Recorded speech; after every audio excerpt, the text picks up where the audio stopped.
technological passports to the 21st century, so that he is off the Kenyan territory, that we are now seen to be duplicitous, we are seen to be arrogant, and this has a history. At critical historical moments, Kenya has always taken the wrong turn and wrong decisions in the manner in which we deal with African issues or even world issues. If you permit me, take you to history a little. During the apartheid regime in South Africa, we appeared to behave as if we supported the apartheid regime.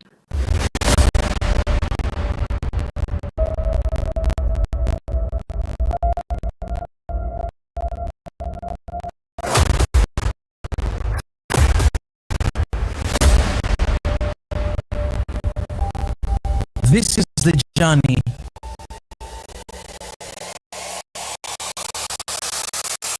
to one Africa.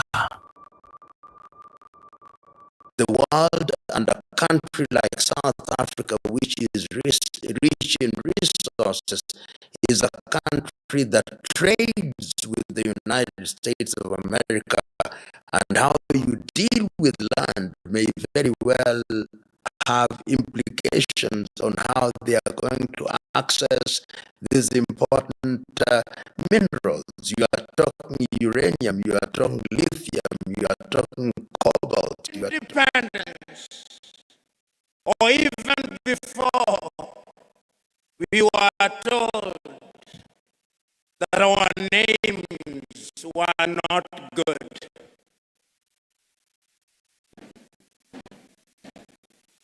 So that when you are Christianized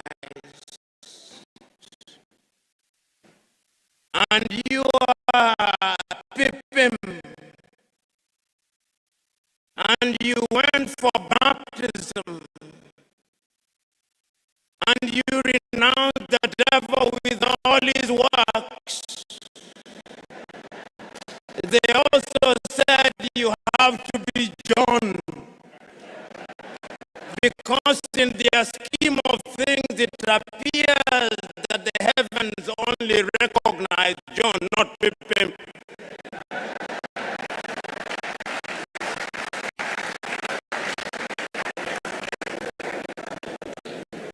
We were told that all the education we had acquired meant nothing, so that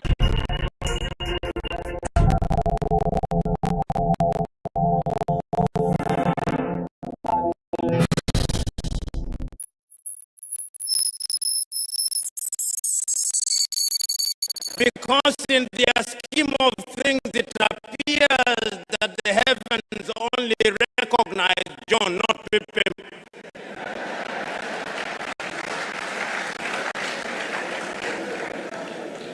We were told that all the education we had acquired meant nothing, so that if you are eloquent in Ga or in Chui, you are not intelligent.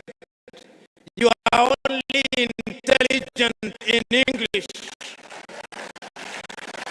You can only be intelligent in French, in Portuguese.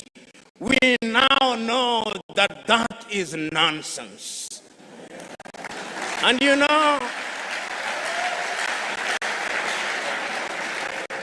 when that great Nigerian musician in the 1980s, fella Nicola Pokuti, said, "Teacher, don't teach me nonsense," he meant it. He was reminding us that we must examine our education system. You know, when the British came here and they were establishing schools across Africa, and then when they were establishing Achimota, which is famous for producing great Ghanaians, the intention was to produce young men and women who would support the colonial empire. The intention was the same in Uganda with Budo's King's College.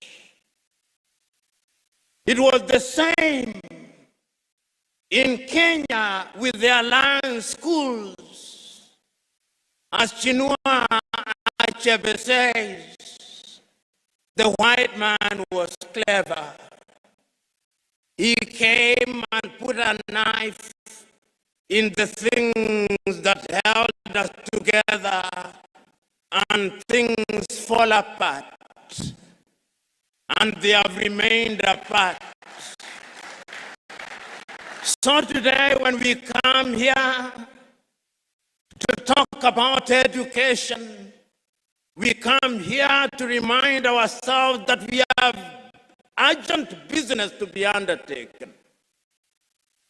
We have urgent business to be undertaken to remind ourselves that Martin Luther King Jr. is still right. The mind is the standard of the man. Because if the mind cannot imagine, then we cannot realize our potential.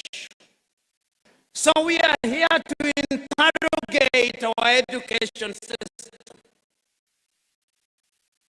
My good friend, Samuel Pippin, doing the work that he came to do,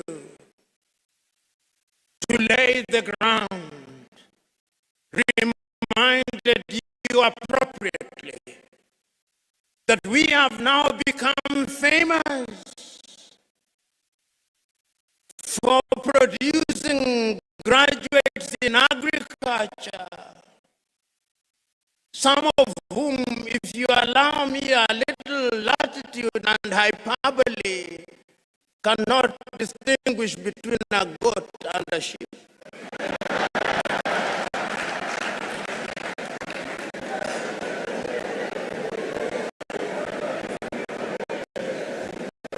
And that is why every person you ask in Africa is a farmer, but we are still importing chicken from Brazil. When I sit at the breakfast table in any African country, what am I served with? Nescafe from Nestle in Switzerland.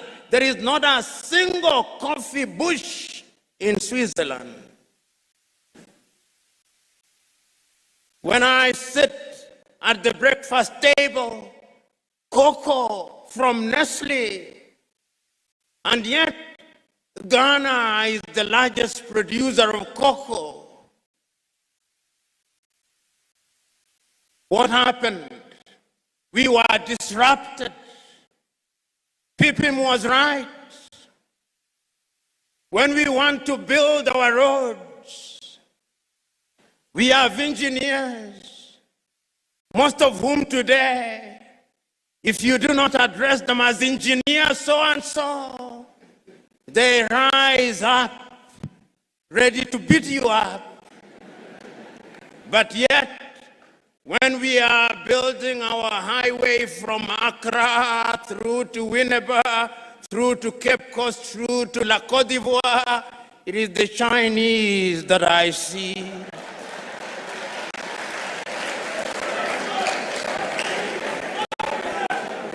Which calls into question, what type of engineering are we teaching?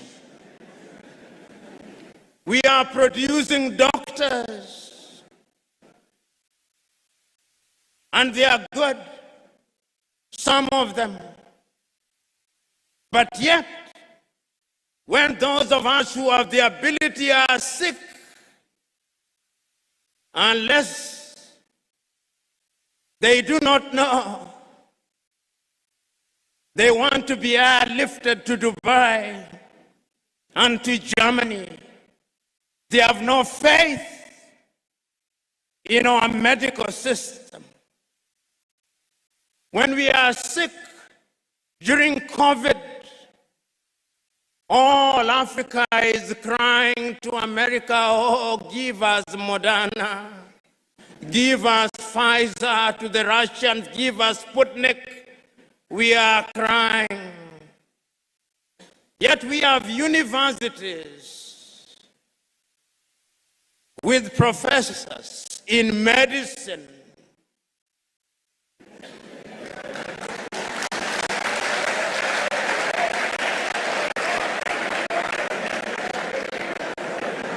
you know, there is a missing link somewhere. Until the day we have the courage to find that missing link, then we are not preparing for the 21st century.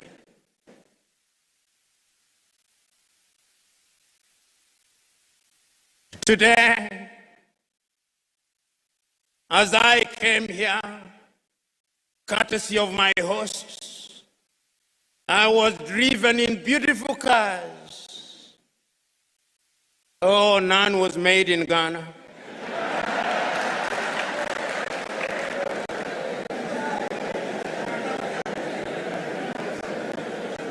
They are either made in Japan or in Germany.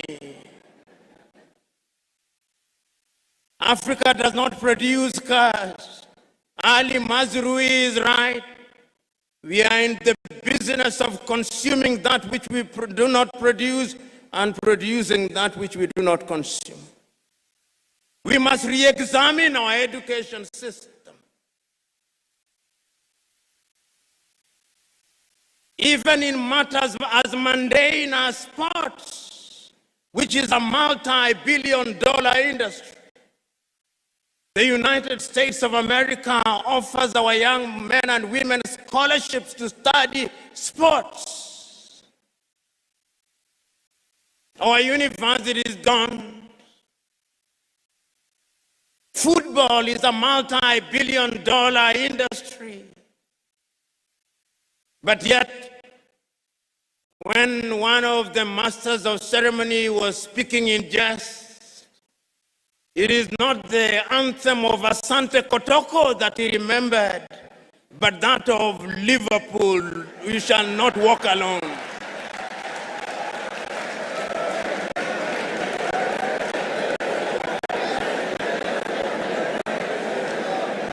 So that as we are sitting here, even in the area of sports, which is a whole multi-billion-dollar industry, our young men and women are preoccupied with whether Arsenal beat Real Madrid or Barcelona beat Borussia Dortmund. They do not care whether Hafia Guinea du Conakry beat Asante Kotoko. The Osagyefo was right when he said, we may actually solve the economic problem.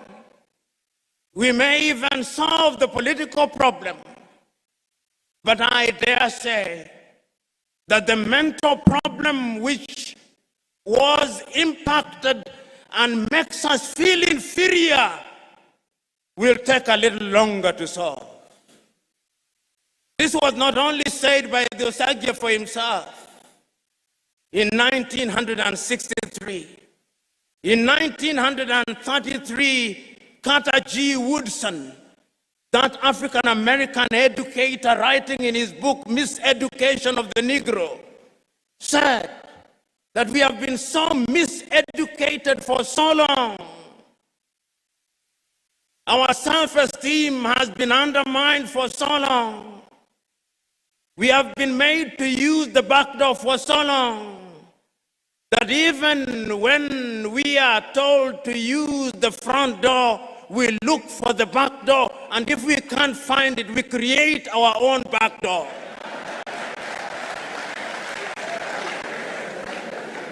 The level of our miseducation is amazing. We must change it in order to enter into the 21st century. You know, Brother Pippin, when you said that our passport, technological passports to the 21st century and visas to boot are expired, you are right. How can we play football on the games of rugby, on the rules of rugby? How? This is the question that we want to address today. We are talking about agriculture. And we are saying that we are now using technology to feed ourselves by manipulating the elements. The Chinese are seeding the rain so that it may rain. They have no problem with those of us who pray we must. But this misguided belief by Africans, that when there is no rain, we pray and do nothing about it, is completely misguided. The divine instruction was go ye and subdue the world.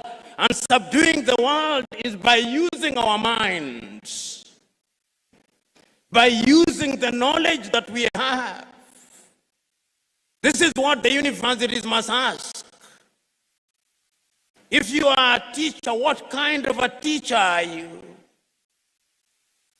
Today, if I stood here and asked young Africans, and there is no shortage of them here, how many African authors do you know?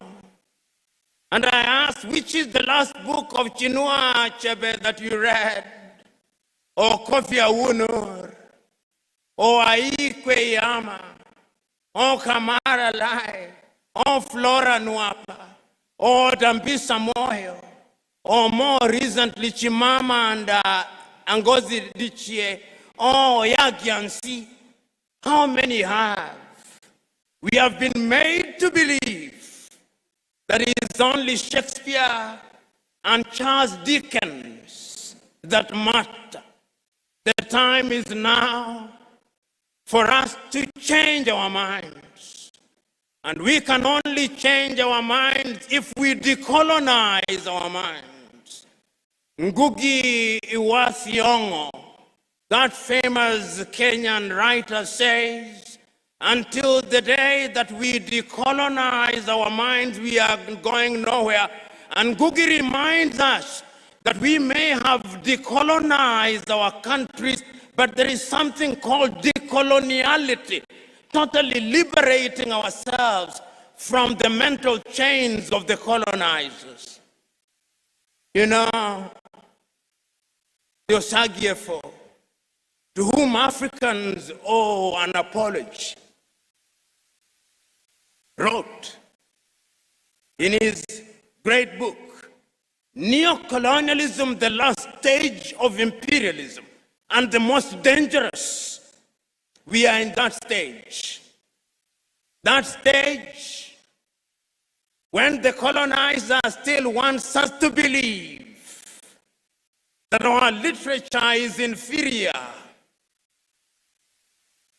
that our science does not exist, that our mathematics does not exist, that we have no medicine to talk about, that we cannot mine beyond Galamsey, that we cannot extract our own oil, that we have no business being in robotics and cryptocurrency, that we must be consigned to the Museum of History alongside the spinning wheel, that we have no business being in the jet age, That is what we are being told. And my fear is that we appear to be believing it. We appear to be believing it because in our institutions of learning, when you look at our curriculum and you look at the curriculum of a number of countries in the Middle Ages, there is no difference. And I want to remind all of us that in the 1960s, when we were regaining our independence, and you read what was happening in different African countries, and I remind you to reread some of the thinkers of the time and the emphasis that they put on education. I was rereading for the umpteenth time the 32 speeches that were delivered by African leaders in Addis Ababa, Ethiopia, between the 23rd and 25th days of May 1963. All of them, without exception, said one thing: if we are to give meaning to our independence, then education must be our focus. So said Ethiopia's Haile Selassie. If we want to change the continent of Africa, we must give meaning to education. So said Mwalimu Julius Kambarage Nyerere of Tanzania on that day. If we are going to change my little Senegal, we must give education priority. So said Leopold Sedar Senghor of Senegal. Even the complicit Félix Houphouët-Boigny in La Côte d'Ivoire believed so. But the ultimate was, of course, the one and only, the Osagyefo.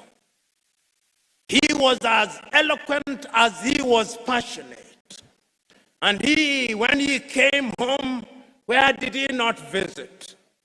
If he was not at Legon, opening the University of Ghana, he was in Kumasi, creating what is now the Kwame Nkrumah University. And if he was not at Kumasi, he was here creating an institute. He was everywhere. That is why when I heard my good friend talking about free basic education, he knew that ignorance is the enemy of progress. He knew that if there was a ghost that we had to exorcise, it was the ghost of ignorance. He knew that if there was a devil that we had to pray and fast against, it was ignorance. He knew that if there was anything we had to marshal our forces against in order to exorcise the ghost of tribalism in its primordial sense, it was ignorance. He knew. Yet, several years down the line, when you ask your typical academic, when they want to say that the University of Winneba, of education at Winneba is good, they say it is as good as Oxford. Why? Why can't it be just good? They must say that it's as good as Harvard, as MIT. Why must we always have this inadequacy to compare ourselves with others? We must change in order to enter the 21st century with confidence. Your leadership, who is a judge and belongs to our profession, which is one of the most imprisoned professions in Africa.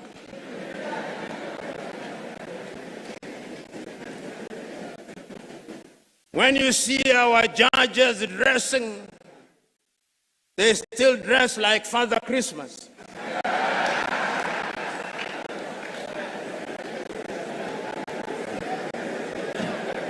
Whoever told us that justice could only be administered when you dress like Father Christmas, I do not know.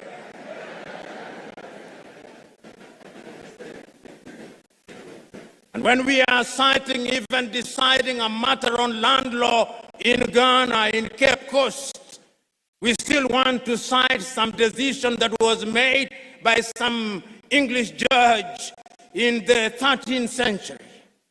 as if we did not have our own landlords. The time has come that we must rethink and re-enter the 21st century with laws that are known to Ghana.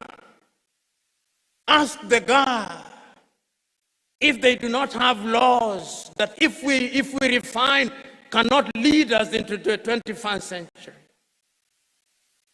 Ask the Akan people if they do not have such laws. Ask the Fante people if they do not. Ask the Ewe if they do not. They do. We live in a world where we are so mentally captured that those of you in the middle class, your greatest claim to fame is that my daughter can no longer speak Chui, and is meant to be a badge of honor. It is a badge of complete colonial conquest. And we cannot enter the 21st century with that mindset. Go to the countries in the Scandinavia, which we can dare compare ourselves with. Go to Denmark, they teach in Danish. Go to Norway, they teach in Norwegian. Go to Sweden, they teach in Swedish. Go to Finland, they teach in Finnish. Go to Korea, they teach in Korean. Go to China, they teach in Chinese. Go to Japan, they teach in Japanese. Then they meet the world. But you and me, here I am waxing eloquent in English.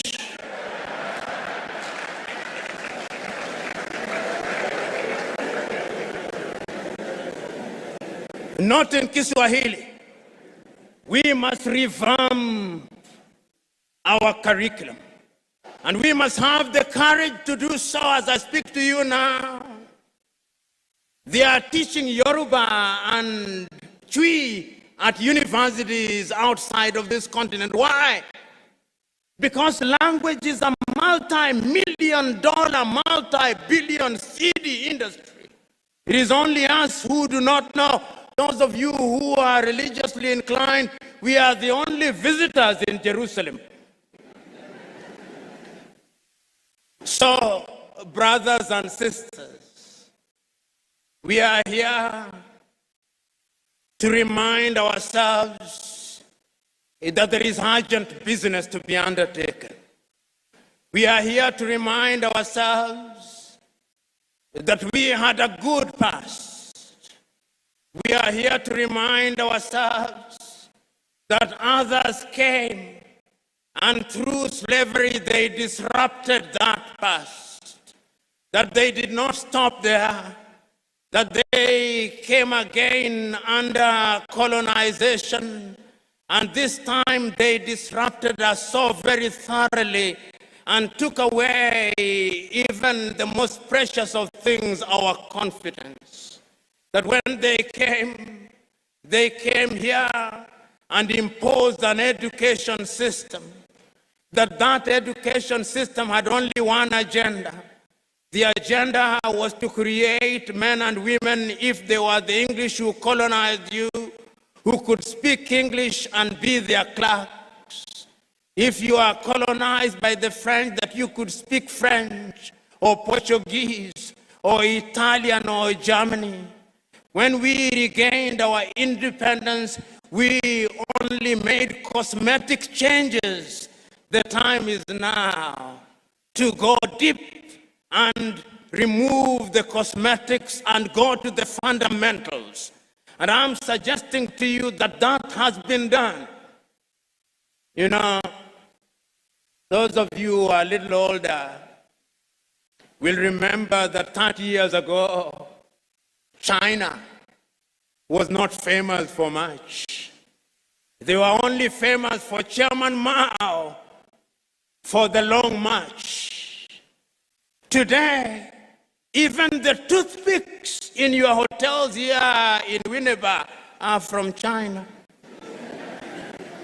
Today, you go to the shops, even the inauthentic Kentes are from China. They have franchised, indeed patented Kente.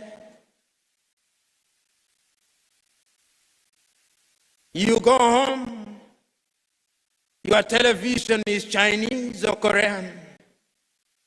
You are being persuaded to use your phones.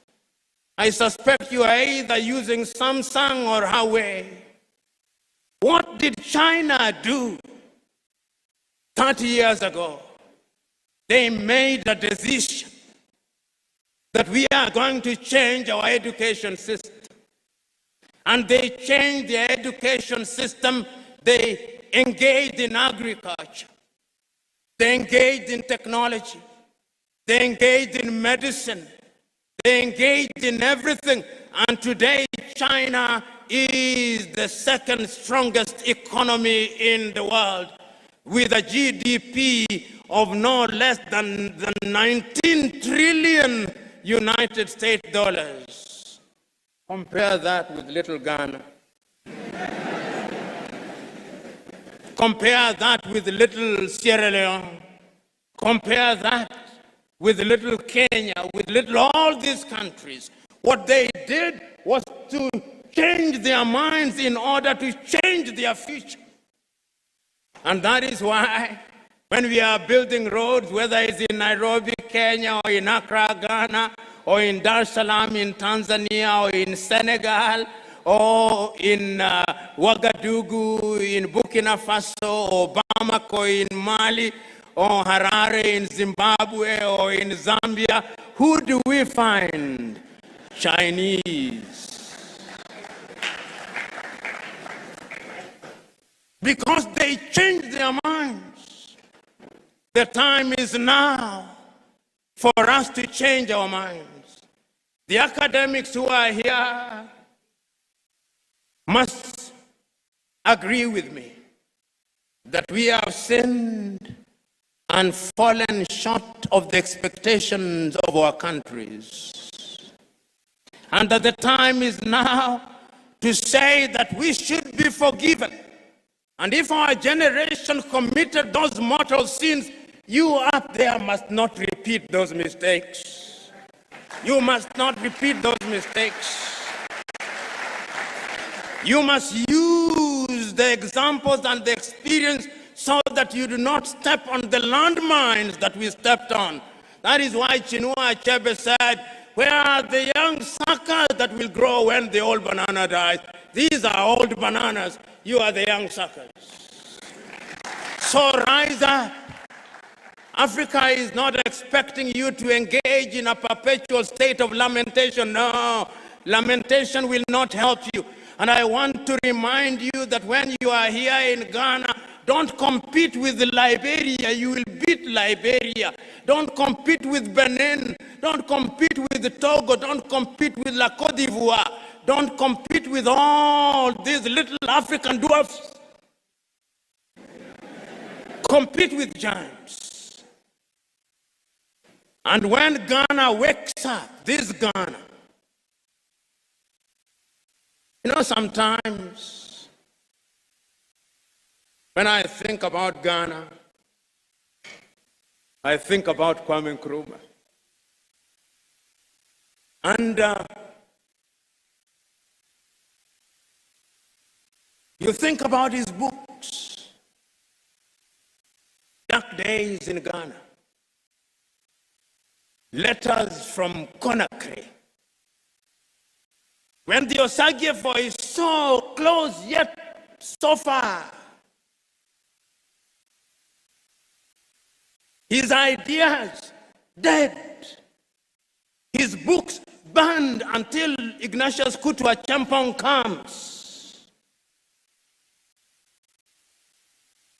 It is only in the year 2013 that Nkosazana and Lamini Zuma, the then chair of African Commission, writes a letter of apology to Kwame Nkrumah. I urge you to read it.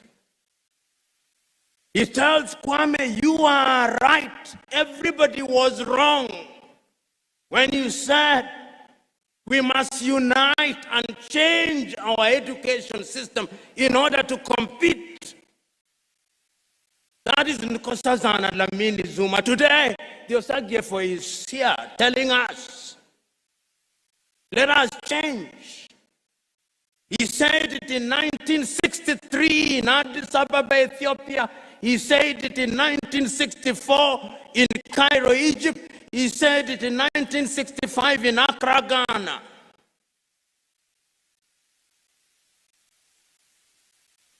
And on 6th day of March 1997, on the occasion of the celebration of 40 years of independence of Ghana, Kambarage Nyerere himself also apologized to Osagyefo Kwame Nkrumah. He said, you are right, we were wrong.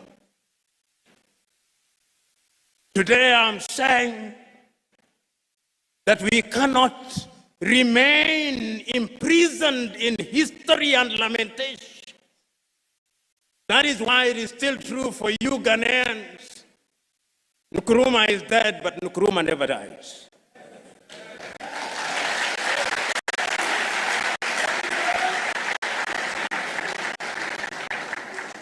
And the reason why he never dies is that his ideas are evergreen. You tell who among you here is courageous enough to stand up and contradict me when I say what we are saying here was said by Kwame Nkrumah in 1955. Who among you? Who among you here is courageous enough to tell me that Nkrumah did not think about education of a different kind when he was instituting the University at Legon? Who amongst us? That he was right when he established the Kwame Nkrumah University in Kumasi, that he was right when he instituted the institute out of which grew the University of Education at Winneba. Who amongst you can contradict me? So if he was right, he did not have the advantage of the technology that you have. No. There was no WhatsApp, there was no Twitter or X, there was no Instagram, there was only Telegraph. But he was able to marshal the entire black community throughout the world and give meaning to education. What can you and me not do if we mean to do it? So you young men who are present here, don't tell me Nkrumah was old. Nkrumah was just slightly older than you. If you look at his cabinet, some of them were in their 20s. It is not formal education that maketh a man or a woman. The great Indian sage Raja Gopalachari says, education is not merely attending institutions and acquiring certificates. He says, you may have gone to school, but has school gone through you? This is the question. So, ladies and gentlemen, here today, we are here to tell ourselves ad nauseum that the mother continent can change, and she will change. She will change, and when I look at the future and I hold all factors constant, I see an Africa whose young men and women are educated and their education is about innovation and invention. I see such an Africa. I see an Africa whose sons and daughters will be leaders in cryptocurrency. I see that Africa. I see an Africa where all the cars running from Addis Ababa in Ethiopia to Banjul in the Gambia will either be made in Togo, Burkina Faso, or Uganda. I see that Africa. I see an Africa where the Ghanaian doctors who are running hospitals in the United States and in the United Kingdom will have the courage to come back home because there is something called a hospital where they can do their trade. I see such an Africa. I see an Africa where we will have our own satellites that are launched next to Elmina Castle, and they'll go out there in the orbit, and we shall not be depending on Vodafone. I see such an Africa. I see an Africa where we will be able to produce enough rice, enough cocoa, and enough gold, and we will process it here, and that you will be selling it to Nairobi, Kenya, Dar es Salaam in Tanzania, and it will not be necessary to look to the outside world. I see such an Africa. I see an Africa where, apart from Kiswahili, one of the languages that will be spoken will be Chui or Ebe or Ga. I see such an Africa. That Africa is possible. It is possible, Honorable Minister for Education, when at your next meeting you think outside of the box, or preferably without reference to the box.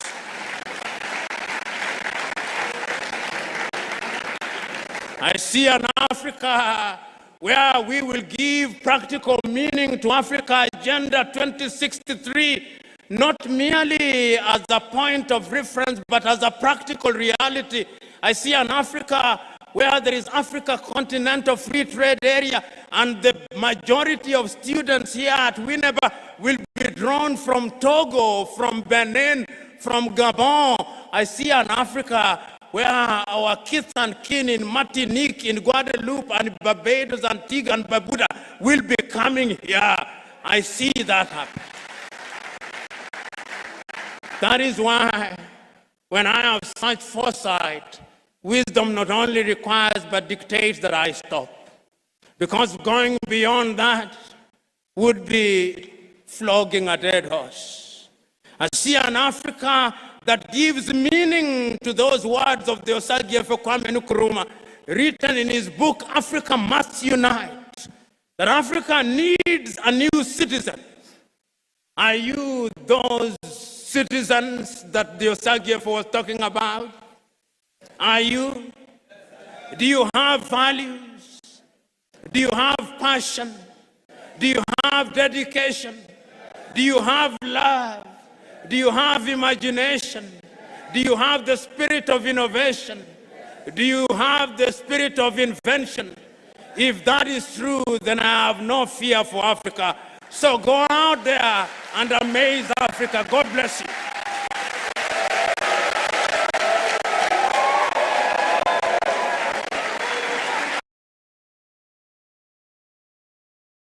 When your business story grows, we have the world-class advisory and financing solutions to enable its development. At ABSA CIB, we are invested in your story, and we invite you to write it with us, because your story matters. ABSA. Round of applause for Prof. Thank you very much, my good brother Wallace. Let me first thank the organizers of this conference for putting this together at a time when it can rightly be said that the continent of Africa is at crossroads. Just this morning, I received a post from a good friend of mine from Liberia. And in that post, he says poignantly, why is it that Africans are so concerned about the conflict in the Gaza Strip and the conflict between Ukraine and Russia, with our media houses reporting it on a daily basis? Yet there is a conflict in Sudan, which has occasioned perhaps the worst humanitarian situation in the recent past. When there is a conflict in southern Cameroon, where children have not gone to school for many years, Yet there is a conflict in the Democratic Republic of Congo.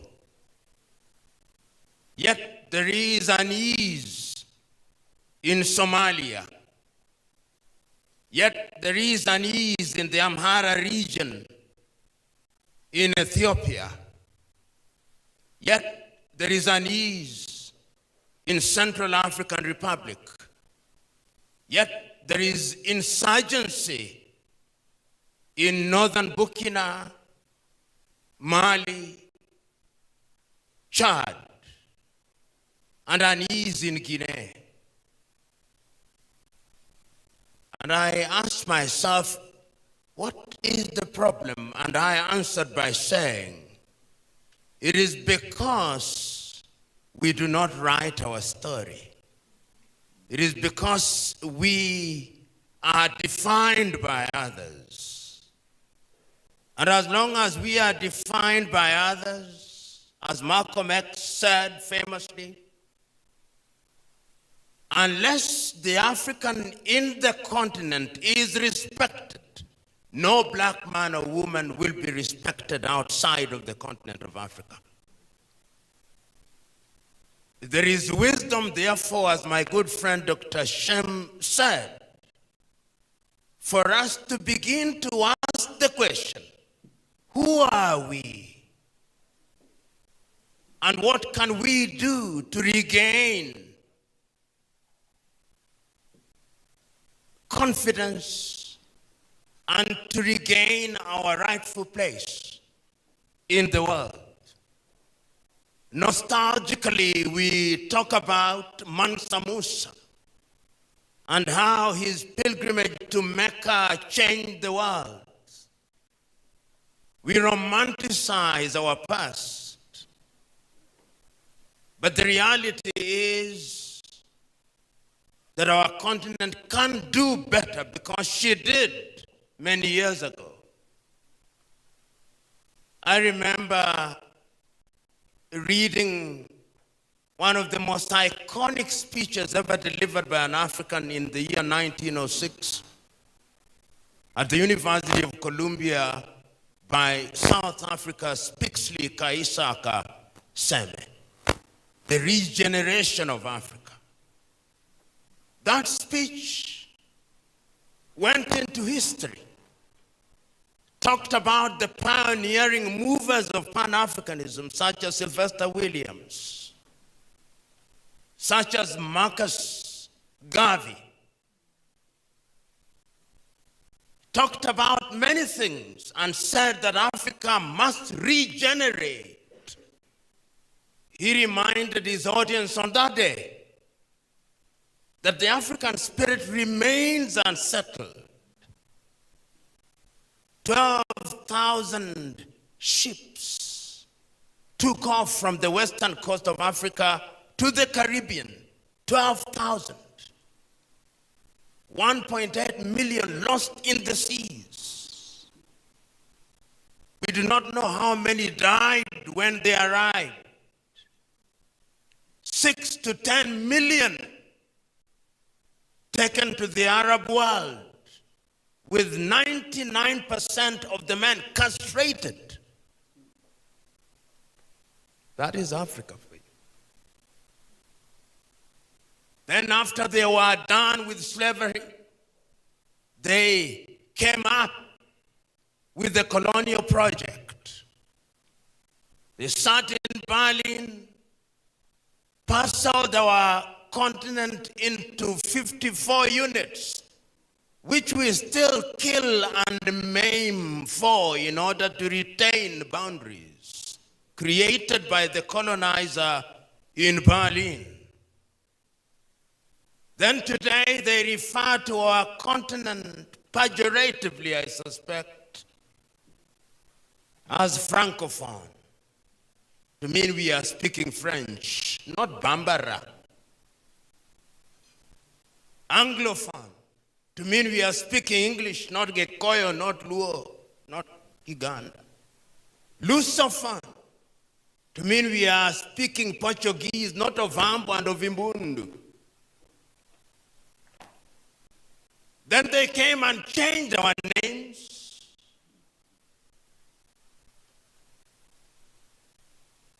Then at one time, they even said that God could not understand our languages. God could only speak in Latin.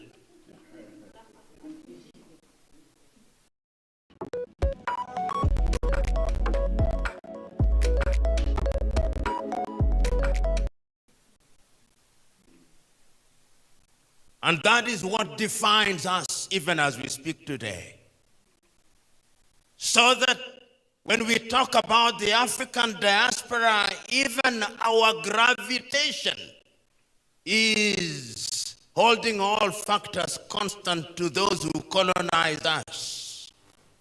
If you are in Dakar, in Senegal, your true north is Paris. If you are in the Democratic Republic of Congo in Kinshasa, and you want to escape the pain in Kinshasa, is Brussels.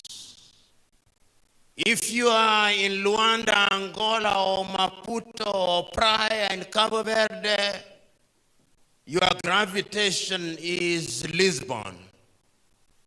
If you are in Kenya, or Zambia, or Nigeria, or Ghana, if you don't gravitate towards London, is Washington. Those of you who are students of science will well remember Pavlov's conditional reflex. It is alive and well. And the time, therefore, is to liberate ourselves from lamentation. We have lamented too long. We have agonized too long. The time is to give meaning to the statement made by Tanzania's Julius Nyerere on the 6th day of March 1997, when he was the guest of honor on the occasion of the 40th anniversary of Ghana's independence. And Mwalimu said, if Africa does not unite, there is no future for Africa. And we are not talking about the unity of the graveyard where we all agree. No, it is unity of purpose. Today, many African governments have ministries of foreign affairs with an appendage called the diaspora, even diaspora desk, but they see you as they see gold mines. It is your dollar that they are interested in. It is your pound that they are interested in. It is your euro that they are interested in. They do not see the human resource that you are. As I speak to you now, some of our best men and women are outside of the continent. Our best engineers are to be found outside of the continent. Our civil engineers are to be found outside of the continent. And it's the Chinese who are building our roads, a paradox and an irony at once. That is where we are. Today, our best doctors are to be found outside of the continent. So that when our leaders in Kenya, when they want to give birth, they go to the United States. When they have a flu, they go to the United States. When they are about to die, they go to Europe and America and India. That is why Vladimir Putin is said to have said, but I doubt whether he said it, but that notwithstanding, he said to have said that Africa is only a graveyard for her leaders. We can do better, because history has demonstrated that whenever we wanted to do better, we did. You know, many times when I think about our founding fathers and mothers, and I listen to some of them in their very unsophisticated way, some of them through music, Miriam Makeba, Some of them through religion, Kim Pavita, Donna Beatrice of the Democratic Republic of Congo. Some of them through the political platform, Kwame Nkrumah, Ahmed Seko Toure, Mwalimu Nyerere, Samora, Moises Machel. Without internet, without what you and me have today, they were able to organize.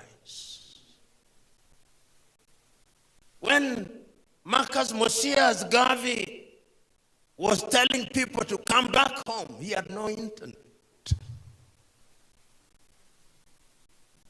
No Boeing, no Airbus. When Sylvester Williams was convening the first Pan-African meeting from Trinidad and Tobago, how did he communicate? But they did it. So what must we do? You know, 2 days ago, I was invited to the Africa-Korea meeting at the University of Nairobi on the 6th of August. And I looked at the statistics that Korea, which was smaller in her economy than Kenya in 1963, today has a GDP of 1.7 trillion with a population of 51 million. And the entire continent of Africa has a GDP of no more than 2.8 trillion. That Norway, with a population of less than 10 million, has a sovereign fund of 1.7 trillion, and Africa Exim Bank only has a small fund of 4 billion, and we shout about it. We should shut up. If you look at our men and women in the diaspora, give or take, the statistics are known to you. But if you look at persons of Africa or African descent, no less than 250 million, second only to Nigeria. And if you look at the income that they generate every year, the good Dr. Shemu Chodo has only given you the statistics which are the tip of the iceberg. The story requires that we pause and ask, don't feel like cooking. You got go. Unadai kitu kwa supa, usi worry. You got go. Order anything you want, get anything you need. You got it all. Order a Glovo and receive it in minutes.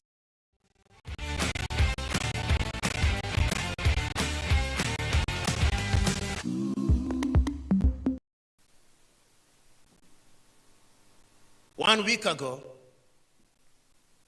I wrote to the chairman of the African Union and told him in my letter that this is the year of reparations, the year 2025. We are in the month of August, 4 months to go. What is happening? Of course, I said, rather unkindly, that, sir, when we are elected, we thought you'd do better, but you have gone back to the factory setting. It is diplomatic niceties, sterile statements and speeches, jamborees, with the consequence that Africa is a forest of protocols and declarations which yield nothing. We are the only continent whose leaders are summoned. Africa-China conference in Beijing. And all our 54 leaders by private jet are in Beijing. Africa-Russia in Sochi, and they go. Africa, even little Qatar in Doha, and they go. Africa, Washington, and they go, and the President of the United States of America has the temerity to ask an African president how well he speaks English. The time is now for you to change. And it is people in the diaspora that have changed their societies. Look through history. The state of Israel was created by their diaspora. You have a duty. The time is now for us to reflect and ask ourselves, what will our generation do? My good friend Kennedy said, and he says in his book, that every generation must find something for which it shall be known. They came, they resisted, even if they failed. The Amazon women of Dahomey resisted. Queen Zinga resisted in Angola. Mekatilili wa Menza resisted. Shaka the Zulu resisted. There was the Hair Rebellion.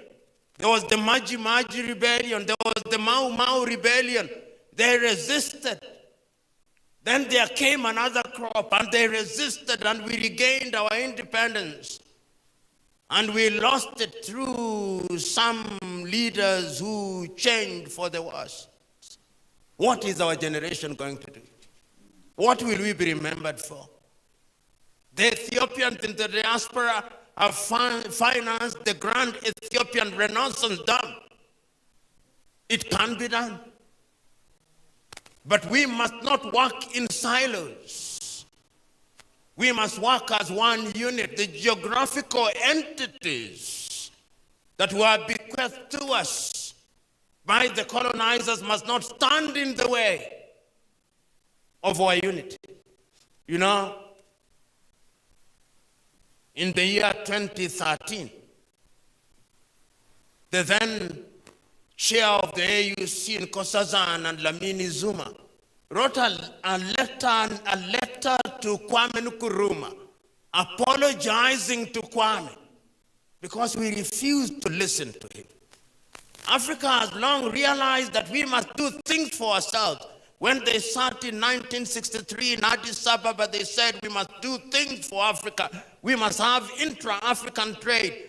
They repeated the same again in 1973 in Addis Ababa, repeated it again in 1908 in Lagos, repeated it again in Addis Ababa in the year 2013. We have Africa Agenda 2063 and Africa Continental Free Trade Area. They met in Kigali and said that we should move freely in the continent.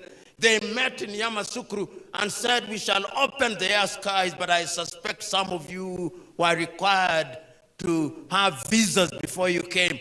Or if they did not call them visas, they gave them another Christian name. But you paid some money before you came here. How can it be? 33 currencies and counting. And when you go into an aircraft, they say they are expecting, they accept all major currencies. It never includes the Naira. Not the CDO, no. Not the Kwanza, not the shilling, not the Kwacha, not the Mafaranga. It is only the dollar and the euro, and even the cards. If it is not Visa, it is American. If it is not American, it's something else. We produce what we do not consume and consume what we do not produce, as said Ali Mazrui.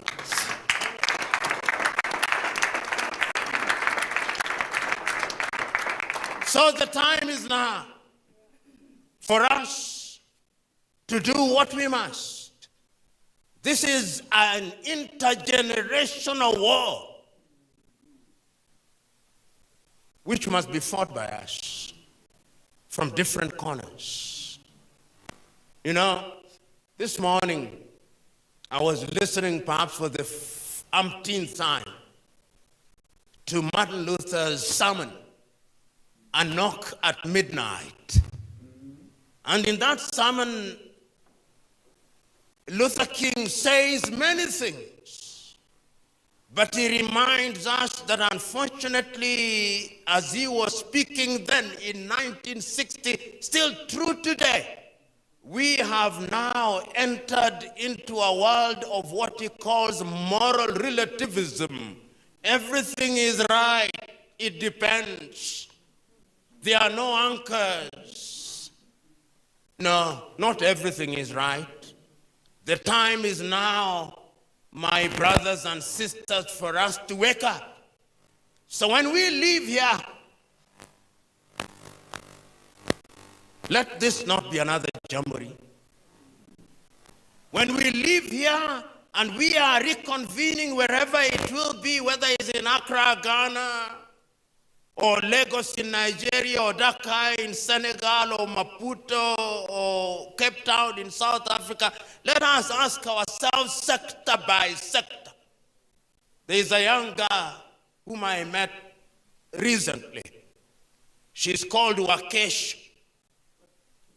That young girl told me that she'd sold the little she had in the United States of America and come back to the mother continent in what she calls return to Eden.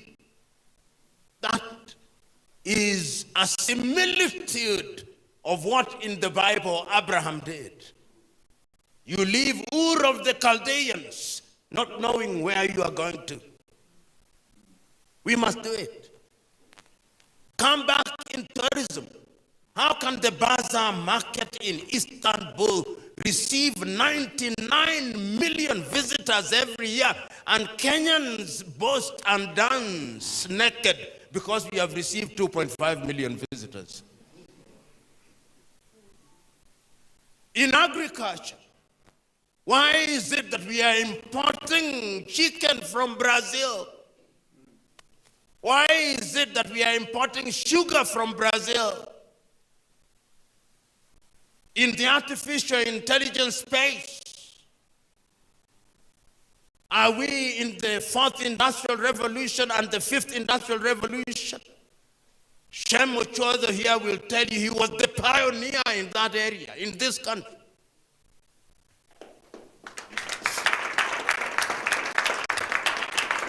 But a prophet has honor, except in his home. But he was the pioneer. Other countries use them.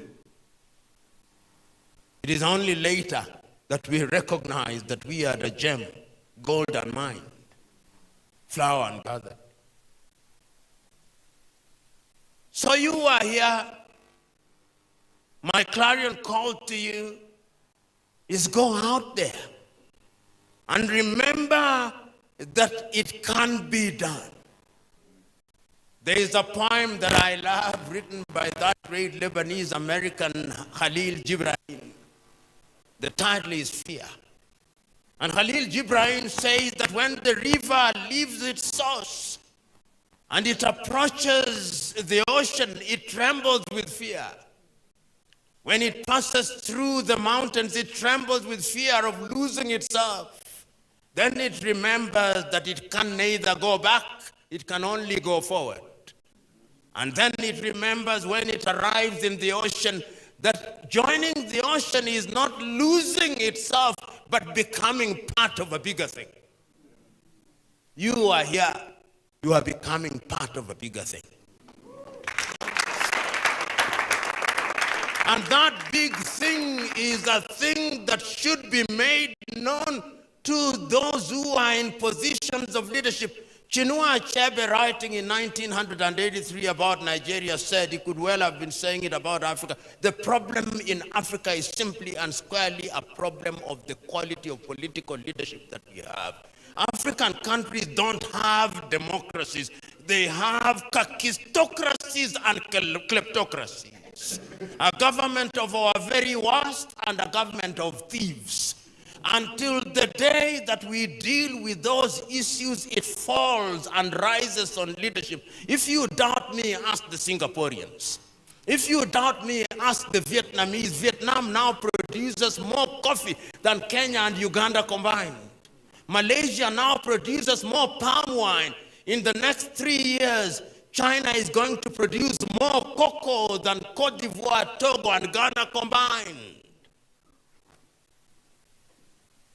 Those who are relying on diamond, artificial diamond is already replacing real diamond, and the Chinese are doing it. So the Botswana had better look out. The Namibians had better look out. Brothers and sisters, there is no point of preaching to the choir. I've said what I had to say. Mine is to exhort you to do that which is good and right. It is John Henry Clark who said, there is no point of shouting black beauty when there is no black power. Black is only beautiful when it is powerful. So we must, in the nature of things, become black beauty and black power. And I was reading not so long ago that even to be a good Samaritan, you've got to have resources. If you don't have resources, the best you can do is to pray and fast. But in the intervening period, the person who has fallen on the road to Jericho needs hospital bills to be paid. He needs food to eat. He needs shelter. So let us be good Samaritans with something with which to support good Samaritanism. And I must also commend you, men and women in the diaspora. There are countries today which, if money did not flow from the outside world, they would be dead, and you know them. I don't want to shame them. I don't want to shame them because you have done a great job. Today, when African heads of states meet people in the diaspora, they greet them with supported hands because they know that this is where the honey comes from. You can do more. You must do more because you have no choice but to do more. You know, as I conclude, and now have great meaning and see great meaning in some of these clarion calls. When I was a young man at the university, during our student politics, we used to say, "A luta continua, victoria certa." We mouthed it with the exuberance of youth. But today I understand it deeper. The struggle must continue, and victory is indeed certain. And it's intergenerational. When as a young student, we used to shout Amandla and saying Awetu or Awetu. We mouthed it, and it was only mouth deep. Today, it is deep. Because power must indeed be ours. When in 1960, Robert Mangaliso Sobuko was saying, Maibu e Africa. Power must come to Africa. Now I understand it a little deeper. Because I want to assume that as I grow older, perhaps I grow wiser. But remember, even fools grow old. So it is not necessarily the case that when you grow older, you become wiser. So my brethren, let us go out there and do the little that we can do. Because if you ask the forest will tell you, I am because of the single trees. If you ask the ocean will tell you, I am because of the droplets. So don't think you are too small. You are the droplets that make the ocean. You are the trees that make the forest. Go out there and let us collaborate. Only a few days ago, on first day of August, we were celebrating my foundation. The 30th anniversary started in 1994. And I can say with pride that after 30 years, we are now present in 50 countries.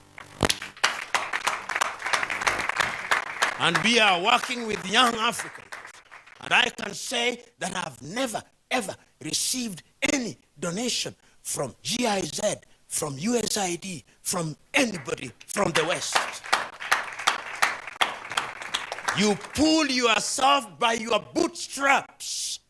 And if you have no boots, lift your fingers and lift your feet. It can be done. It must be done.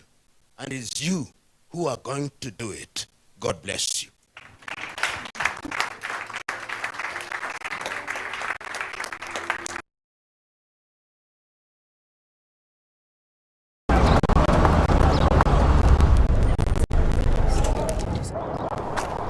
Baadaye anti. Mkuu, umetufikisha home poa. Asante. Pia wewe pata kakitu ikufikishe home. Nunua any 280-gram Cadbury. The subject that has preoccupied us in the last few days is one that is as topical as it is relevant. The rise or fall of Africa on account of the African politician. And in order to do justice to that subject and to remain faithful to my chosen subject, which is a call for hygiene in African politics, there is a sense in which one must take a historical journey, if only to appreciate the factors that animated Africans to seek to regain their independence from the colonial masters. There is a sense, therefore, in which these individuals started recognizing that having been enslaved, having been colonized, we now had to liberate ourselves. And the agitation started, and Kwame Nkrumah and his Ghana acquired independence in 1957. And I still can hear Kwame Nkrumah through the vicissitudes of time saying in Accra, Ghana, that Ghana is free and will never be colonized again. But the freedom of Ghana means nothing if the rest of Africa is not free. I can hear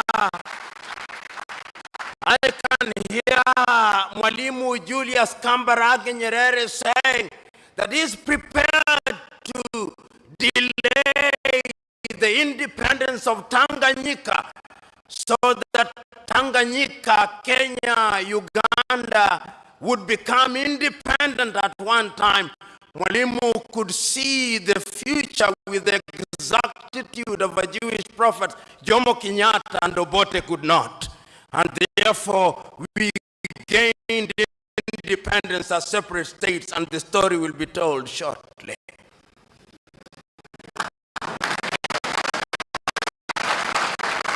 So what do we see? The agitation, the demand by the people that we must be decolonized. And why is it that we were asking that we must be decolonized? Why is it that we were demanding that we must regain our independence? Because throughout the ages, it was always the divine plan that men must be masters of their destiny. And when we gained our independence, the leaders of the day were eloquent as they were clear that the reason why we were asking to be independent is because we wanted to take charge of our affairs. We wanted to be the governors. We wanted to have our young men and women acquire education. We wanted to control the production of our food through agriculture. We wanted to build our infrastructure. We wanted to improve the quality of the lives of our people by improving their health. We wanted to eliminate poverty. We were clear on what we wanted, and this message was as clear in West Africa as it was clear in East Africa, as it was clear in Central Africa, as it was clear in Northern Africa. So that if you listen to Kwame Nkrumah, it's as if you'd listen to Agostino Neto. And if you listen to Neto, it's as if you'd listen to Samora Moses Machel. And if you listen to Ahmed Ben Bella in the Maghreb, it's as if you'd listen to Patrice Emery Lumumba.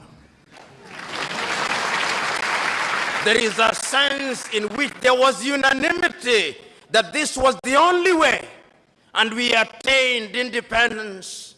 And I remember so very vividly, in 1957, in Casablanca, Morocco, was it in 1960, when the then 8 independent African countries met on the Osagie for Kwame Nkrumah, was clear that we must ensure that everybody else regains their independence, and that we must remember that the colonial master is not asleep, and that if we don't unite, he'll come under other guises through the neo-colonial project, but they listened to Kwame Nkrumah not.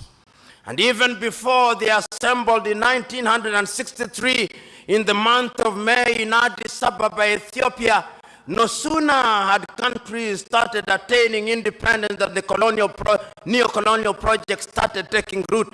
And in 1960, the first coup d'etat and assassination took place in Togo when Sylvanus Olympio was eliminated. 1 year later, Patrice Emery Lumumba was eliminated. So that in 1963, in the month of May, when 32 heads of states and government assembled in Addis Ababa, Ethiopia, there were several speeches, but 3 speeches stand out. Kwame Nkrumah's speech.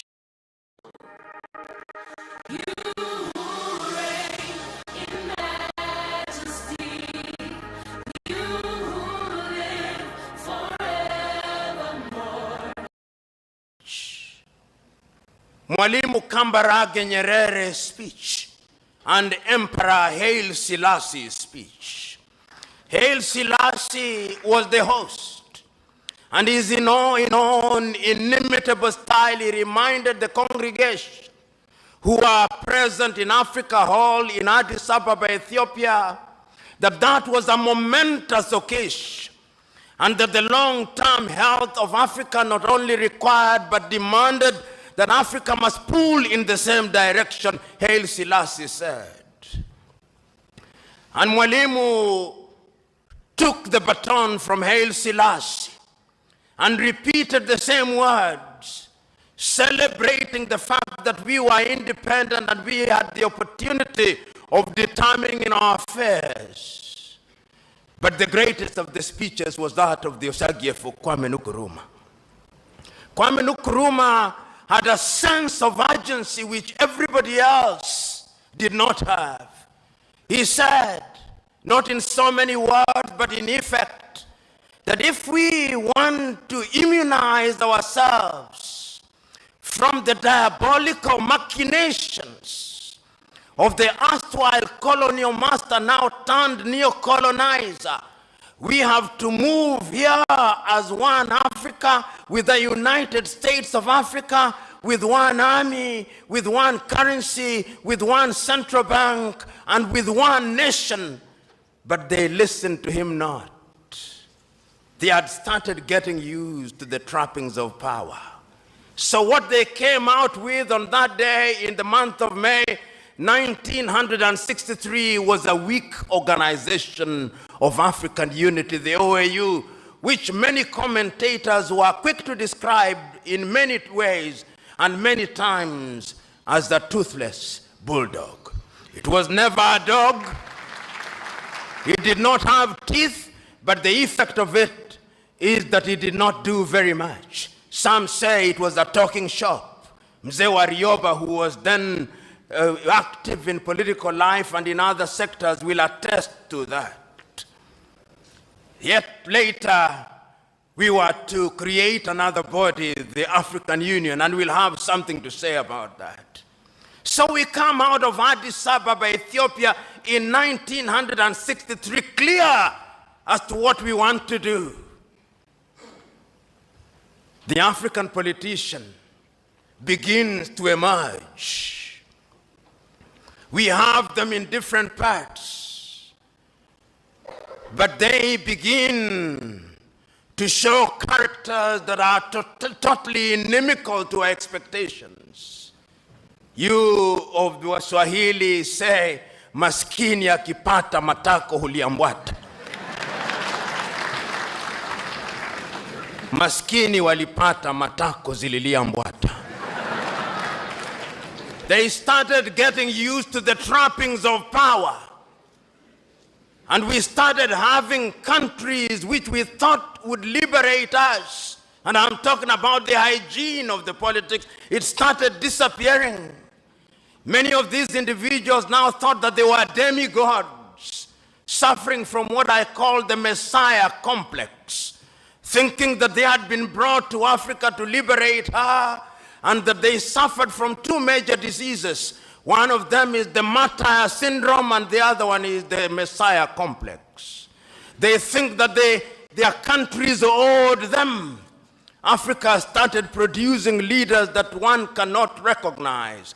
How many of you will forget Jean Bedel Bokassa of Central African Republic, that man who murdered little children in the streets because they did not buy a uniform from his wife? That's Jean Bedel Bokassa.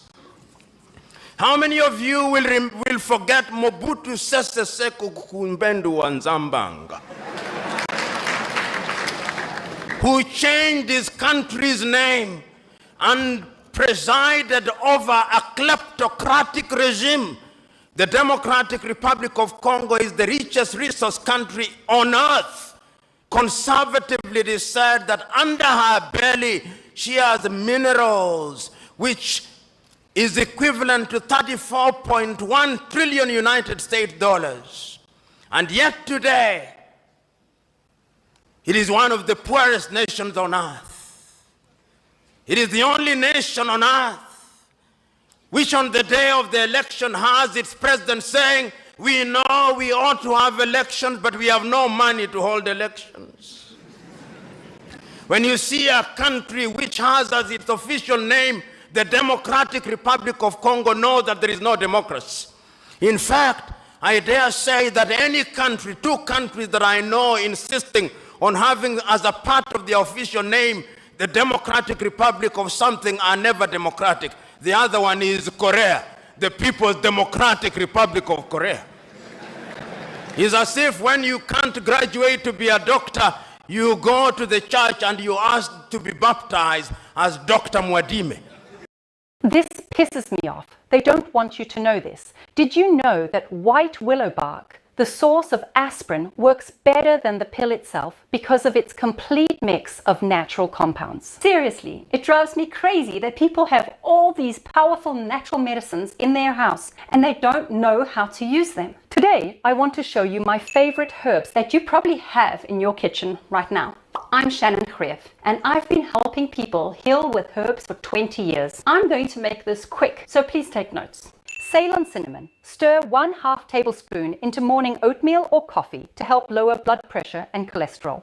Raw honey. Take 1 tablespoon straight or drizzle over toast to soothe inflammation and fight germs. Raw garlic. Crush 1 clove, let it sit for 10 minutes, then swallow with water to support heart health and cut bad LDL. Ginger. Grate 1 inch into hot water for a quick anti-nausea, arthritis-easing tea that also boosts energy. Apple cider vinegar. Mix 1 tablespoon in a glass of water before meals to steady blood sugar and aid heart health. Turmeric and black pepper. Whisk 1 tablespoon of turmeric and a pinch of pepper into warm milk for a nightly anti-inflammatory golden latte. Peppermint. Sip a cup of peppermint tea after meals to calm IBS, headaches, or migraine tension. Thyme steam. Boil a handful of thyme in water. Inhale the vapor for 5 minutes to ease coughs and congestion. Rosemary. Steep 1 tablespoon of rosemary in olive oil for a week. Massage a few drops into scalp for hair growth or sniff for focus and relaxation. Imagine having a guide to all these remedies at your fingertips. Introducing the Natural Healing Handbook. Simple recipes and remedies for every condition. Organized by health condition, quickly find solutions for memory, heart, joint pain, sleep, digestion, immune support, and more. Packed with full-color images and step-by-step instructions, reveals little-known herbal synergies like how black pepper boosts turmeric by 2,000% or that crushed garlic needs 15 minutes to reach full power. No long internet searches, questionable info, or expensive supplements. Just effective remedies you already have at home. Click the link below, get your copy now, and transform your life with the Natural Healing Handbook. Congratulations on taking responsibility and empowering yourself with natural healing. A year from now, you'll look back and wonder what you did before these remedies. Click below. I'll see you inside.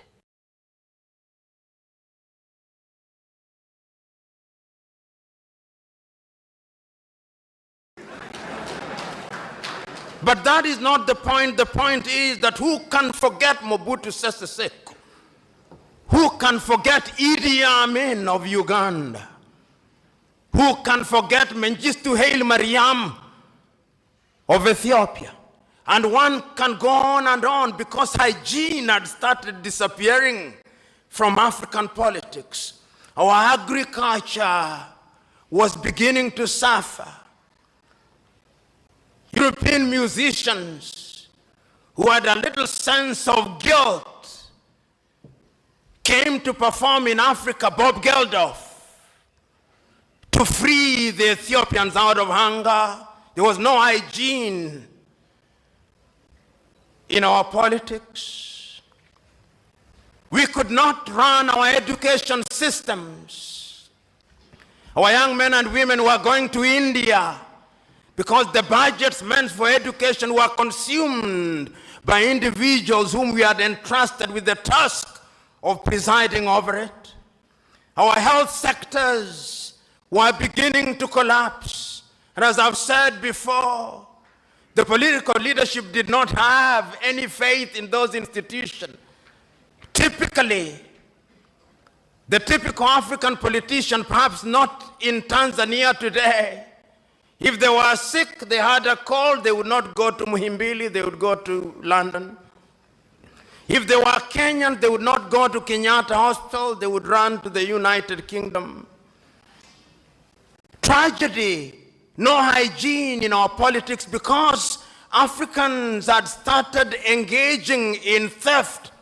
In fact, I used to say that African politicians were thieves. Then I went to Uganda and I was told that they are not thieves, they are looters. And when I went to Liberia last week, I was told they are not looters. I was told they are looters on an industrial scale. That is the logical metamorphosis of the African politician whose appetite for public wealth is completely insatiable. Hygiene was disappearing from African politics. And we could see the effect of the disappearance of hygiene in African politics. But there was always the erstwhile colonial master to assist. Trusted through time, gentle on skin, rich in care. Wrap your whole family in a long-lasting embrace. Our sensory range transforms your daily self-care into sensorial delight. Scent, softness, serenity. Choose your beautiful your way. Our men's range is built to elevate your grooming routine. Cooling and refreshing. Elevate your game. No shortcuts. Imperial leather. Long-lasting luxury for you. Coup d'etats started visiting Africa. Modibo Keita in Mali was consumed. Nnamdi Azikiwe in Nigeria was consumed. Diosagie for Kwame Nkrumah was consumed. Apollo Milton Obote was consumed. Amilcar Cabral in Guinea-Bissau was consumed. Patrice Emery Lumumba was consumed. Coups were so frequent in Africa that Afro-pessimists were now hard to say that coups were as frequent as breakfast. But even breakfast was not frequent on African tables. We could not feed ourselves because there was no hygiene in African politics. Your typical African politicians took the view that they had a divine mission to preside over their countries. They arrogated to themselves the monopoly of wisdom. If you listen to some of them, and I listen to the radio announcements announcing the activities of one leader of an African country, Habyarimana Juvenal, it would take 3 minutes to say the things that he had done. He was the leading farmer. He was the leading singer. He was the leading intellectual. He was the leading husband.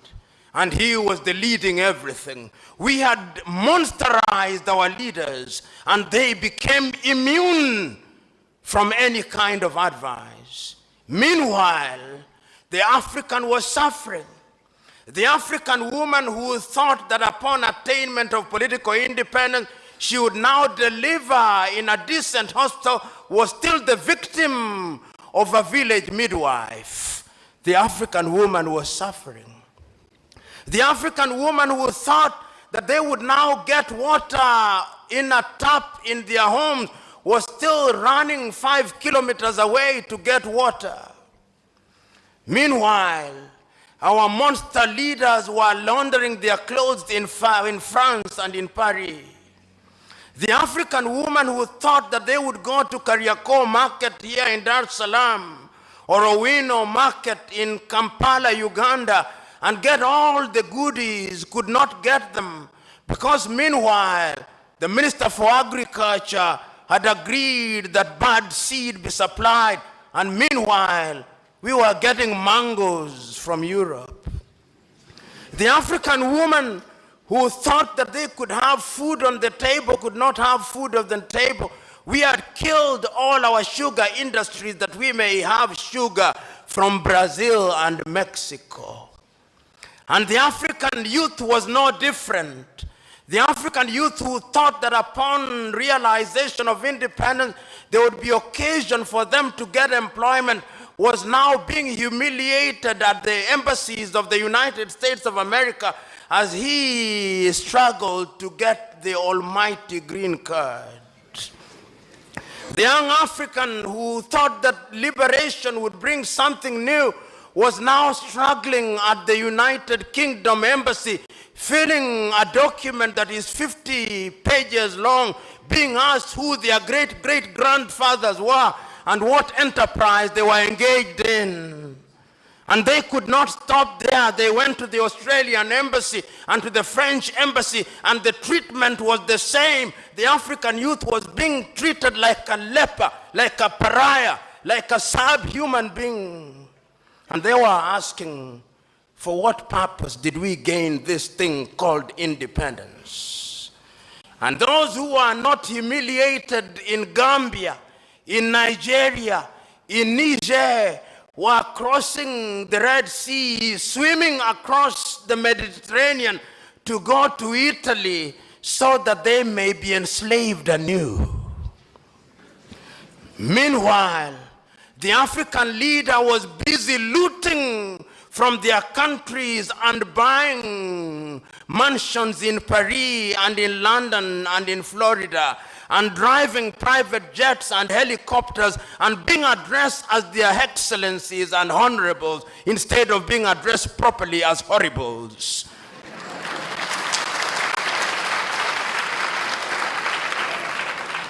Hygiene had disappeared in African politics. And what had started happening is that a new generation of African leaders who were dissatisfied started emerging. And one need only look at Africa in the 1980s when we begin to see the emergence of a new crop of leaders who are saying, this is not what we fought for. And I can remember so very vividly Ethiopia's Meles Zenawi in 1984 abandoning his medical studies and pursuing the Deg regime of Mengistu Haile Mariam, and he removed Haile Mariam. And there is a sense in which some hygiene has been reintroduced in Ethiopia. And I can remember here, God works in strange ways. Idi Amin made the mortal mistake of assuming that Tanzania and Mwalimu Julius Nyerere could be poked without consequence. He tried, and he died regretting it. And this became, indeed, many of you will remember that this University of Dar es Salaam became the finishing school of latter-day revolutionaries. John Garang de Mabior was here. Yoweri Kaguta Museveni was here. If they were not students, they passed through here because this was the mecca of political revolutionaries. Eduardo Mondlane was here. Samora Machel passed through here, if only for a few hours. Nelson Holisa Mandela passed through here. Sam Nujoma came through here. This was the baptism ground. We're focused on simplifying the structure of the packaging material to increase the paper content so that it becomes easier to recycle and has the lowest possible CO2 footprint. We take an instrumental role in driving the collection and recycling value chain. We invest more than 40 million euro on an annual basis. We work with a multitude of stakeholders in order to reach our ambition.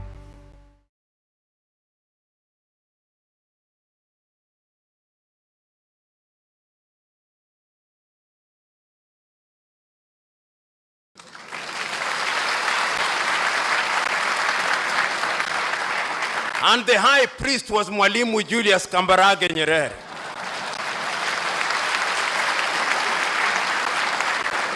It was he who, in a manner of speaking, said, "With this water I thee baptize, that you may go out there and change your country."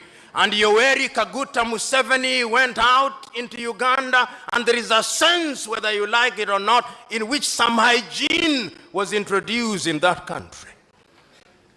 There is a sense in which when Samora Moises Machel left this ground, he went to Mozambique, and there was a sense in which some hygiene was introduced in that country. There is a sense in which John Garang de Mabior left here, and some hygiene was beginning to be introduced in South Sudan. Right now, the story is a little different, but one can see that there was this new crop of leaders who recognized that indeed we had to do something about it. But ladies and gentlemen, what had happened over the years? Let us ask ourselves the fate of Africa. Why I say that there is a need for political hygiene. Africa today has 54 odd countries. And allow me to take you through a tour of Africa, if the moderator will be gracious enough to give me latitude.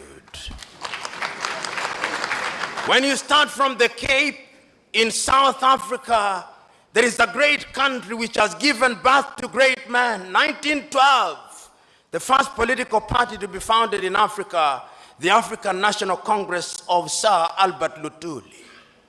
That party has given birth to the Mandelas, to the governing Mbekis, to the Reginald Oliver Tambo. There was great pain during the apartheid regime, but wisdom prevailed upon President de Klerk. And in 1994, we created what was called a rainbow nation. Mandela had his honeymoon. Then came Govan Mbeki, or Thabo Mbeki, the son of Govan Mbeki. Then came Jacob Zuma. I do not know where Jacob is taking South Africa. But from where I am, there is need for hygiene in South Africa, because that is a great country, and that is the anchor of Southern Africa. Nelson Mandela left a country that was called the Rainbow Nation.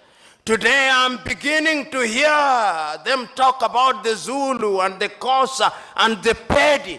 It is your own Mwalimu Julius Kambarage Nyerere who says, katika karne ya 21 mnasema tupande basi la makabila. Hiyo ni ujinga na upumbavu.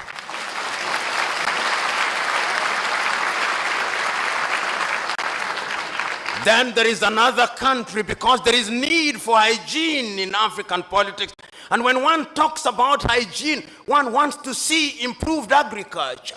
One wants to see improved infrastructure. One wants to see improved education. One wants to see that the quality of the life of our women and children is improved. And you go to Namibia, there is a sense in which there is some hygiene there. If only the land question could be solved, that would be a country that is worthy, is moving in the right direction. One can begin to see that.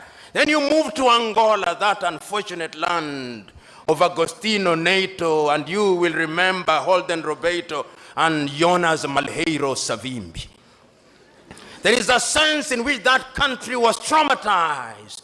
I'm happy to note that President Dos Santos now says he's going to retire in 2018. My only concern is that he is sick now, and he is seeking treatment in Madrid, Spain. Why don't they have a good hospital in Luanda, Angola? After you've been a president for 20 years, you are going to another civilization to treat you. There is a sense in which there was lack of hygiene. Then you go to Botswana, that great country. In 1966, Botswana was a backwater country with nothing but courtesy of an individual who knew that hygiene depended and required that you improve the quality of people's lives. Sir,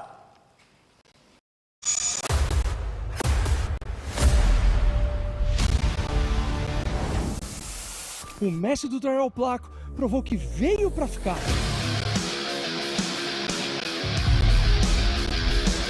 Então essa é a oportunidade de eu mostrar o que eu sou capaz. É isso mesmo. Quem tá de fora acha que é fácil, mas é não. Que loucura! A expectativa é não ser eliminado, né?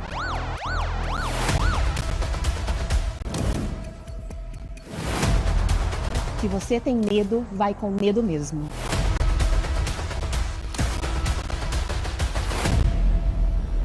Forte, é só forte! E R$50 mil.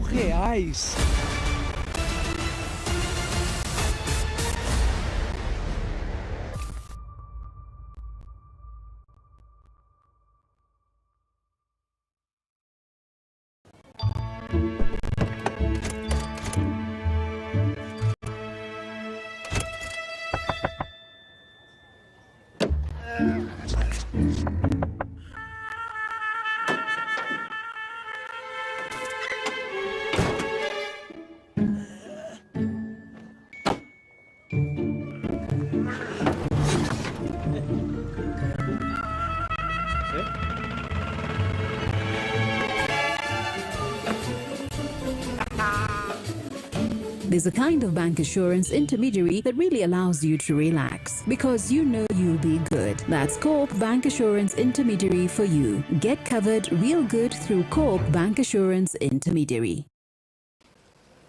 Serese Kama. And you know, when you have hygiene, even the politics becomes hygienic. And you realize that politics is not a life and death issue.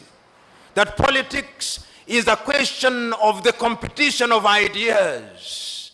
I've just read a Tanzanian newspaper here which I thought was very insightful. Siasa ni kupambanisha hoja sio vioja. And there is beauty in that. And Nyerere put it even better in much more eloquent Kiswahili than I can master.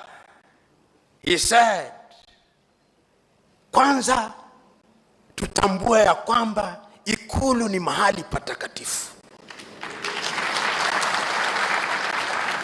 But I'm still talking about Botswana, Saserese Kama, Ketumile Masire, Festus Mohai, and Ian Kama. They now know that politics is not life and death.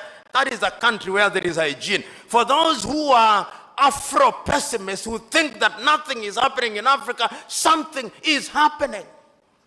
They are monsters, but they are also angels. But did they not exist like that even in the heavens? Lucifer alongside Michael and Gabriel? it would appear that as it is in heaven, so it is on earth. And if you go to Mozambique, you can also begin to see that there is a problem there, but there is an attempt at hygiene. You go to Zambia, that is another country, Kenneth David Kaunda. On the day that he left office, Kenneth David Kaunda had only $8,000 in his account. If you ask your typical African Tanzanian councillor today, before Magufuli came in, that was pocket change. After 24 years in power, $8,000 only. Those are people who love their country and sacrifice. There is a need for hygiene in Zambia. It is the only country in the world that I know where when an opposition leader blocks a motorcade, it does not become the offense of obstruction, it becomes the offense of treason. Unprecedented in the world. Hygiene is necessary in that country. And I look forward to hygiene being introduced. Then one comes to Tanzania.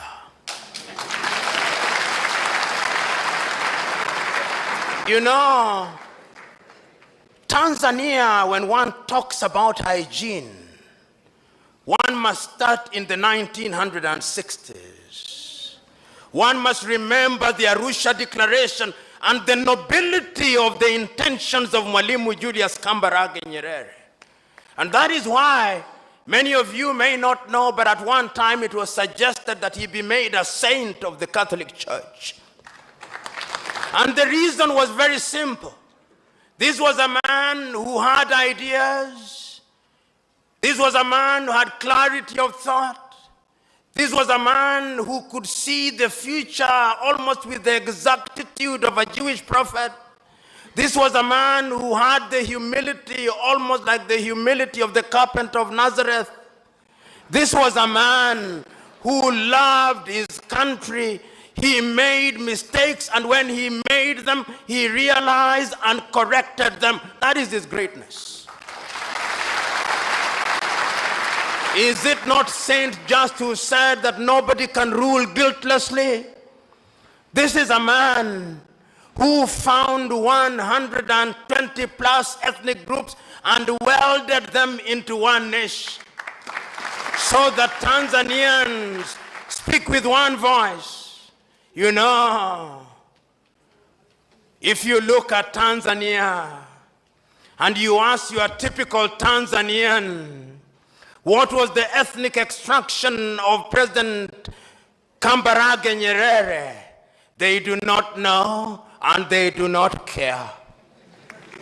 If you ask Tanzanians what was the ethnic extraction of the second president of Tanzania, Mzee Ali Hassan Mwinyi, the Tanzanians do not know and they do not care because it does not matter.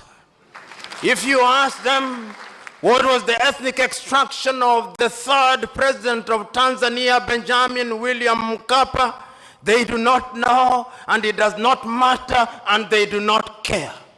And if you ask Tanzania what was the ethnic extraction of your fourth president, Jakaya Mrisho Kikwete, they do not know and they do not care. And if you ask them what is the extraction of your fifth president, John Pombe Magufuli, they do not know and they do not care. They only know that he's a bulldozer.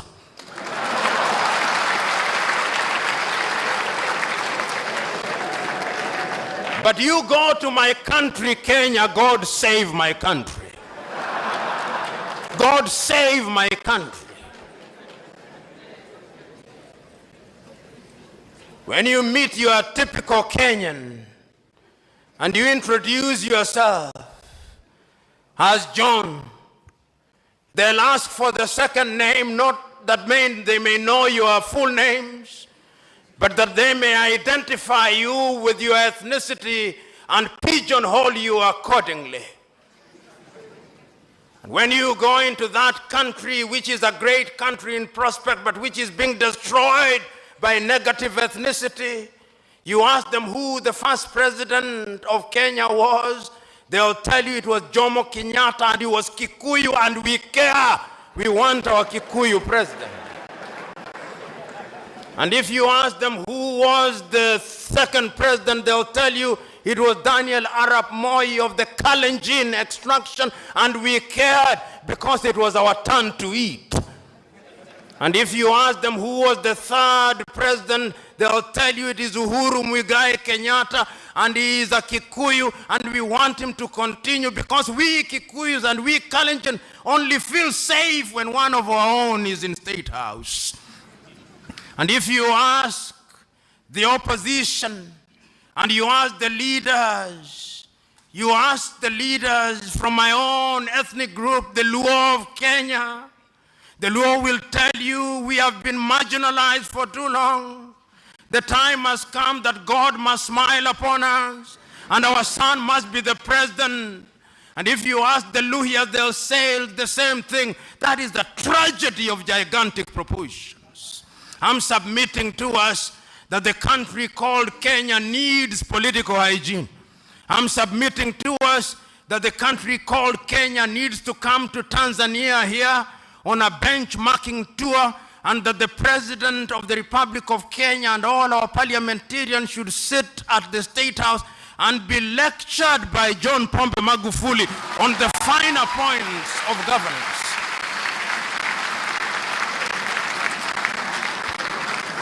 Of course, Mzee Warioba will be there, and other stalwarts will be there.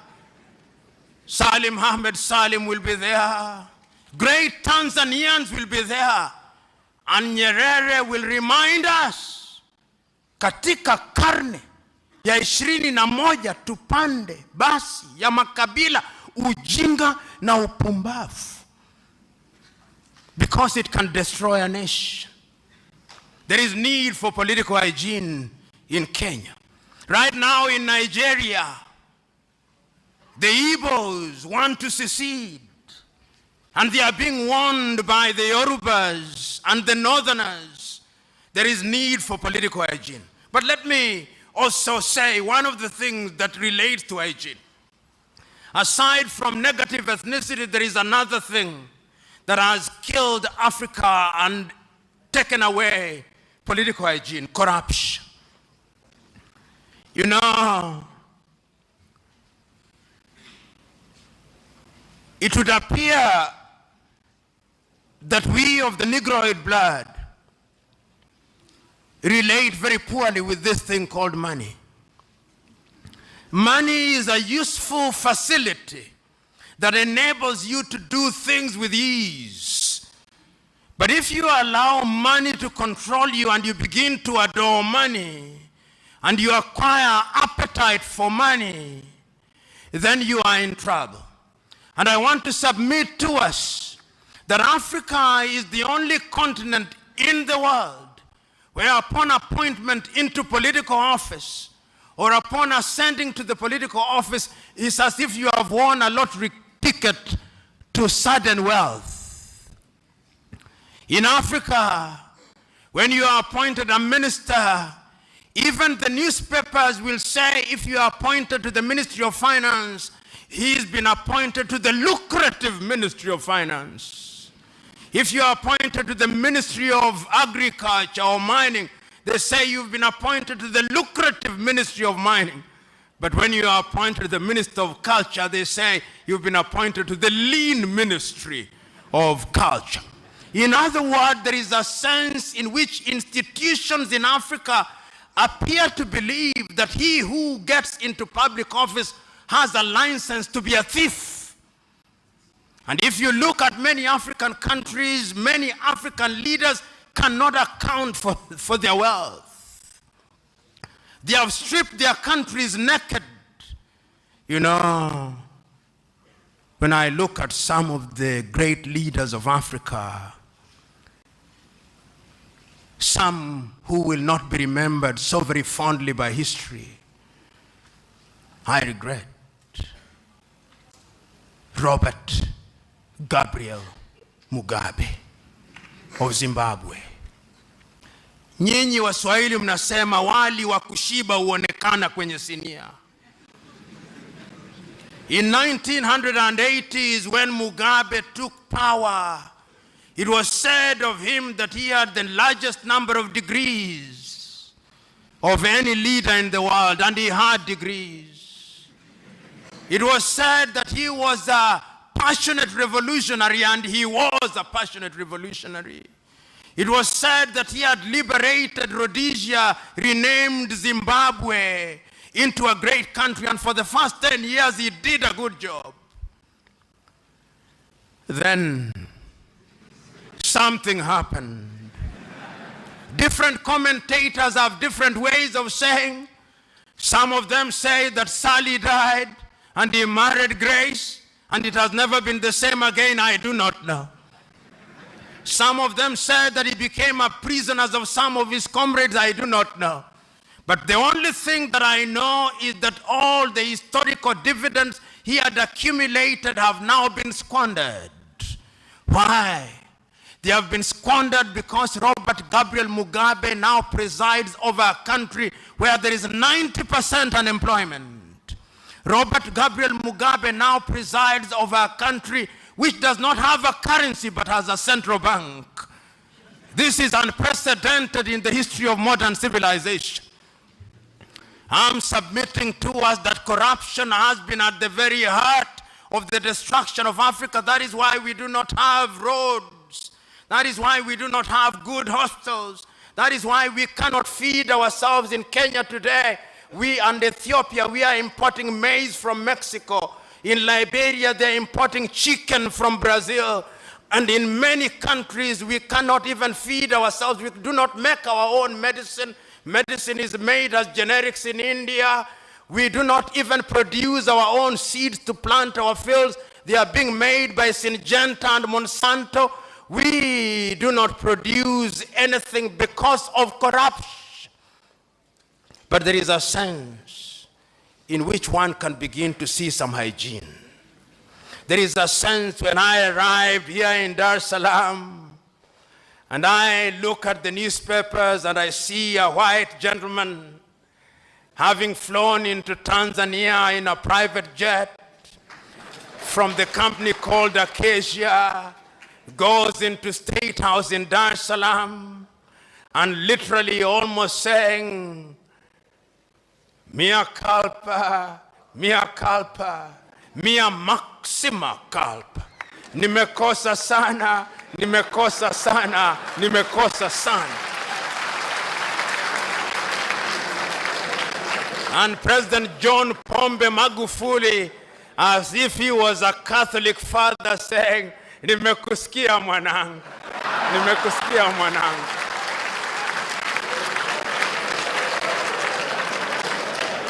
Tutakuhurumia lakini kwa masharti. Na masharti ni ya kwamba lazima ulipe ulizozipora. I felt told that there is an African leader who can stand up to international pirates who for 20 years have deprived Tanzania of taxes that would have gone to schools, taxes that would have gone to the health sector, taxes that would have gone to infrastructure, taxes that would have gone into agriculture. John Pombe Magufuli is a breath of fresh air. I know that there are some Tanzanians who may think that he's disrupting their agenda. John Pombe Magufuli disrupt their agenda. For if you come into a country and you find a patient suffering from cancer, you've got to subject them to chemotherapy. And when you administer chemotherapy, the hair will fall out a little. There will be some pain. That pain is necessary because there is no gain without pain. I'm not a Jewish prophet nor related to one. I'm not a member of CCM. But if John Pombe Magufuli continues on this trajectory and has a second term, in the next 10 years, Tanzania will be one of the largest economies in this country.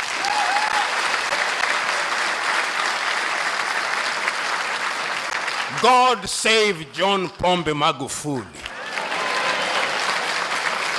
You know, I was reading a tweet and some American is saying, bring us John Pombe Magufuli. And I was in Kenya and I said at one time that we need to Magulify Kenya. In other words, there is a sense in which a new English word can be found, the Magufulification of Africa. In fact, I dare say that even my own paper, instead of calling it a call for hygiene in African politics, I would say the Magufulification of Africa. And I would still be right. But the whites say that one swallow does not make a summer. There are other good examples in Africa of the beginning of the introduction of political hygiene. Ian Khama in Botswana. Ian Khama in Botswana, it is said that a minister in his government went to him and said, I've been named in a scandal, Your Excellency, help me. He told him, there is nothing that I can do. The individual went to his rural home. The following day, it is reported that he had committed suicide. I'm not a sadist, nor do I intend to be one, but if there are such individuals, I want more suicides. Ian Khama is yet another breath of fresh air.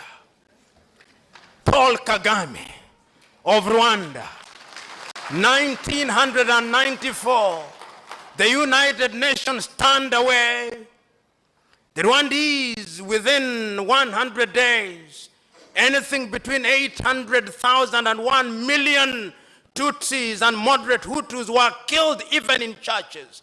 Then there came a tall, lanky man, Paul Kagame, and his comrades in arms. I was there 2 days ago, and one of the best drives out of any airport in the world is to be found in Kigali, in Rwanda. And you can see, so that those who thought that Africans cannot do it, our color is innocent. The Negroid, the dark color is innocent. It is not in our DNA. No. What happens is that there are some within our ranks who are errant, who must be punished. One can go on, but even my own good friend Yoweri Kaguta Museveni found a dilapidated Uganda. And even if you say that Yoweri has now stayed a little longer, there is a sense in which history will remember him fondly.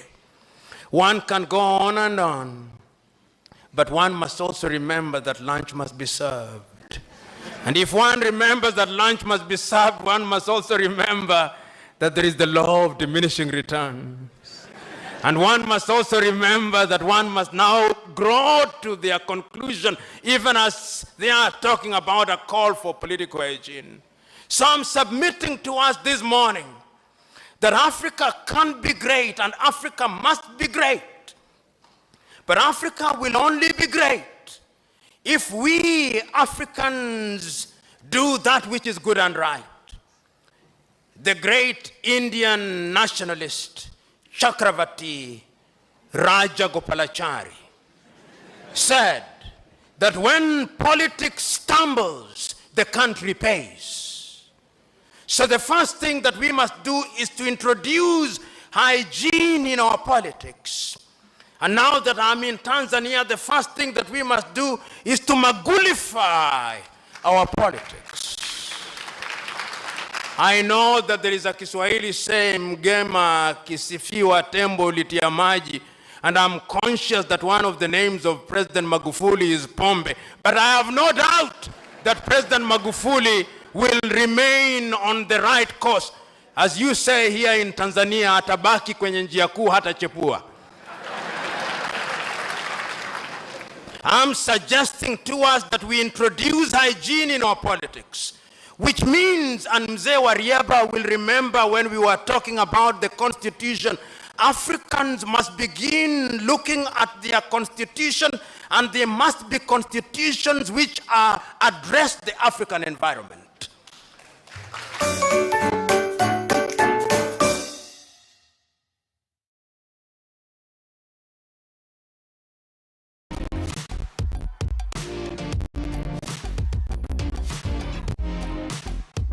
for inviting me. The bio is already in the program, so why read it at all?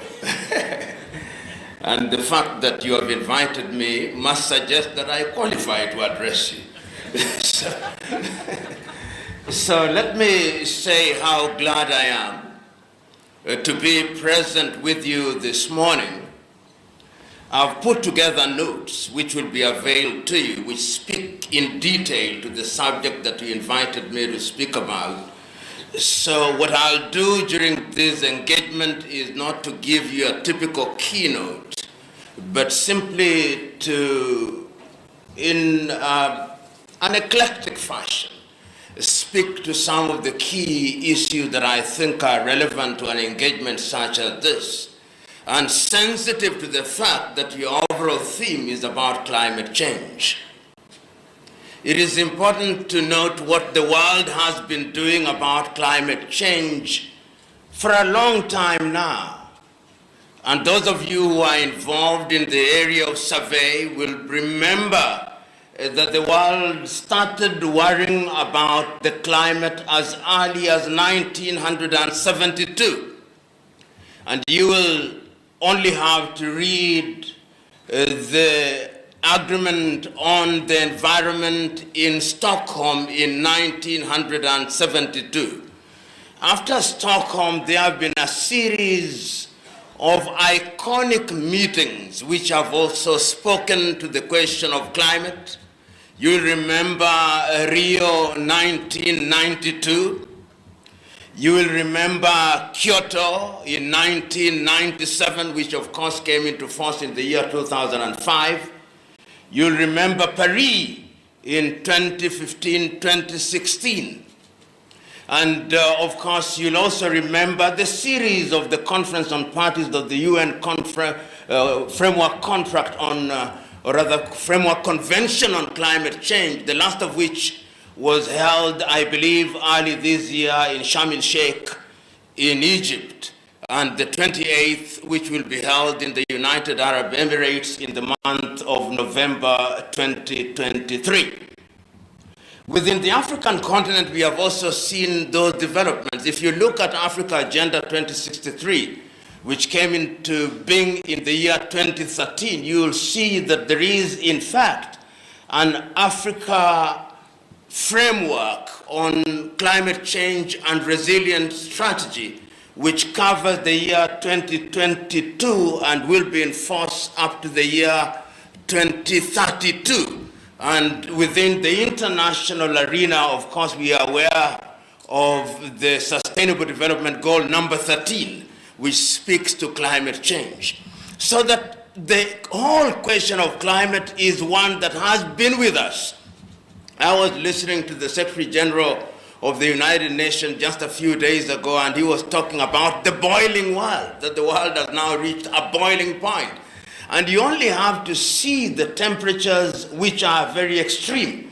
If you look at the floods, only yesterday, Beijing, China, had rain of nearly 1 meter. And if you look at what is happening in terms of the heat, Mongolia recorded its highest temperature since they started doing the records. And so that this is an issue that is alive and real. Of course, that is not to say that we do not have climate change skeptics, people who believe that really this is just fiction. But if you look at the El Nino and La Nina phenomena that we have seen in the world in the recent past, it tells you that something is happening to the world.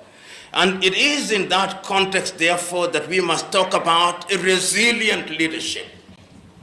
And when one talks about leadership at any level, one must recognize, particularly when one is talking about these issues in the context of Africa, Africa is a continent that has a very large desert, the desert area and the unraveling of the Sahara Desert. Those of you who are keen students of geography will note, for example, that the Lake Chad Basin, the Lake Chad contracted by almost over 30%. And you can imagine the impact that it has had on the Chad Basin, the fishing communities. And if you go down south in the Namib Desert, And if you look at quite a number of areas which have marginal lands, the world is really going through a very difficult phase. Which then calls into question, what are we doing at the level of leadership, at the level of research? If you look at Africa today, and you look at the kind of money that we deploy into research, is less than 0.25% of our budgets, not our GDP. And if you look at the world now, if you look at researchers per million, you'll be shocked at how pathetic we are. Israel leads the world, and I think to 1 million, Israel has nearly anything between 6,500 to 6,980 researchers per million. If you come to Africa, you come to countries, I think South Africa is leading in this regard, with about 500 researchers per million, Kenya possibly 250. Nigeria, which should be leading in this regard, is below 100. And if you don't research, then you are engaged in voodoo. Because science has now demonstrated that there must be logic to what we are doing. And even those who are in positions of leadership must be individuals who are dictated and governed by science. And Africa has been going through a series of factors and a series of agreements over the year. I remember that when Africa, for example, Africans sat in Lagos in 1980 and came up with the Lagos Plan of Action, which was to be the blueprint of how Africa was going to develop in all spheres. The Lagos Plan of Action came and was never implemented.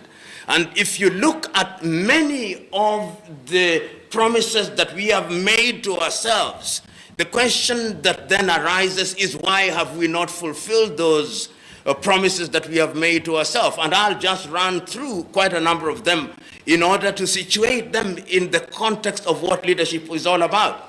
If you look at the freeing of the spaces, of the airspace, for example, as early as 1988 in Yamoussoukro, La Côte d'Ivoire, Africa said we were going to free the airspace to reduce the cost of airfare within the continent of Africa. We have not fulfilled it. In Kenya, only yesterday, I think we have now allowed Ethiopian Airline and Air Dubai to fly directly into Mombasa, their second aircraft.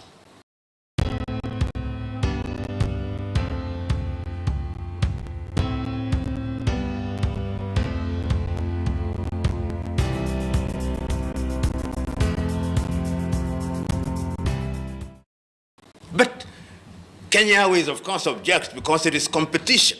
And I'm saying, why don't we achieve this? Because there is no shortage of declaration that we have made. If we had implemented Yamoussoukro, you can imagine what would be happening in terms of trade. And I'm saying that is the quality of leadership that follows these things through that is lacking. If you go into the area of medicine, for example, in Abuja in the year 2001, Africans met and said that we were going to spend 15% of our budget, not GDP, in health. None of the countries reached. I think it is only Mauritius and Rwanda that nearly succeeded in doing so. And you can see the health burden and the diseases, some of the diseases that we thought we had conquered are now coming back.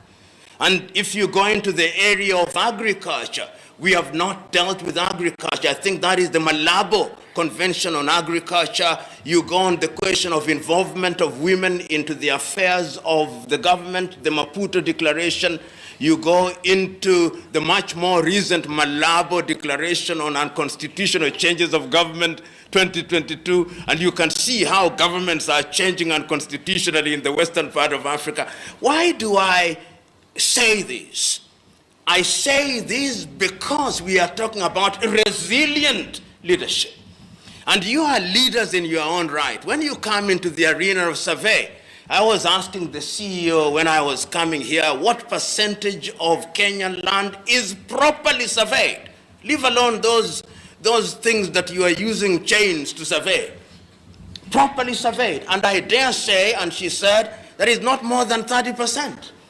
in the 21st century, and Kenya is one of the better countries. If you ask our rivers, have they been properly surveyed? The answer is no. If you ask both our territorial on the farmer terra, on the land, the kind of survey, the land tenure systems that we have here, and we have some of the most convoluted tenure systems in this continent. If you go to Western Africa, you'll find Western and Central Africa, you have ancestral land. If you go to Uganda, they still are grappling with Mairo land. And the tenure systems in the Baganda Kingdom, in the Bunyoro Kitara Kingdom, in the Toroem, is totally different from the tenure system that you'll find in Jinja, for example, or Kampala, for example. And when you are getting into survey, there are cultural issues that stand in your way. When we were doing the Constitution, you'll remember that some of the things that we grappled with was whether we should have communal tenure systems for forest dwellers like the Ogiek, for example.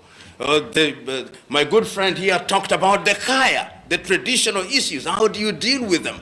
You talked about Dongo Kundu. And all these issues that we are dealing with are standing in the way of our realization of the fuller potential of the utilization of land, because land is a major factor of production. And if that major factor of production is not dealt with in a manner that is modern or accommodative of the modern realities, then the development that we talk about is hampered in many ways. And once again, one may ask, how does leadership and resilience come into play? And I'll be able to contextualize. You are surveyors, you are land valuers, and you have all the professions that are present here under your umbrella body. Where is the original sin that we are committing? The original sin is at the level of training. How are we training people at our universities and institutions of learning? If you go to many African universities, if you go to the universities in this country that train people in the survey department, the equipment is as old as when I was at the university, which is over 30 years ago. In other words, you are using things that are completely outmoded, competing with the Koreans who have gone into the realm of technology. You are competing with the Chinese, you are competing with the Europeans, you are competing, these are the people that you are competing with. If you look at current developments, for example, in an area that is germane or relevant to your own profession, look at the infrastructure that is being undertaken by the Chinese across the continent of Africa. How are you involved? When they were doing the expressway in Nairobi, how many of you were involved? Was your association involved? Were Kenyan engineers involved? Were Kenyan valuers involved? No. You are busy dealing with petty stuff, eating the crumbs while the dinner is on the table. This is the situation in which you find yourselves. And that is not only true of Kenya, it is true in all countries. I'm told they are my friends here from Nigeria. If you go to the development that are taking place in Abuja, who is doing the work? If you go to the beautiful roads that are found in Akwa Ibom, in Uyo, in Akwa Ibom, who is doing the roads?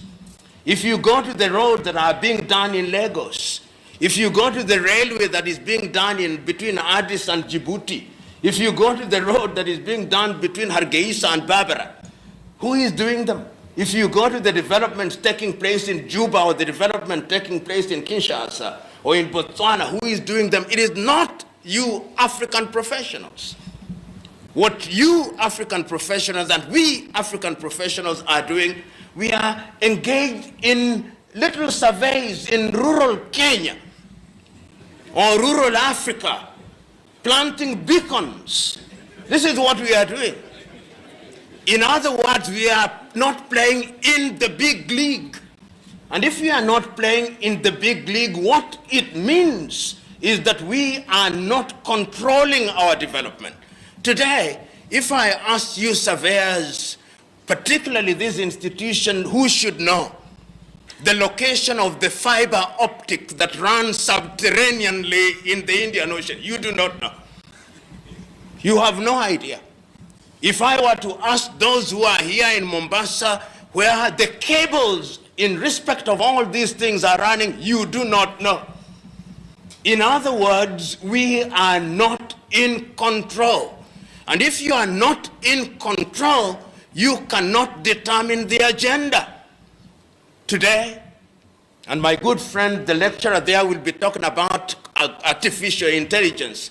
We are now in the realm, she'll tell you, we are now in the realm of the 4th industrial revolution, segueing into the 5th industrial revolution.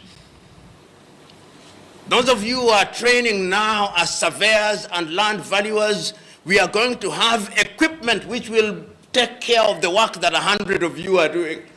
In other words, in the next 10 years, you'll be irrelevant. You'll be dinosaurs. Your training will have no meaning.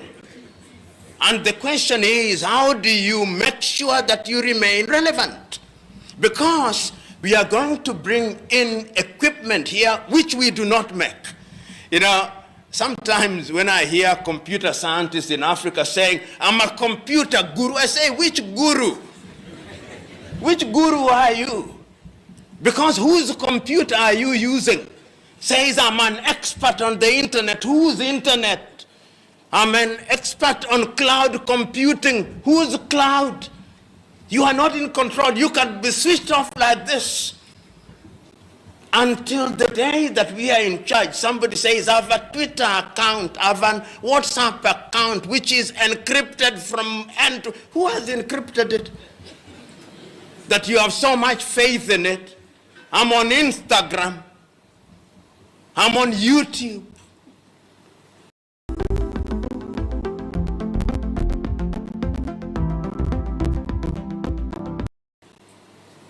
Uber being controlled from San Francisco in the United States of America. Bolt being controlled from Estonia. Leadership is about agility. In my younger life until now, I'm a martial artist. And one of the greatest martial artists and philosophers is Bruce Lee, with his art called Judo Kunedu. And he says that a leader must be agile like a martial artist, agile like water. If it is in a glass, it takes the shape of the glass. If it is in a bottle, it takes the shape of a bottle, but it doesn't change. It can be solid, it can be gas, it can be liquid, but it's still water. Leadership. A leader must have vision. You've got to see the big picture. Do we have such leaders? Whether it's in the political arena, you are typical African so-called leader. I don't use leader when I'm talking about African politicians, because it's an insult to the word. Their agenda is thinking from one election to the other. No big ideas. You go to China, see big thinking. The Chinese are now thinking about how they will relate to Africa 100 years from today. 100 years from today. None of us will be alive. None of them will be alive. That is why they have, you go to any serious university in Africa now, they have a Confucius Institute. They are here to take charge of your mind so that you begin thinking like Chinese. They are teaching your children, you of the middle class, your children, you now tell them learn English and learn Mandarin. Because they are creating leaders in their own image. You know, when there was the conference in Sharm el-Sheikh, the COPs 27, Nigeria had the largest delegation with 486 or thereabouts, followed by Kenya with 386 for thereabouts. China had 193 or thereabouts. The United States 186 or thereabouts. Half of the individuals from Nigerian and Kenyan delegation were dead weight who are shopping in Sharm el-Sheikh. They had no idea what was happening. So when they come, they are now waiting for the conference in United Arab Emirates on 23rd to 25th November this year. Yet some individual in some ministry in this country authorized that they go. And all of them possibly were traveling business class. Those are not leaders. Those are thieves. And when you have such individuals controlling your affairs, you can't go far. We consume technology in a very primitive way without context. There is something called Ardhi. Good. I started trying to enroll in it yesterday. I have not succeeded. Because they send me a pin. When I put it in, they say I'm too late, and I've done it immediately. Now, what about my semi-literate mother and grandmother in rural Africa? How are they going to consume Ardhi? Good on paper, but out of context. Every technology must be contextualized so that it has real meaning. Today, if you are borrowing money from a bank and you want to use that money quickly, registering a document in the land register in this country is a nightmare. And yet, you hear those in those sectors saying, we are ticking the box, we are now technologically savvy, we have Ardhi. Nonsense.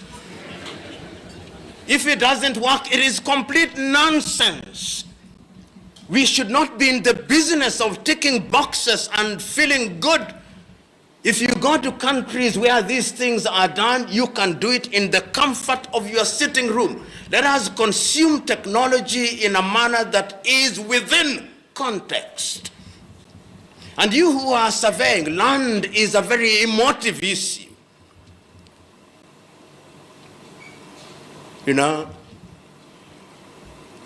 you go to Kisumu, you go to Thika, you go to Kitengela, you go to Kilifi. See the many land conflicts that are there, double registration of land. How did that happen when you leaders were there? How? How did that happen when you have ethical standards within the survey and land valuation? How does it happen that a single piece of land is valued by 4 surveyors and one says it is 2 million, another one says it's 30 million, another one says it is 40 million? Is it voodoo or science? And we do this when the government is required to steal money through professionalism, you call it. Is that leadership? Leadership is about honesty. That is the point that I'm trying to make. That you are not a leader until you are honest. Leadership is about courage. And courage does not mean recklessness. It's about doing the right thing in a manner that is orderly. Are we courageous? Are you prepared to speak your mind without fear of consequence? He's lucky that you don't have the minister in charge here. If he was here, many of you here would be groveling, Mr. CS, Mr. CS. That's what we do in Africa. We see public officials and we go on a worship mode. And we don't tell them the truth. So somebody who is a CS, somebody who is a PS is being worshipped and you claim you are a leader? He's talking about the Kenya port, the port of Mombasa. The port of Mombasa is losing as we speak to Dar es Salaam, and he knows it. Losing to Dar es Salaam. Rwanda is preferring Dar es Salaam. Uganda is preferring Dar es Salaam. Eastern Congo is preferring Dar es Salaam. Burundi is preferring Dar es Salaam. Why? The question is, there's something that we are not doing. The leadership is not doing something. And the leadership must be told. And why should we be worried as Kenyans? Because if the port of Mombasa loses out to Dar es Salaam, it means that jobs will be lost here. It means that the cost of goods will be lost here. Right now, you know that the port of Berbera in Somaliland is being done. When the port of Berbera is finished, when Port Sudan is operating at full throttle, when Djibouti is operating at full throttle, when Beira is operating at full throttle, when Bagamoyo and Tanga is operating at full throttle, I fear for my port. I fear for my port and therefore my country. So one of the things that leadership in East Africa should be thinking about, and I know they are, because I've looked at their plan, is an integrated African approach, East African approach, so that there is no negative competition between Mombasa and Bagamoyo or any other port or the inland port that we are now doing in Kisumu, in Kindu Bay, in Fort Portal, in Mwanza, and all those. And all this is about leadership. Leadership is about foresight and intergenerational. When you are a leader, you don't think about today. The things that you are doing today, the fruits will be born long after you are gone. That is why it's always said that you are never successful until your successor succeeds. This is it. Leadership is about empathy, about building a team. I was telling some young men that one of the things that amazes me and annoys me at once is when African countries go for team sports. Right now, there is the women's football in New Zealand and Australia. And when African countries score a goal and lose, the newspapers in Africa report that African team has done very well. They scored a goal. But I thought people went there to win. When an African team reaches the quarterfinals of the World Cup, we say, oh great, for the first time an African team has reached the quarterfinal. You would think that the African teams were human beings playing with angels. What point am I trying to make? A good leader creates a team, a champion team. And a champion team will always beat a team of champions. A team of champions is a group of individuals who all have talent but are each playing for their personal glory. That is why in Africa you see Africans only do well in individual sports, not in team sports. Kukimbia tu hivi, wanashinda hivi. Kwa kuwa one man's glory, anakimbia kabisa, tunavunja marekodi kabisa. Lakini kuja kwa kandanda, basi. Kuja kwa kandanda, hatuko. Kuja kwa netball, hatuko. Kuja kwa mpira wa kikapu, hatuko. Team sport, hatuko. Why? Because we are not a champion team. A good leader must build a team where there is delegation without abdication. A good leader delegates but does not abdicate and says the buck stops with me. A good leader encourages those who are serving under him or her, does not feel threatened. A good leader has high self-esteem. Unaona mtu hivi? No self-esteem. When a worker is doing a good job, anakasirika. Anataka sifa hivi. Anataka asifiwe. Anataka wamwabudu. Hiyo si kiongozi. Hiyo ni mhuni tu. So, when we are in a forum such as this, and as I worry about this continent, Chinua Achebe, writing in his book, The Trouble with Nigeria in 1983, says something that applies across Africa. He says of Nigeria, and I dare say of Africa, the problem is simply and squarely one of leadership at all levels. At all levels. Any country you go to, and I visit all of them, most of them, I've visited 50 of them across this continent. Watu wanajiita viongozi hivi. When you hear what they are saying, watu wanapyora tu. Maneno machafu tu, viongozi. And they call themselves leaders. Somebody said that we are an agricultural country. Are we? When in my rural home we are eating fish from China next to the lake? Are we? When we are importing chicken feed from Brazil, are we? When the potatoes we are using at Kenchik, which is an American company we import from Egypt, are we agricultural? Are we?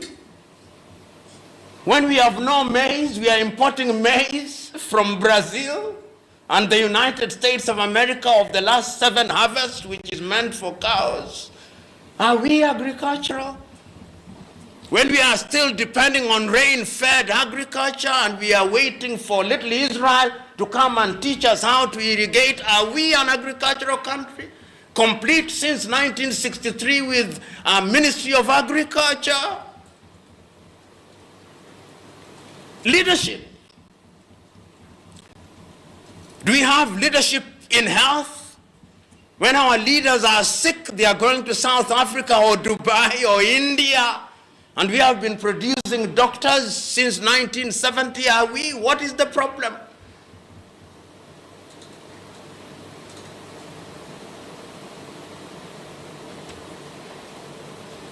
You'll shortly be going for tea.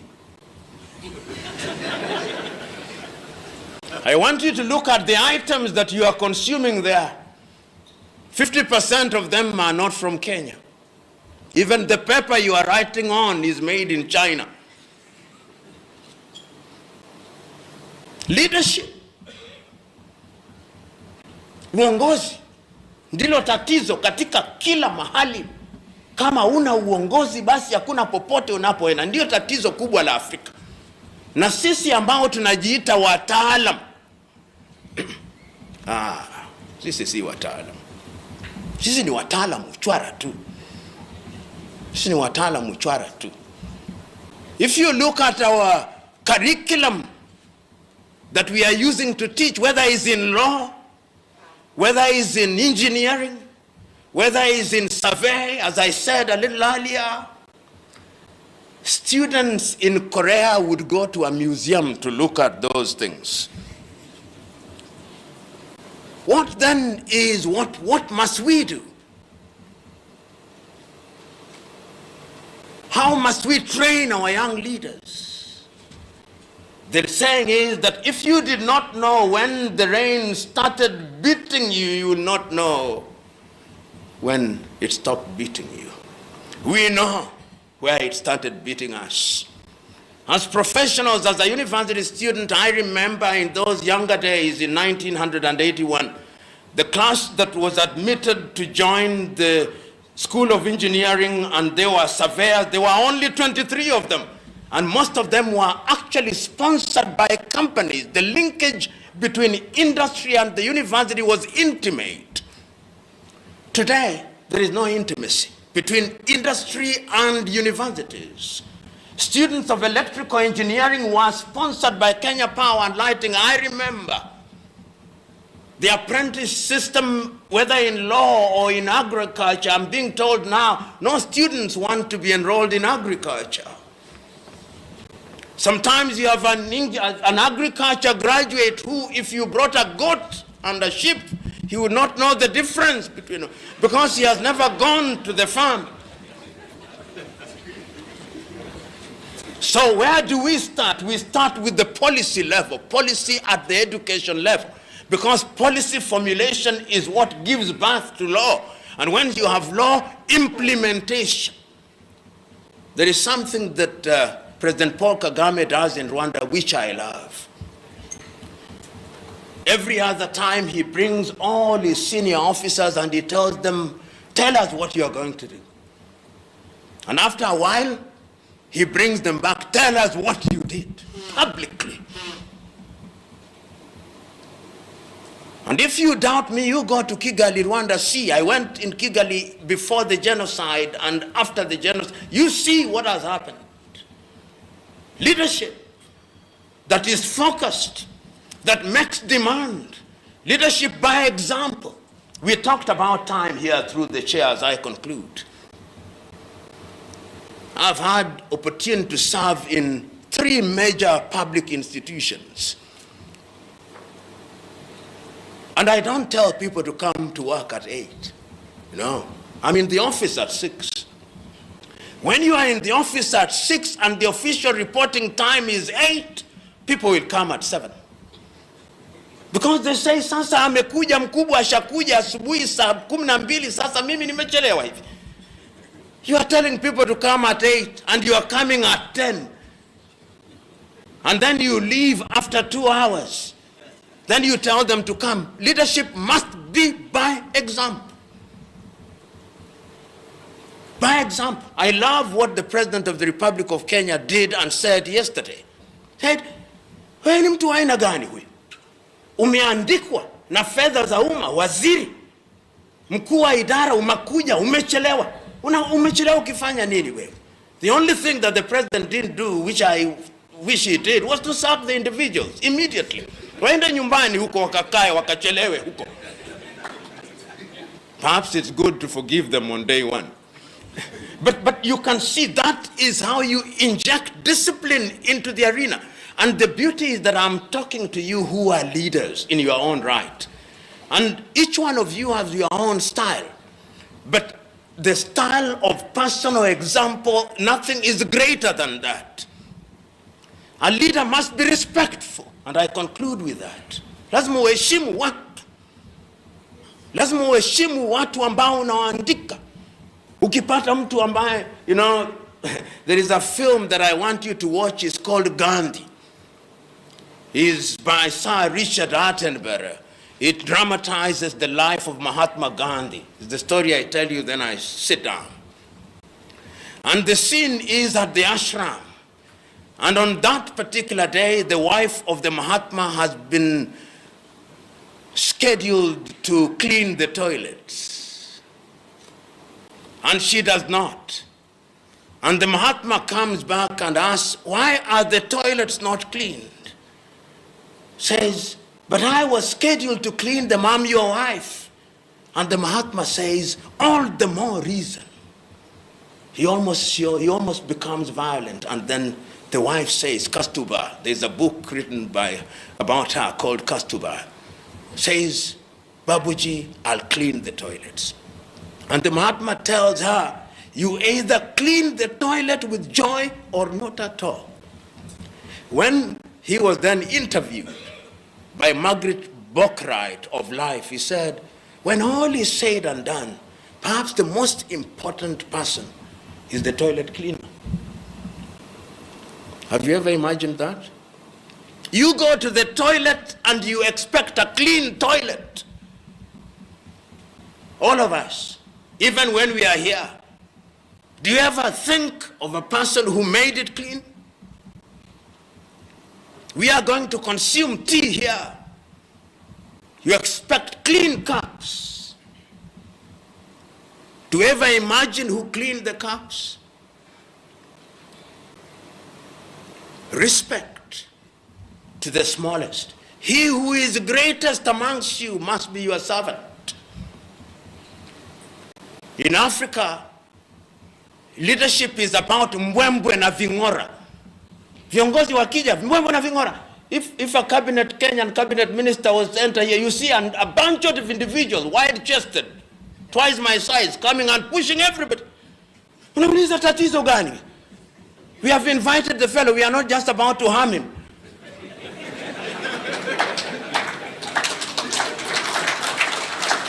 But why do we do that? Because we have confused leadership. Mbwembwe, hizo na vingora, hivyo is part of the package. They think you are important when uko na mbwembwe na vingora. Leadership is about simplicity. Simplicity is the highest form of sophistication. You know, as I was coming this morning, I was sitting in seat number 11A. You know, 11A is closest to the business class. So the pastor, in his wisdom, came to extract me. Says, naomba unifuate tuende kule. Nikamwambia siwezi. Sikulipia. Walionialika wamenilipia hapa, kama wangetaka niende kule wangenilipia.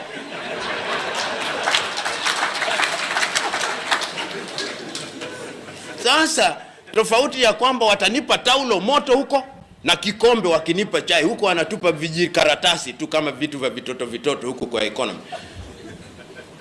And what was the point? I was telling that gentleman that I only want what I deserve. No favors. A leader must be modest. You know, it pains me when I see government officials between Nairobi and Mombasa or Kisumu, all of them in that business class. The only difference in that is a curtain. Na unapewa juice kwa glass, ndio tofauti. But it is twice the cost to the taxpayer. So, my fellow brethren, it all falls or fails on leadership. This continent must be great, and it can be great. When you look at my paper, at the very top of it, there is a statement that I've extracted from Kwame Nkrumah. This statement he made in 1957, that Africa needs a new man and a new woman who has eschewed greed and whose only desire is to serve. And Nyerere perhaps put it better in Kiswahili: siri ya maendeleo ni watu, ardhi na siasa safi na vijana wenye malezi bora, siha njema na bongo kali. That is what we need. And I am now asking you, let this not be another jamboree. Because this country, this continent, in the next 40 years, all of you will be dead. Msikusahau hiyo. Nyote, hata kama mtakuwa bado hai, mtakuwa sasa wakongwe tu. Not useful to yourself or society. That is the reality. So when you are doing the right thing, think about your children and children's children. That is what we must think about. Because if we don't, as I see it now, tutatekwa nyara tena, tutauzwa tena, tutatawaliwa tena. God bless you.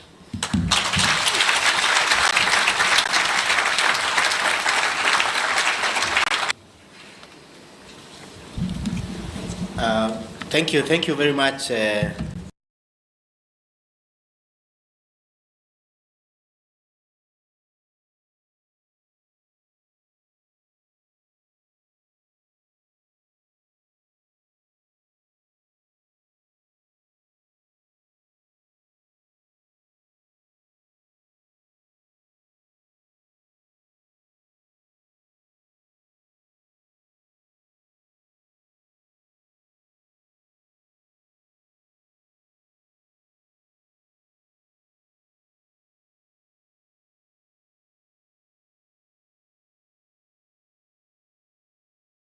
How many of you here will not remember the structural adjustment programs in the 1980s?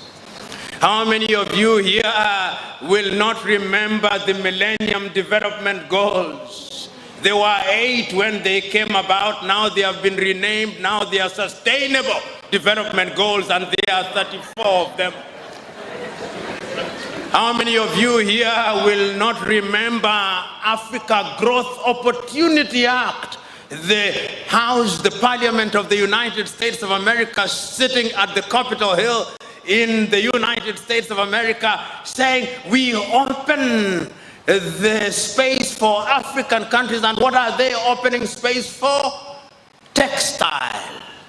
We will now, whether it is in Lesotho, whether it is in Nigeria or Nairobi, Kenya, our women and our young men are sewing jeans and other apparel which are taken to supermarkets in the United States of America. And once they have worn them and they are tired of them, they created another export opportunity of second-hand clothing.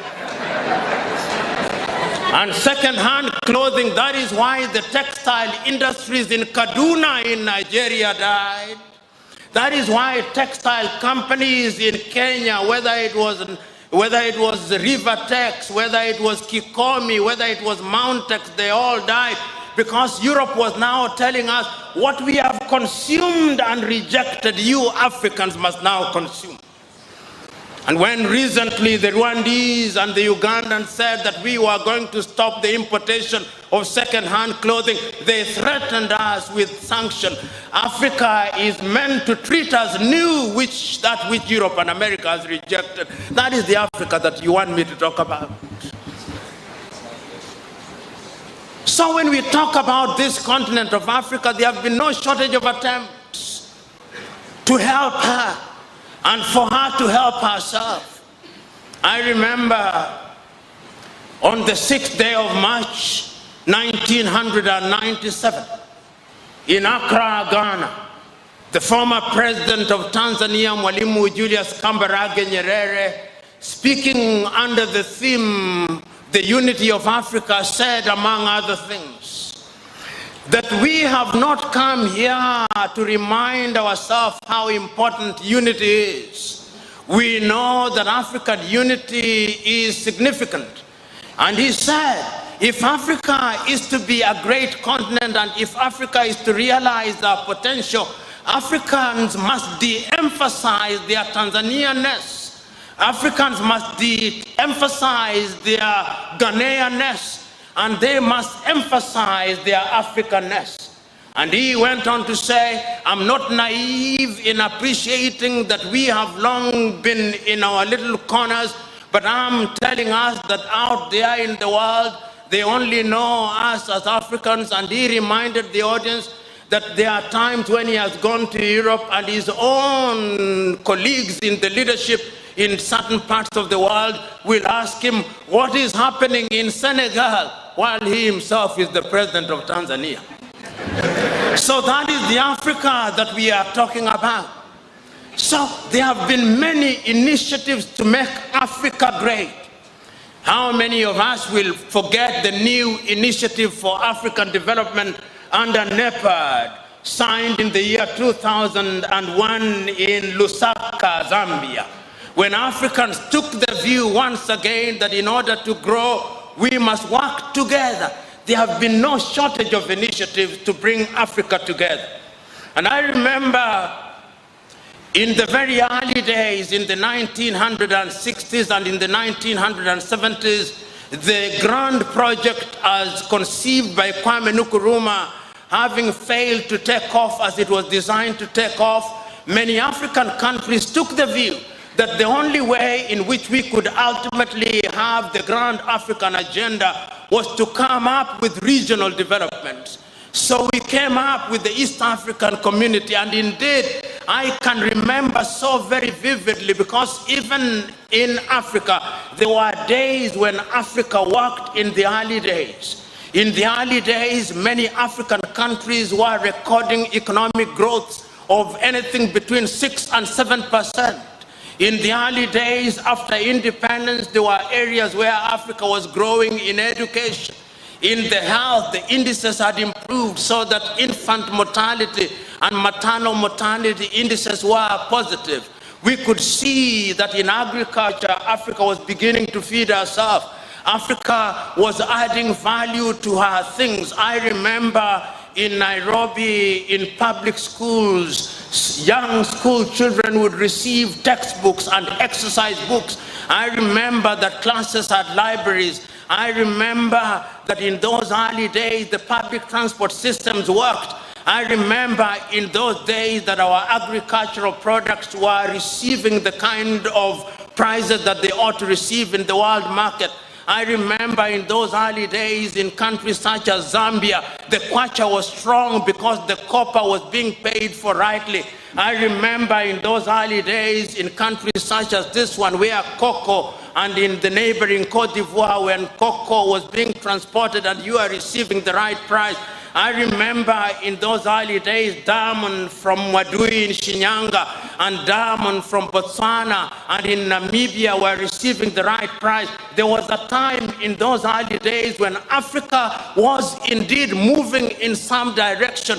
And I remember in East Africa when we had one common currency, when we had one airline, when we had one university and things were moving. In the education sector, I remember students coming from Kenya and traveling to Fura Bay in Freetown. I remember hearing universities such as the University of Education at Winneba. I remember the University of Legon. I remember the University of Nigeria at Nsukka. I remember the University of Maiduguri, and I remember the University of Makerere in Uganda, and Dar es Salaam in Tanzania, and many other universities. Africa was rising, but something happened. Something happened.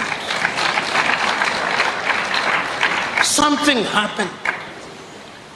There are those who think that it was externally induced. They may be right. There are those who think that our leadership was also a contributory factor, and I think they are right. So that there is a sense in which we Africans are also co-authors of our own misfortune. We are co-authors in the sense that there is, and there have been opportunities to make us great. At the beginning of the address, the Vice Chancellor rightly remarked, the professor rightly remarked that in Africa there were countries that were doing better than South Korea. Kenya was doing better than South Korea. Kenya had a higher GDP than China. Ghana, the same. Tanzania, the same. Then somehow the Koreans went and left us. The Chinese during our lifetime have left us. The Singaporeans have left us. The Malaysians have left us. The Brazilians have left us. The Vietnamese after the war in 1975 have left us. Who is it? What is it that holds us back? What is it? Is it us? Is it some power? Are we children of a lesser God? What is it that holds us back? Why is it that Africa does not work? Why is it that I'm speaking to you now? Even what we call peace in many African countries is not peace, it's just silence.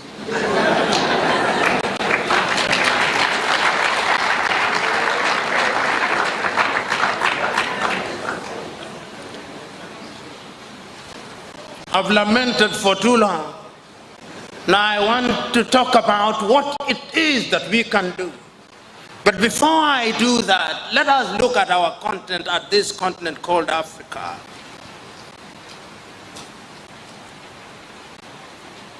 Our combined GDP, the 54 officially recognized countries, that is assuming that you don't ask the Moroccans about Sahrawi.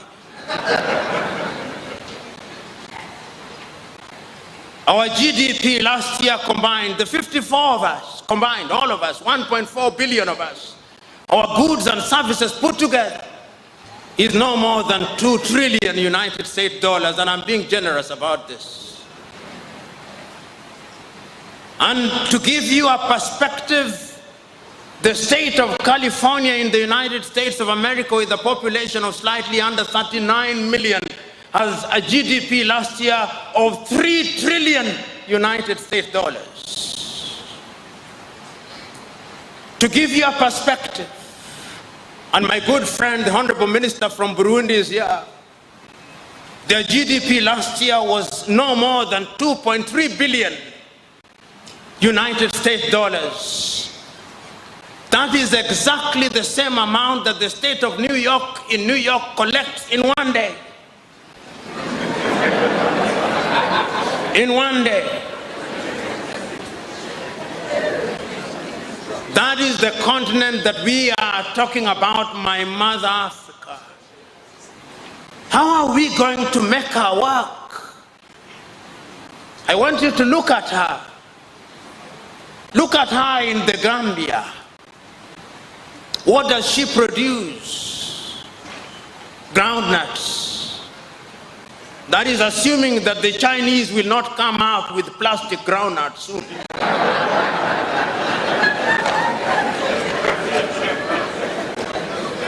And I'm saying this to tell us we are relying on goods which can be taken out of the market. And tourism. How many people visit the Gambia in the name of tourism? If they are more than 1 million, then we celebrate and we bring out dancers. Meanwhile, the bazaar market in Istanbul receives 99 million visitors every year. What tourism are we talking about? Let us go to Senegal. What is she producing? How can we make her work? How can we make Mauritania work? How can we make Mali work?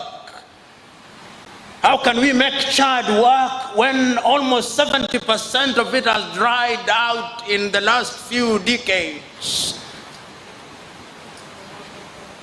Then you wonder why we have Boko Haram, why they are recruits for Boko Haram and ISIS and Daesh. Go to Sudan and South Sudan, countries that are endowed with natural resources. Go to the Democratic Republic of Congo, a paradox and an irony at once, the richest country on earth in terms of natural resources. But who will allow Congo to be at ease? Who will allow her? Because in her state of confusion, she is a jungle from which you can hunt without consequence. So when one rebel group dies, another one is resuscitated. I know of no African country that makes weapons except South Africa. The others just make bullets. The Kenyans will make bullets. The Ugandans will make bullets, but they have no gun to use them and they import the guns. And yet the conflicts that are alive and well in Africa are legion. As the Central African Republic, they are conflicts which are no longer covered in the newspapers or in the media of the forgotten conflicts of Africa. Burkina Faso. And yet the African Union says that by the year 2020, the guns will be silent in Africa. 2020 is 28 days away from today. The guns will not be silent. And I'm saying this because to make Africa work, the guns must be silent. Because if the guns are not silent, our farmers will not grow crops. If the guns are not silent, our women will not go to the markets. If the guns are not silent, our resources will not be channeled in the right direction. The guns must be silent. We want to make Africa work. Will she work? Can she work? Yes, she can. But what are the fundamentals that must make Africa work? Let me remind you, Africa remains attractive. Why is Africa so attractive? Throughout the ages, it has always been attractive. It was attractive to the Portuguese and the Spaniards, but I'm not going to say that. It was attractive to the Arabs, but I'm not going to say that. It was attractive to the Jews, but I will not say that. What I'm going to say that is attractive again, it is so attractive that every 2 years the Japanese call our leaders to Japan. That is how attractive Africa is. They call them to Japan in order to discuss how Japan is going to work with Africa for the benefit of Africa. I do not believe it.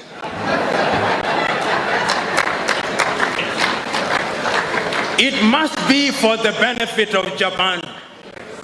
It is so attractive that the Chinese leaders call Africans to Beijing every year. The 54 of them, they call them to Beijing. And they say this is how China is going to work for the benefit of Africa. I refuse to believe them. It must be that there is something that is being done for the benefit of Beijing. Because if I was Chinese, I would do that which is in my best interest, not in the best interest of Africans. It is so attractive that the Russians called our leaders only a few months ago in Sochi. And when they invite you to the best places. It is so interesting, so that the Russians can work with Africa for the benefit of Africa. That is how attractive Africa is. It is so attractive that the Germans also invited our leaders to Berlin. It is so attractive that even the Arabs are inviting them to Doha, and that is how attractive it is. Have you ever heard the Latin Americans being invited? No, I did not hear. Have you ever heard the Arabs being invited? No. It is only Africans who are invited. That is how attractive Africa is. Is it a bad thing? Depending on what you think. We can use it to our own advantage, or we can allow them to use it to their advantage. You know, when I look at Africa and I look at her in the continent, in the context of how attractive she is, another word comes to my mind called globalization. When we talk about globalization, you talk about globalization as if it were a new word. It is not.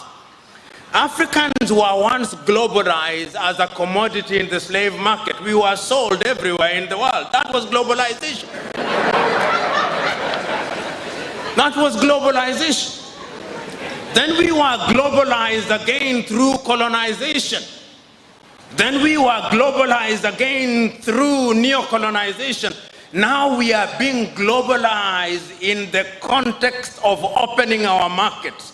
It is Mwalimu Julius Kambarage Nyerere who in one of his many enlightened moments said, when I hear the Europeans saying that we should open our markets in the name of globalization and they say that the rules are the same, I laugh, Mwalimu said. And he said, it is like a boxing match. The rules are the same. But you don't put a heavyweight boxer and a lightweight boxer and say the rules are the same. It is murder.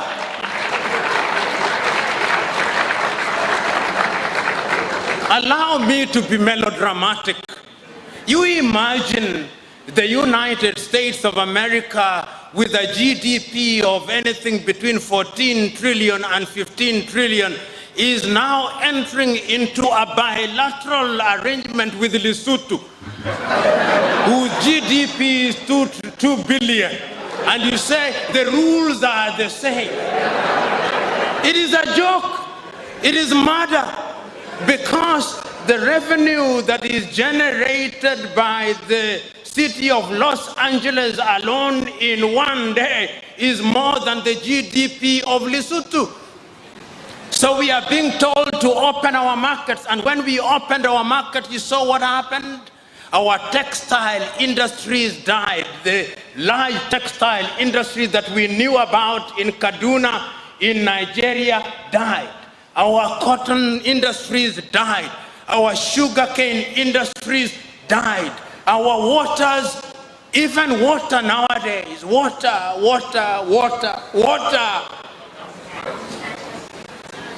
Dasani, Coca-Cola gives us water. You go to hotels in African countries, the water that we drink has the standardization, not this one. This is from UCC. But this is the exception rather than the rule. This is the exception. The rule is water. Dasani, sitting in Atlanta, Georgia, determining what water we take, we of the middle class. Making Africa work is my subject.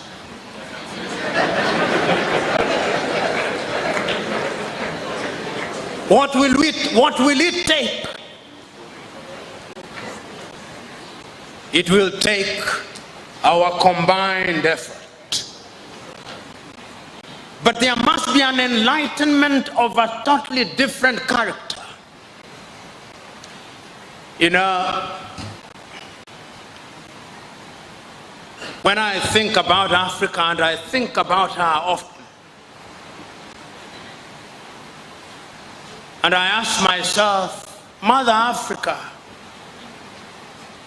how will you be 100 years from today?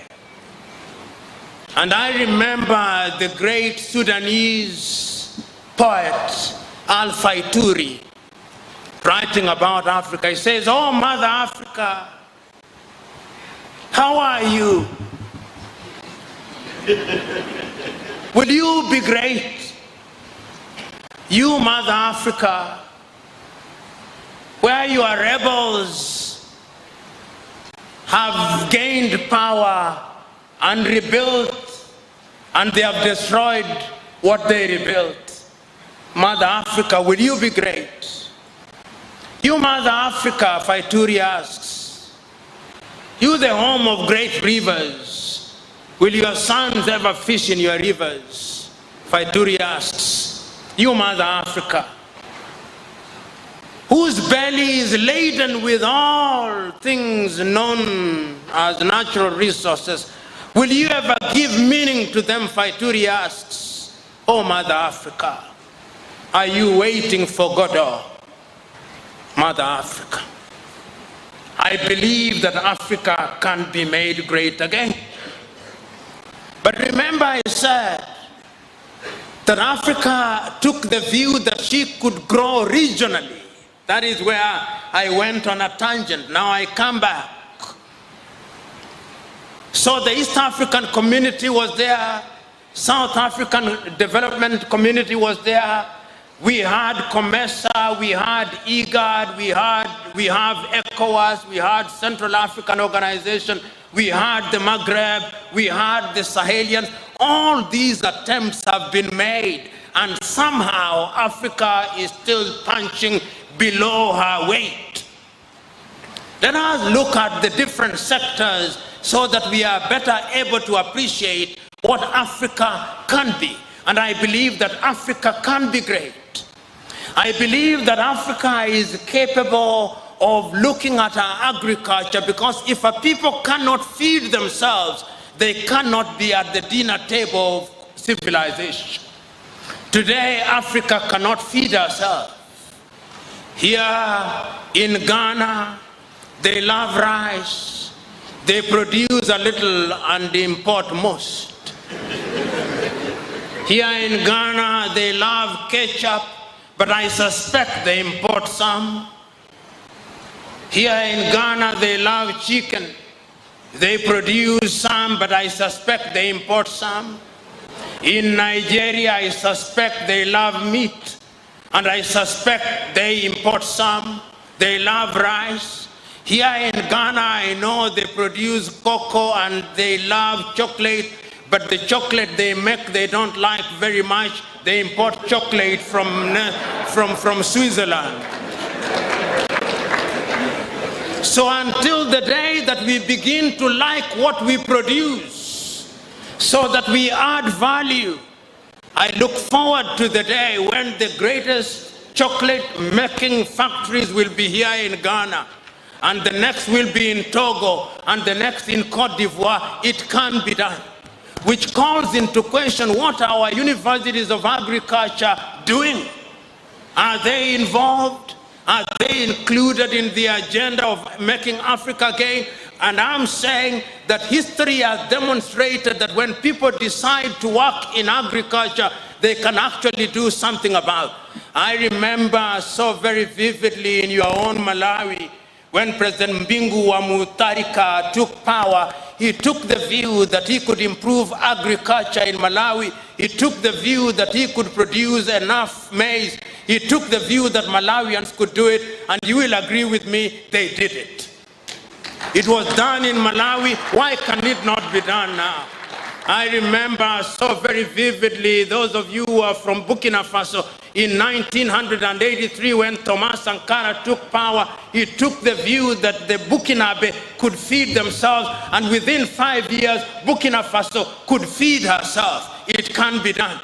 I know that right now, I remember so very vividly in Zimbabwe when President Mugabe took power, and even before then, during the first 5 years, Mugabe's government was capable of producing enough maize to be consumed in Zimbabwe and enough cotton to make clothes. Today, as I speak to you now, the Zimbabweans are under threat of starvation. What happened? It can be done in Zimbabwe, and I believe that it must be done if Africa is to work. Africa can work in agriculture. Africa can work in innovation. I'm very glad that in the last 1 year in Makerere, Uganda, they have come up with a solar-powered bus. Ugandans can do it.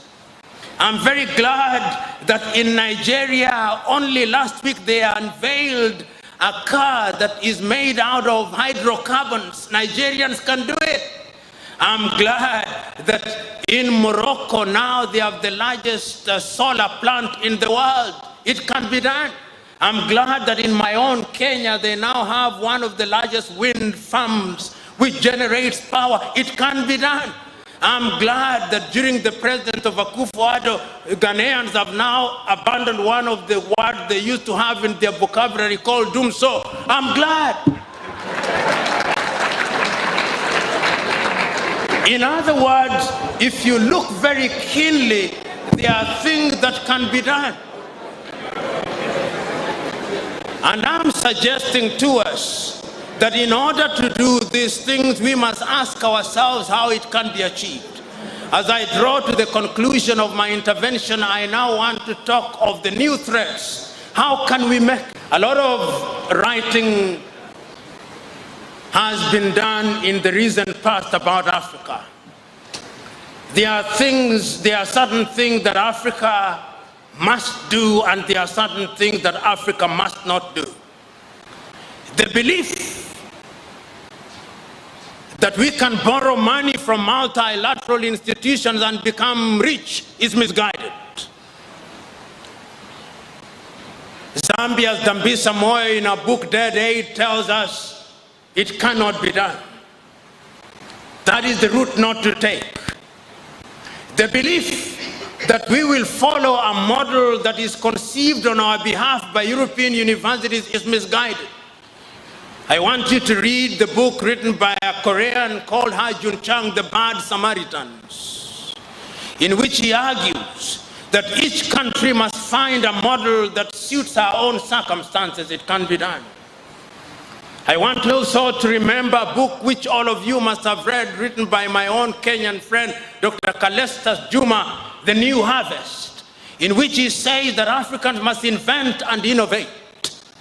I want you to read a book written by Olusegun Obasanjo and Greg Mills, among others, Making Africa Work. Africa can be made to work. But Africa will only be made to work when she is conscious of her current position. Which brings me to a question that we must now pose. What is the danger of other powers operating in Africa? Do they threaten our being? And I'm now talking about China. China is a very interesting country from which there's a lot of things to learn. But she's also a danger to the continent if we are not careful. What is there to learn from China? The thing to learn from China is that during our lifetime, the Chinese, through their ingenuity, have succeeded in lifting nearly 800 million people out of poverty. What did the Chinese do? Is there something that we can learn from them? I think there is. Those of you who have the advantage and the privilege of serving in government, ask yourself, what did the Chinese do that within our own lifetime they succeeded in doing that? And they are everywhere, the Chinese.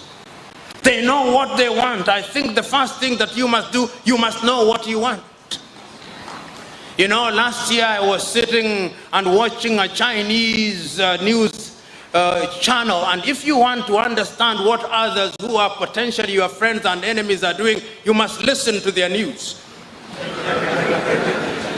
I was watching the CGTN, and I was listening to the 6,000 delegates in China sitting and thinking about China, how China will deal with Africa and the world 100 years from thence. The people who are there will not be alive. In many African countries, if you tell them to think about what will happen tomorrow, they say only God knows. No.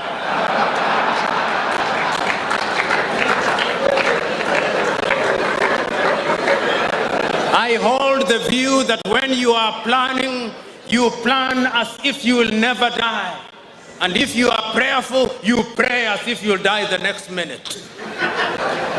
I'm suggesting that the Chinese have given us away. Today, the Chinese, and see how the Chinese are working with us. Which university in Africa worth its name does not have a Confucius Center? I do not know whether you have one here at UCC.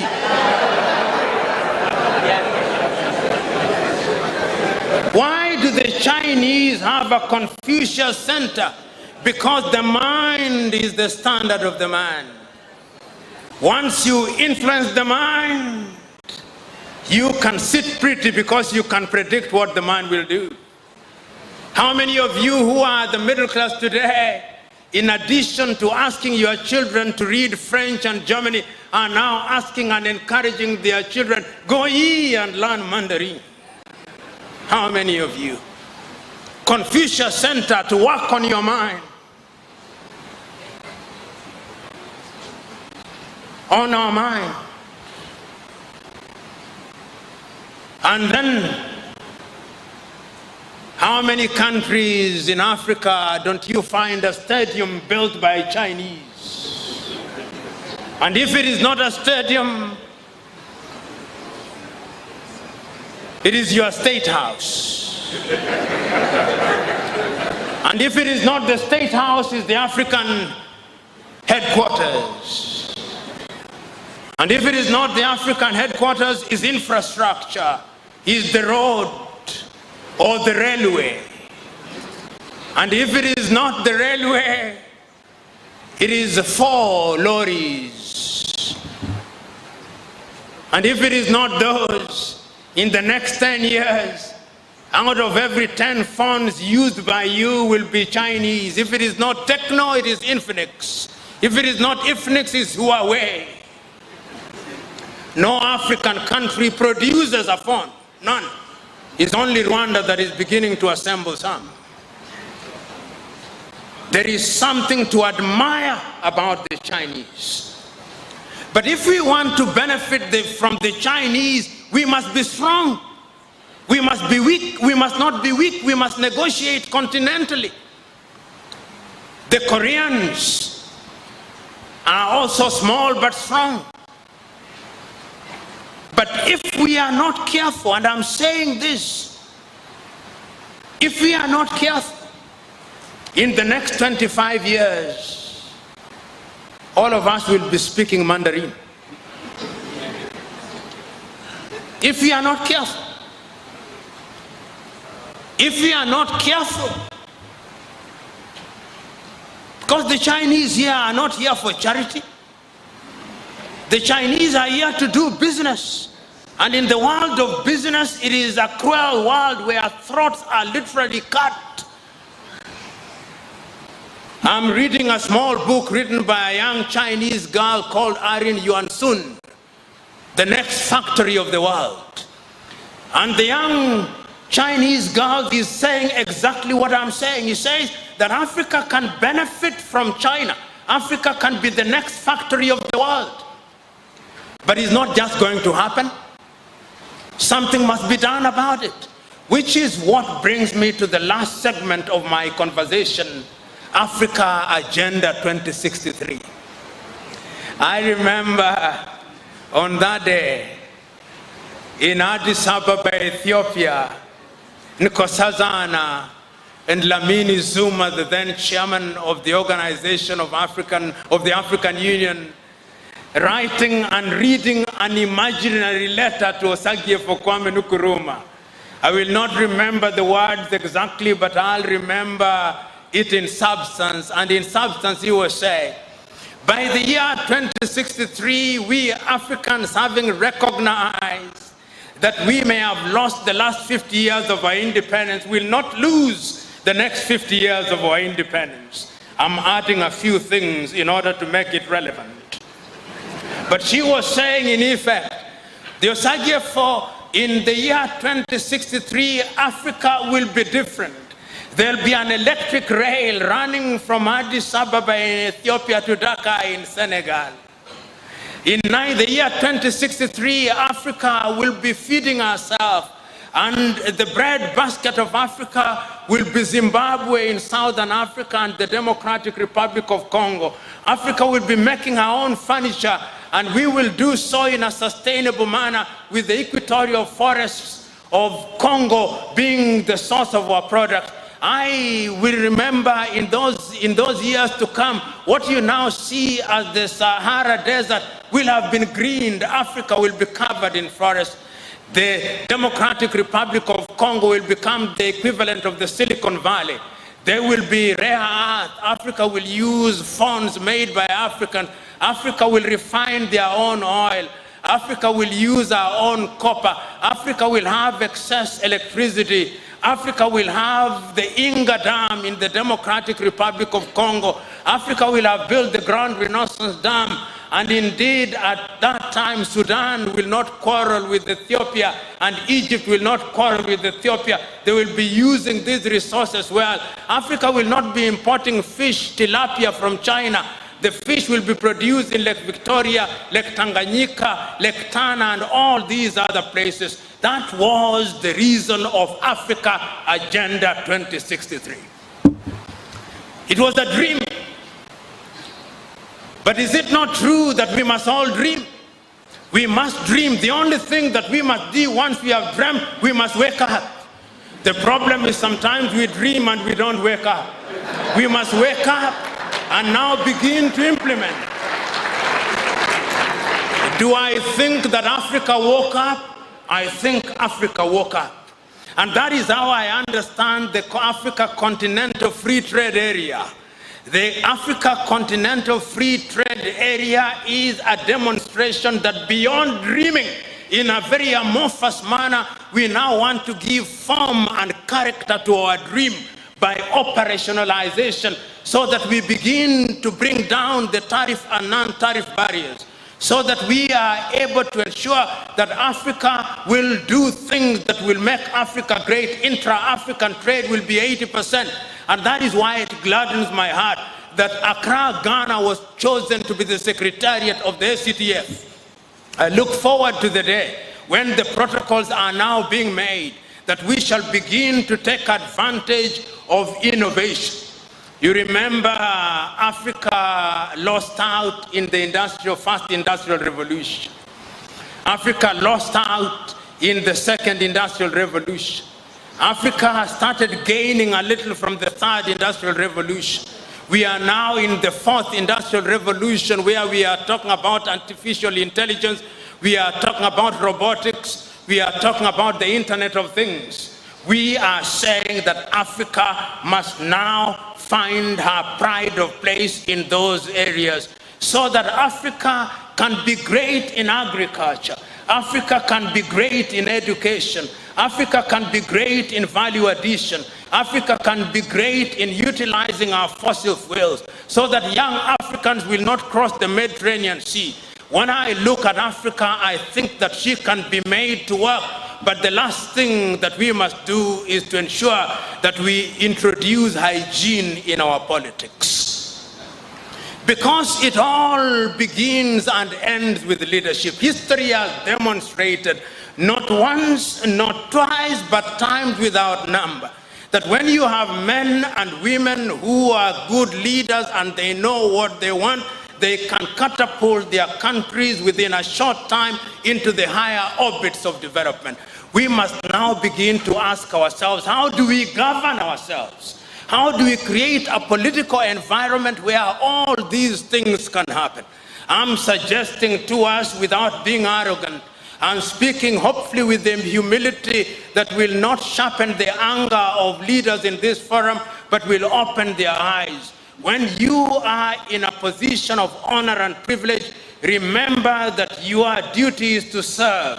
Those of you who are cabinet ministers, remember that you are not necessarily the best of men, but you've been favored to be in positions of honor and privilege. You are not necessarily the best of women. Because you have been honored and privileged, serve in humility. And the problem in Africa is that many African leaders suffer from what I call the Jehovah complex. The Jehovah complex is a belief by those in leadership that they have the monopoly of wisdom and they have the monopoly of knowledge. That is not the route. Africa will be great when her leaders begin to know that they have a duty to serve, so that the future generation will be able to make Africa great again. Africa can be great. Africa will be great. Africa will be great in agriculture. Africa will be great in our industries. Africa will be great in our education. Africa will be great in all other things. But the last thing that Africans must do is to decolonize our minds. We must liberate ourselves from this misguided view that we cannot achieve. We can achieve, we have achieved, and going forward, working together, we will achieve. God bless.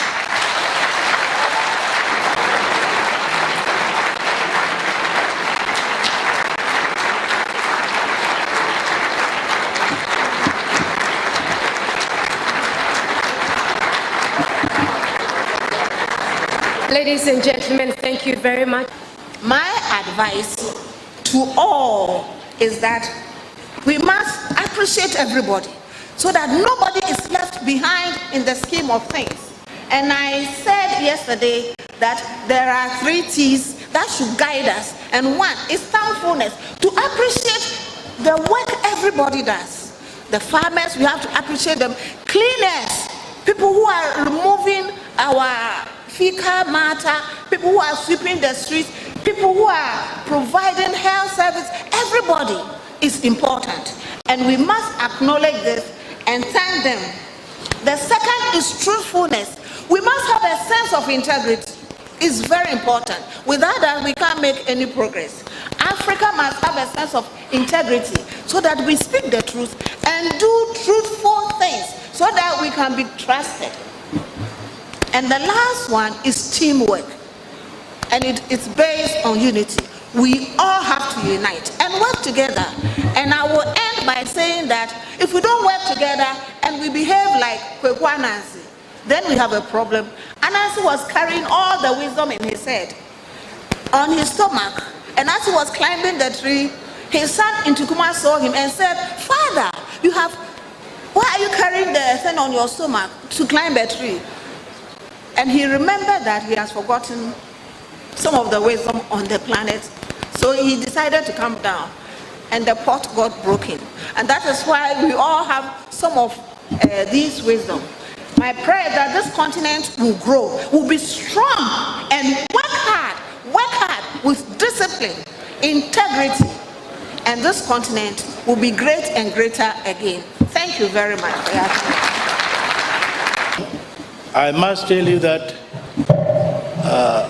I really benefited from your lively speech and the history that is so well-based and well-placed. I come from a university. The university is actually named historically, is the name of a hero who actually struggled trying to liberate South Sudan from all thoughts of issues. He is actually for an African person. But one important point that made me to be so excited is the idea of liberation of our minds, our mindset as Africans, our mindset as those who are actually taught by the British or by another colonial administration. And that is the major problem. I do agree with you. That is the major problem. As Africans, we can do. As Africans, we can make this continent great. And this forum of African universities focusing on agriculture, I think, is a step forward of how we can create a situation in which African can make Africa great again. I'm saying this, I would like to borrow a speech of, not a speech really, some words of a minister addressing the forum before, that African universities should not only make research, analyze, and live in there, should make research, analyze research, and also create goods and services. That is how you are creating an avenue of employment, making the universities doing things by themselves, because the universities, they have to champion and to demonstrate how Africa can make things and can make things best for the development of Africa. Thank you very much. Let me start by thanking my colleagues who have, in their responses, drawn my attention to certain very critical issues. Let me also thank those who have made comments and posed certain very pointed questions. In the last 4 years, I've had the privilege of visiting most African countries. And sometimes I ask myself, is it worth it? Sometimes I ask the question,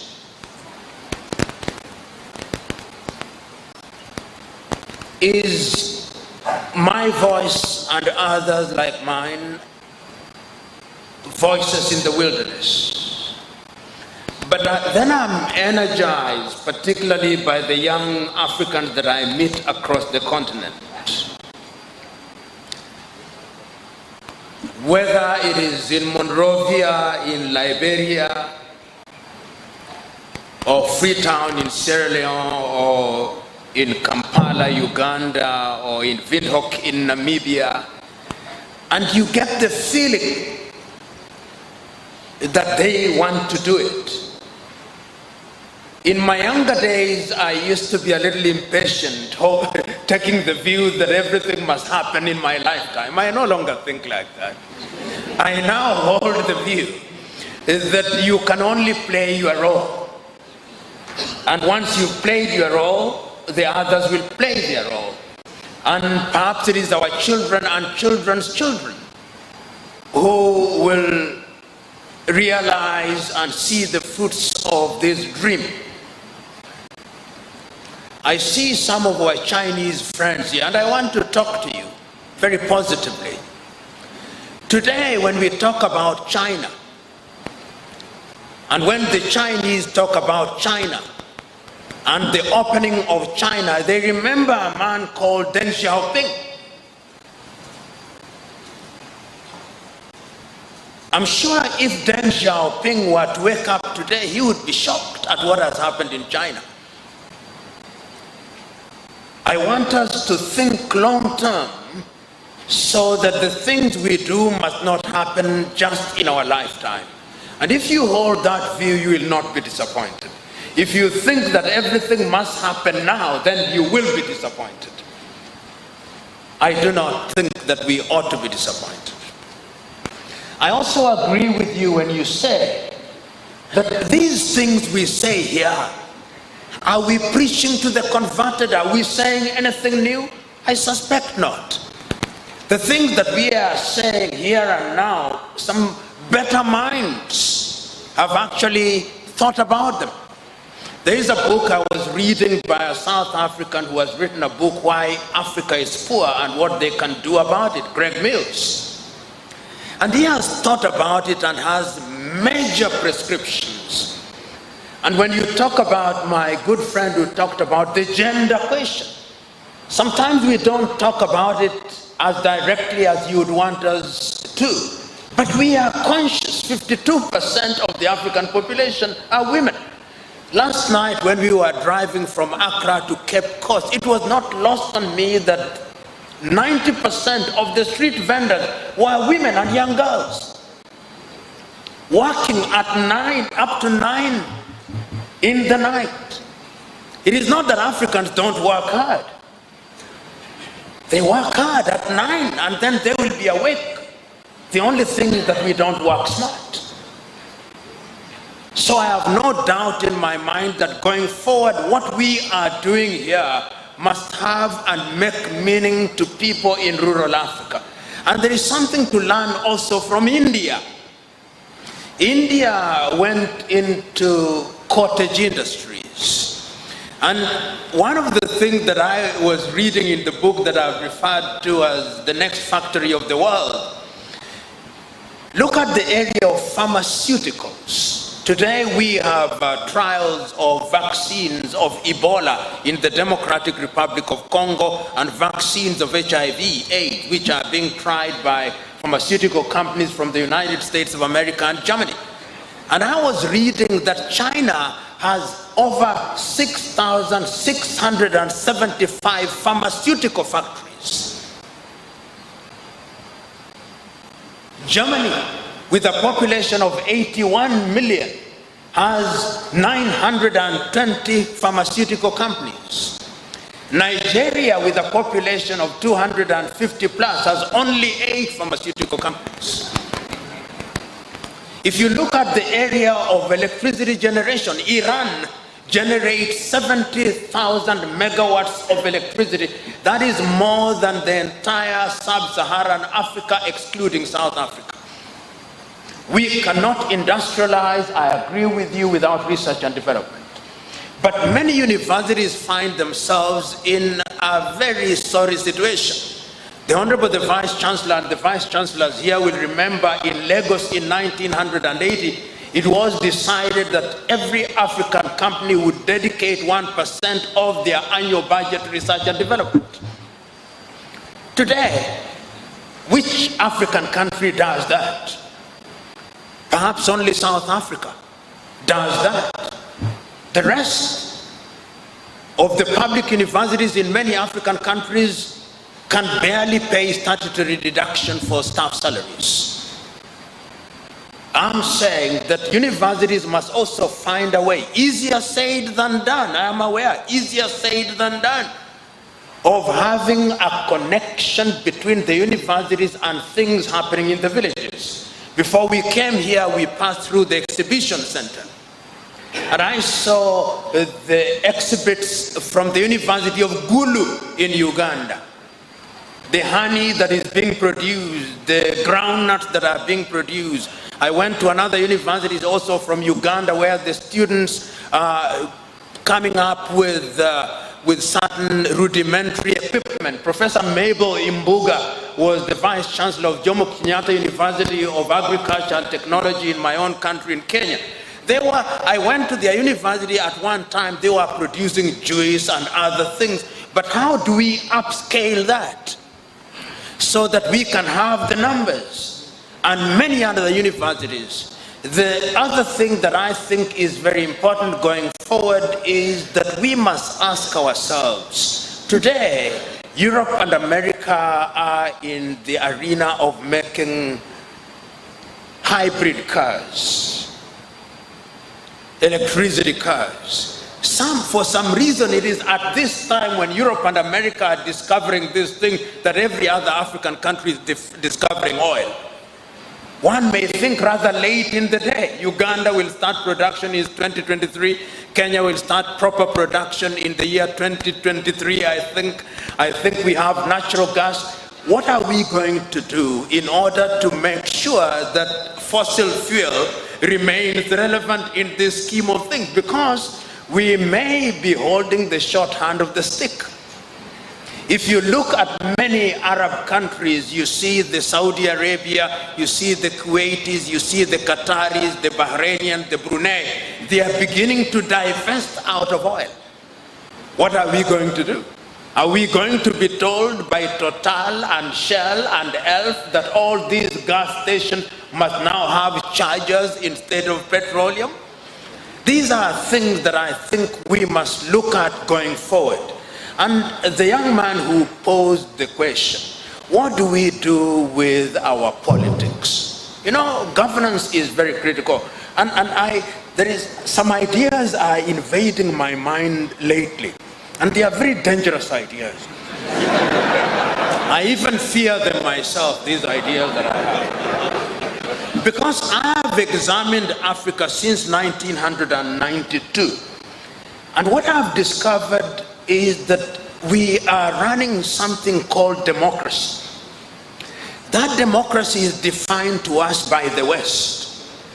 And the West tells us that democracy means multi-party politics. Democracy means one man, one vote. I have no quarrel with that. Democracy means terms for president. Democracy means a vibrant press. Democracy means a vibrant civil society, defined by the West. And in many African countries, after these elections, there is disorder. I'm now beginning to ask myself, is this democracy defined by the West a danger to Africa? I'm not saying, I have no quarrel with democracy. But shouldn't we define it?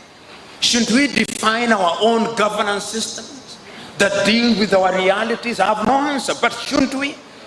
And I'm saying that time has come that we must begin to think about this. Because look, my good friend in Malawi will tell you, my good friend from Kenya will tell you, from Burundi will tell you, from South Sudan will tell you, there is a sense in which when we African politicians go to elections, we go into the elections on the basis that I must win. If I don't win the elections, and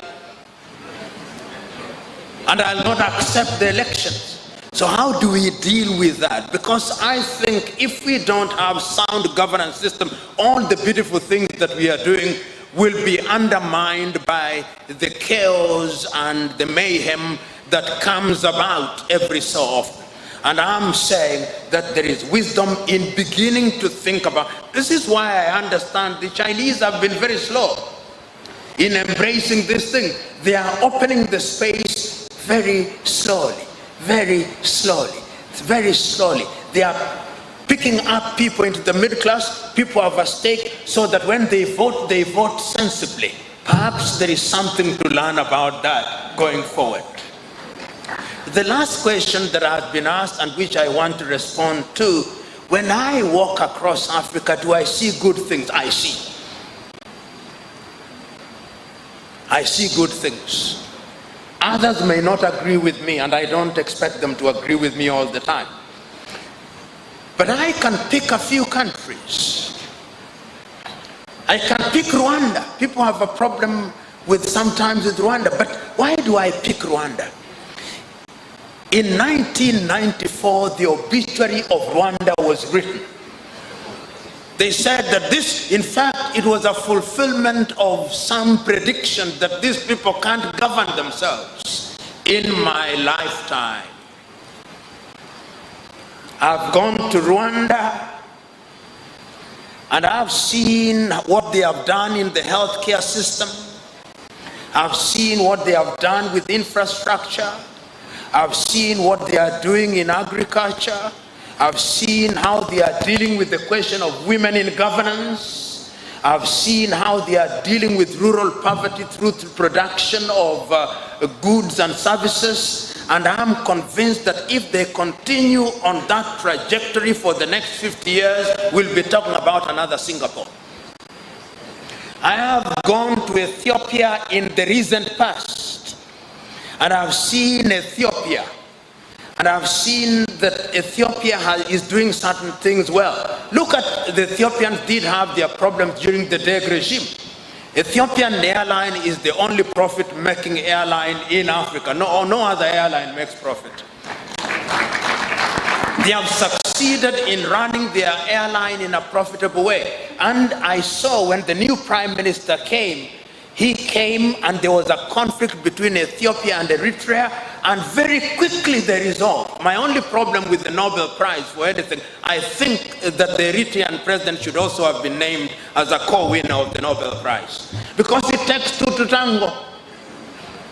But that notwithstanding, I saw Ethiopia in 1984 when Ethiopia was in a civil war. In my own lifetime, Ethiopia is now going to generate nearly 10,000 megawatts of electricity. I've seen a good thing happening in Ethiopia. I've seen other things. I've seen in Botswana. Botswana recently had a very successful, somehow the Botswana know how to hold an election and how to accept defeat. I must commend them. Even the Namibians know how to hold an election. Because they held an election, the president won, and nobody is saying that it's rigged. So you can see that the Botswana have leveraged. Botswana is the only African country in the recent past that has had a budget surplus. I see good things in Botswana. I think that Namibia, good things, but there is the residual question of land, which is the last colonial question, and you've got to deal with it at a certain stage. So one can go on and on. Even in every African country that you go to, all of them, almost without exception, and I need not name any one of them, the consciousness that the people are at the heart of development is there. Whether you go to Kenya, whether you go to Tanzania, whether you go even to South Sudan, maybe troubled for the moment, but the consciousness of the leaders, that without the people and without doing certain things, you cannot go far. Burundi, I was having a conversation with the professor who is a minister here. For the first time, the Burundians are going to hold an election which they will fund. They will finance from their own resources. Good thing. Here in Ghana, your own president came up with the whole idea of, is it 200 industries in all the districts? There are 291 of them. There is a sense in which you may not agree, because the problem is, if you are in a country, you normally see only the negative things, not the positive. It takes a visitor to remind you that there are certain good things that are happening. So even here in Ghana, there are certain good that are happening. I'm not talking about your new notes. That is not necessarily good. But I'm talking about, and as I conclude, yesterday when I saw President Akufo-Addo saying that he has abandoned the referendum, I was very happy. Why? Because he listened to the people. When leaders begin to listen, that is the beginning of progress. So I can confirm to the young man and woman who spoke that ultimately it is us. And Professor, I want to conclude with what you are saying. And the young man, the young woman who talked about language. This thing of language is very interesting. The African Union has already adopted Kiswahili as the lingua franca. And I look forward in about 10 years when we will be addressing this fora in Kiswahili. But Chinua Achebe of Nigeria at one time addressed the English language in a very interesting way. He said, the British may have stolen many things from us, but we also stole something from them, their language. And we have now appropriated it and Africanized it, and we can use it to good effect. So there is a sense in which I personally, even as I talk about African languages, they must be given their pride of place. The ability to speak many languages is also an advantage. And I think that is an advantage that we must use to good effect, but remain faithful to our culture. Many things can be said, and many things have been said, but you young generation, if Africa is to be great, it is on your shoulders. You ask the question, you are only successful when your successor succeeds. When you are looking at things in a historical context, you don't pass judgment after 50 years. You pass judgment after 100 years. So we are still in early days yet. And I think the fact that Kwame Nkrumah, you Ghanaians will remember that after 1966, Kwame Nkrumah, even his works were banned. His books and speeches could not be printed in this country until 1972, and in the selection of speeches which reintroduced Nkrumah to Ghana, is Ignatius Kutu Acheampong, who has written the foreword. It means that sometimes it takes time to recognize prophets. So he was right, he will be right, he was ahead of his time, and when you are ahead of your time, what society normally does is to send you to the grave sooner rather than later, than to begin to admire you from the grave. Thank you very much.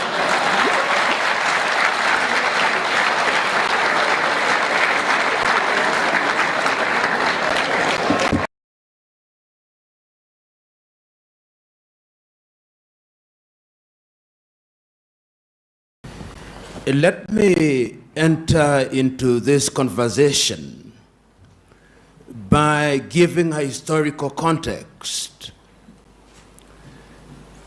In the month of May 1963, the leaders of the then independent African countries assembled in Addis Ababa, Ethiopia.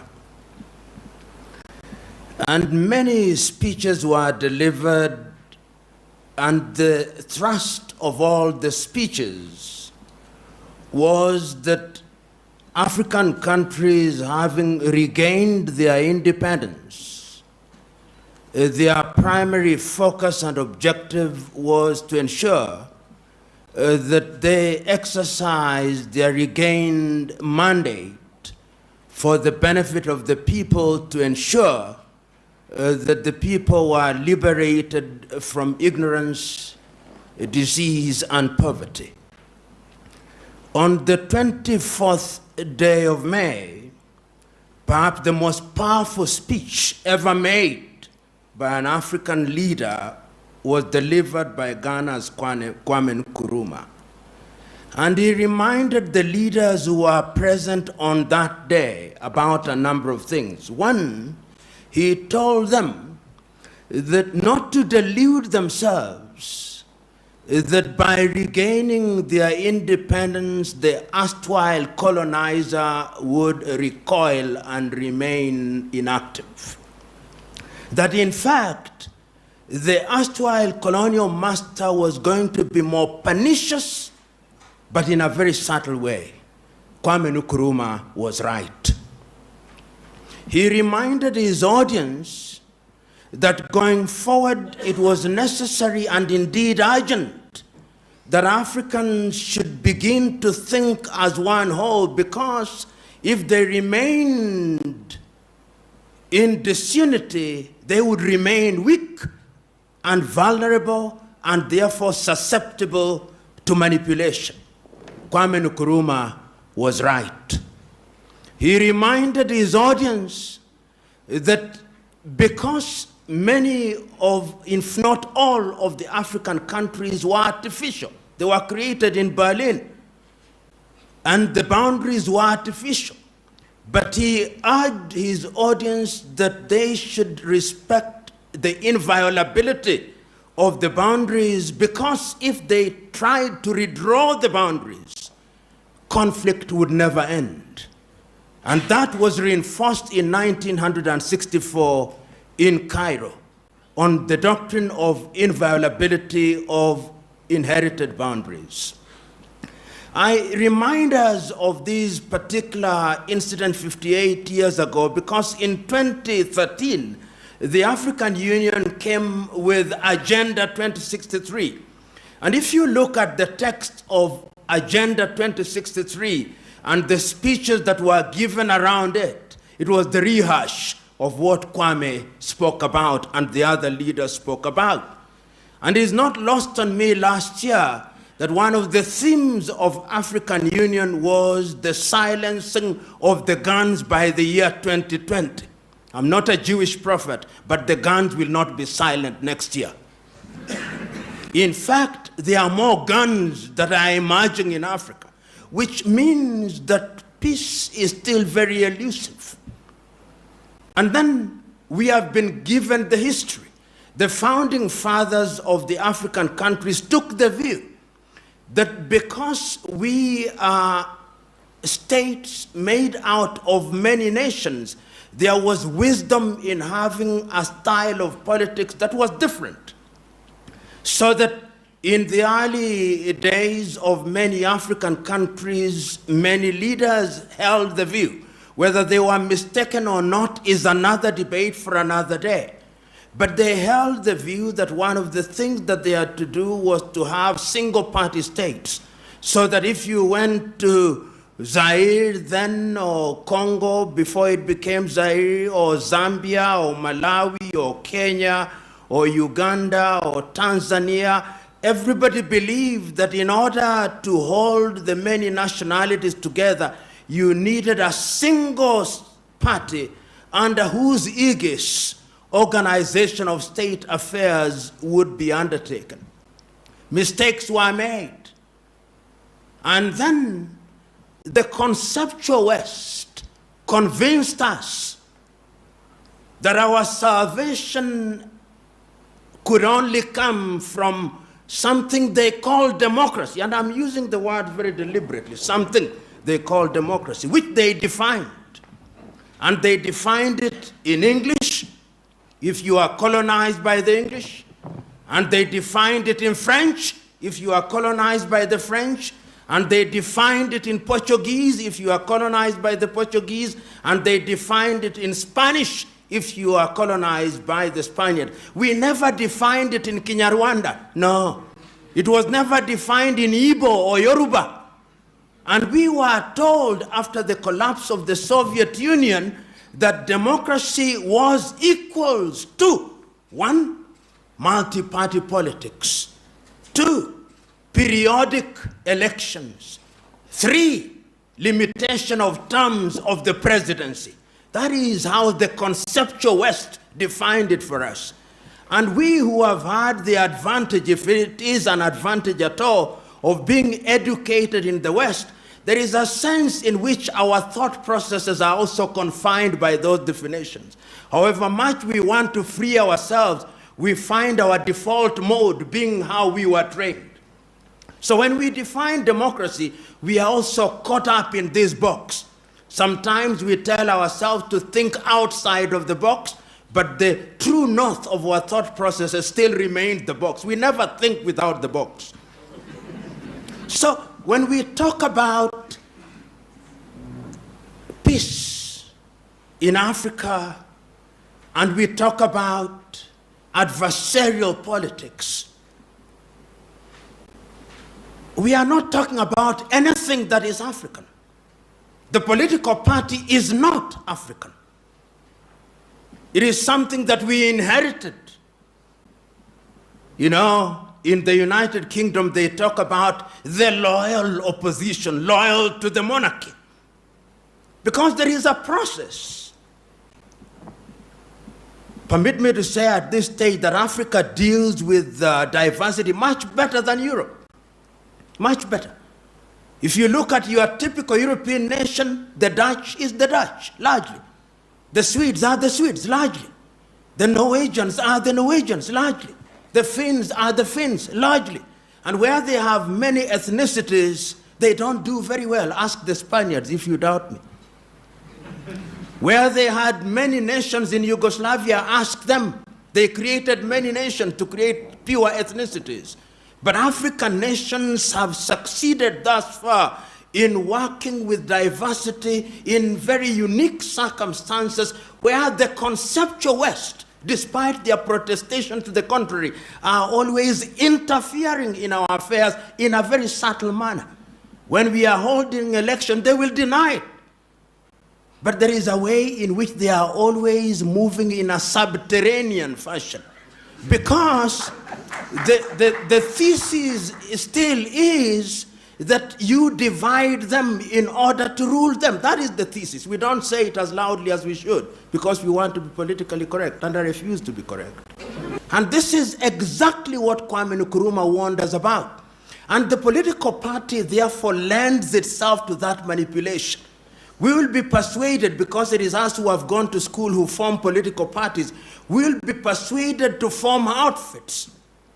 And in many African countries, these outfits are formed on the basis of ethnic affiliation. Your typical African political party is simply an assembly of ethnicities. And in many African nations, you will discover that what we call elections is simply an ethnic census to determine which ethnic group is larger than the other. It is Julius Nyerere of Tanzania who said it. He said that the tragedy of Africa is not what the song is, not the song that is being sung, but who the singer is. And what he meant was very clear, that you may have an agenda that is good for your nation, but if you do not come from a particular ethnic group, those who will follow you will not be from your ethnic group. You may sing the best song, but when you look back, you'll discover that it's only people from your ethnic group who are following you. And when you have such a situation, the design is inherently conflictual. And that is why, therefore, when you look at Africa today, you discover that after every election cycle in many African countries, there is conflict. Because you go into the election, or the political parties go into an electoral process on the basis that we must win, and if we don't win, the elections have been rigged. In other words, we place so much premium on the presidency, and you'll see in many African countries, entry into government is like winning a lottery. It is winning a lottery because it gives you access to resources. And therefore people claim the president. If you are in a country, you say, and one of your own means a son, they are normally sons. One of your own sons has won the presidency. The tribe celebrates, from the herdsman to the professor, from the fisherman to the intellectual, because we have now won the presidency. We have won the lottery. We will have ministers. We'll have all this, and everybody else feels excluded, and that generates conflict. And we have seen it, whether if we don't see it in Gabon, we see it in Guinea-Bissau. If we don't see it in Guinea-Bissau, we see it in Kenya. If we don't see it in Kenya, we see it in South Sudan. So that in South Sudan, if one were to ask them, what is the problem? The contest is of an ethnic kind. They are contesting because one of our own must occupy the state house. And that is why, therefore, you see, under the guise of democracy in a number of African countries, we create offices which are sinecures. You will have a president, you'll have a deputy president, you'll have a second deputy president, you'll have a prime minister, first prime minister, first second prime, all those useless offices which make no sense, because you have to appoint people into those offices and give them a motorcade so that when they go to their villages, they look important. And the people own them as ours. People want to be included. In such a scenario, my verdict is, number one, Africa's long-term salvation demands that we avoid adversarial politics. Africa's salvation demands that we define for ourselves what democracy means. And you said it very correctly, Professor, and the good friend from the United Kingdom, very correctly. What people want is to participate. What people want is to have a government that is accountable. Many people in many African countries simply want food on the table. Many people in many African countries simply want to have access to healthcare. Many people simply want good education. Young men and women in Africa simply want opportunities for innovation and invention. And they want a government that creates an environment where that can be achieved. And therefore, in my view, I think the time has come that Africa must define herself. One of the problems that we have in Africa is that we do not define ourselves. And permit me to annoy you. In many African nations today, after every election, whether we like it or not, we have observers. And when the elections are being held, observers may come from Nigeria, from Kenya, from Uganda, but people are waiting. What did the European Union say? You know, this belief by us that the Europeans have a divine duty to tell us what to do, and we have a divine duty to accept to do what they say, is one of the problems that we have. And until the day that we liberate ourselves to decolonize our minds, in a manner of speaking, we are going to embrace the kind of politics that will only perpetuate conflict. Right now, as I move towards my conclusion, I simply want you to look at the map of Africa. And look at the map of Africa against the declaration that the guns must be silenced by 2020. And simply tell me, is there peace and calm in Niger? Is there peace and calm in Burkina Faso? Do you have peace and calm in Mali? Is it peaceful in Mauritania? Is it peaceful in Benin? Is it peaceful in Gabon? Is it peaceful in Cameroon? Is it peaceful in South Sudan? Is it peaceful in the Democratic Republic of Congo? Is it peaceful in Somalia? You look at the map of Africa and you look at that, and you are being told through declarations that we are going to silence the guns in 2020. It's as if you are being told to go to Kigali, and meanwhile, you have engaged a gear taking you to the Democratic Republic of Congo's border, and you are on jet-like speed. This is why I think that it is incumbent upon us to remember one thing, that peace is not merely the absence of war. It is much deeper than that. That development is not building of skyscrapers in African cities, no. And that therefore, if we want to sustain peace and development, what we must look at are the human indices. I think the Bhutanese have got it right. What they call the gross national happiness index. These things that Europe tells us many useful things, but there are certainly useless things that they tell us. One of them is the thing called per capita income, that they take all the wealth, half of which is owned by 2 people, and then they divide it and say the per capita income is $800. And meanwhile, all other people are suffering. I'm submitting to us that time has come that we must define what development is. I want to go to a typical Rwandese village, and beyond peace, beyond the absence of war, I want to see peace at the dinner table. I want to see peace at the hospital and the dispensary. And I'm suggesting to us that politics defines all these.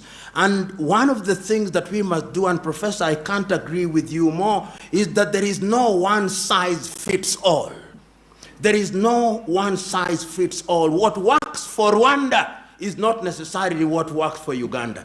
In 1984, the Ethiopians came up with a constitution which I think is the only one in the world that defines itself on the basis of ethnic identity, and even allows the ethnicities to secede under certain conditions. Whether it has worked or not, I think the jury is still out. But they recognize the fact that ethnicities are real. And if we continue to delude ourselves in Africa that ethnicities are unreal, we are cheating ourselves. Even the United States of America nowadays, when you hear them talking about the vote, they talk about the Hispanic vote. They talk about the black vote.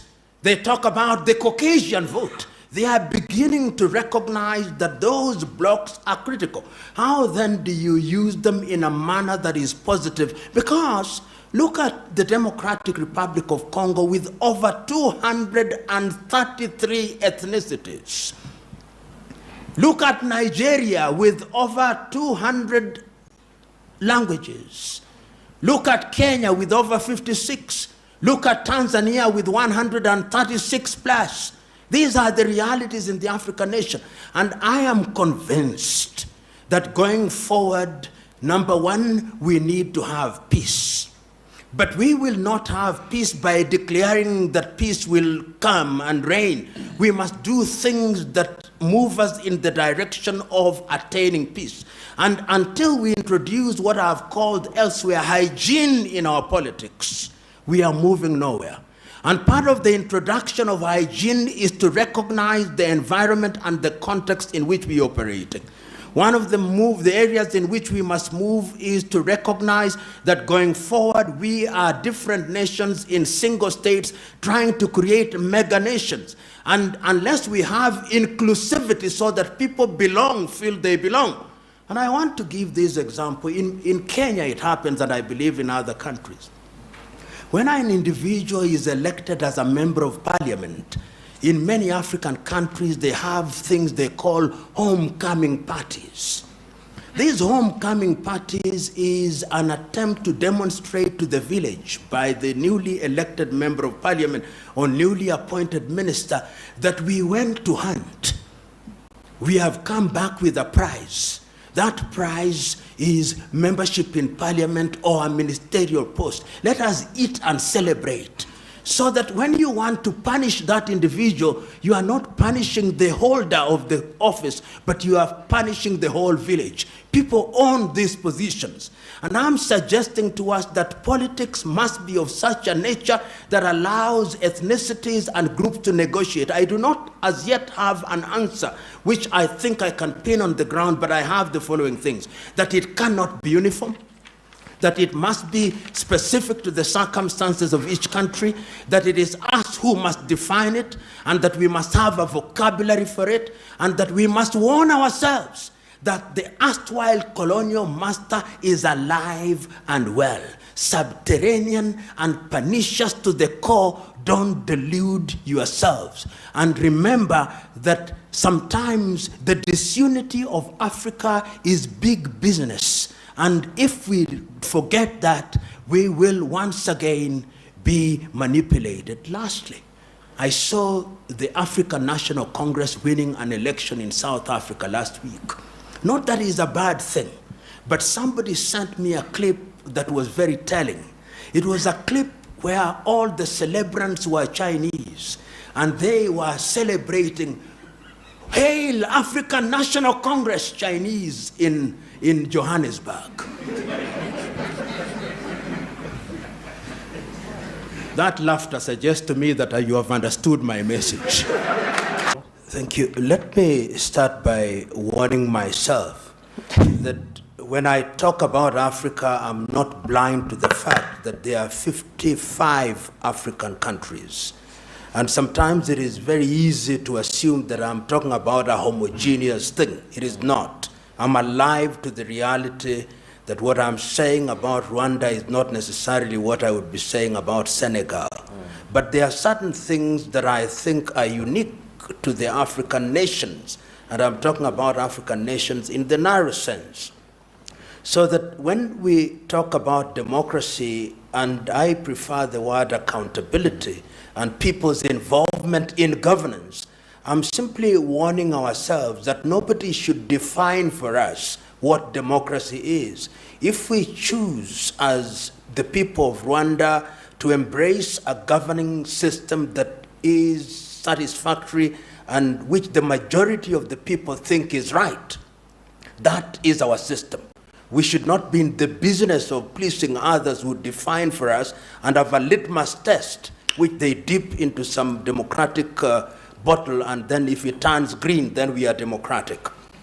I think that if we are alive to that, then we are doing the right thing. And you mentioned Gachacha, which in my view defines how, when you define yourselves and you do your own things, you achieve better results. If you compare the Arusha Tribunal and Gachacha and what they have achieved, there is the difference is between day and light, day and night. In terms of what Gachacha achieved within the same time, you look at the expense and what it does to the society. But I'm quite certain that there were certain legal Puritans from Western capitals who would have frowned upon Gachacha, saying, "What is this?" It is because the people of Rwanda simply said, "This is our system. Our people understand it. It's going to repair the damages that have been caused to the extent that is humanly possible." And I'm saying that in our conception of democracy, we can also choose that and pursue that. And if we are sufficiently persistent, people will then begin to recognize that we have governance systems that can work. And it is happening. If you go to Botswana, for example, they have their own systems which incorporates what we describe as modern. The other problem we have is that anything African is not modern. So I'll use the word modern as understood in this sense. You go to Botswana, you have a house of chiefs because they have recognized that the chieftaincy system has a role to play. You go to Malawi or you go to Zambia, they recognize traditional rulers. You go to Nigeria, the same. You go to many parts of West Africa, they recognize that these systems, they are not perfect. Nobody is saying they are perfect, but they have a role to play. And I'm saying that going forward, we should not ignore them. There are lessons to be learned from them, and I think if we embrace them, perhaps they are going to help us in achieving sustainable peace. You asked about the neo-colonial project. In my view, and I stand to be corrected on this, I think the neo-colonial project is alive and well. It is alive and well in very many subtle ways. A friend of mine asked, and this I say at the risk of annoying my friend Michel, the Commonwealth, for example, the colonizer knew, I'm losing my colonies, but I must create something that doesn't look harmful. And this thing is the Commonwealth of my former colonies, so that even when I designate ambassadors, our ambassadors are not called ambassadors, they are high commissioners. The head of the Commonwealth will perpetually be the British monarch. These are very subtle ways. Not saying that there are no benefits to being a part of the Commonwealth, I'm not saying so. But these are subtle ways in which you remain in control of your former colonies. If you go to France, they have the Organization for Former or French-speaking Nations.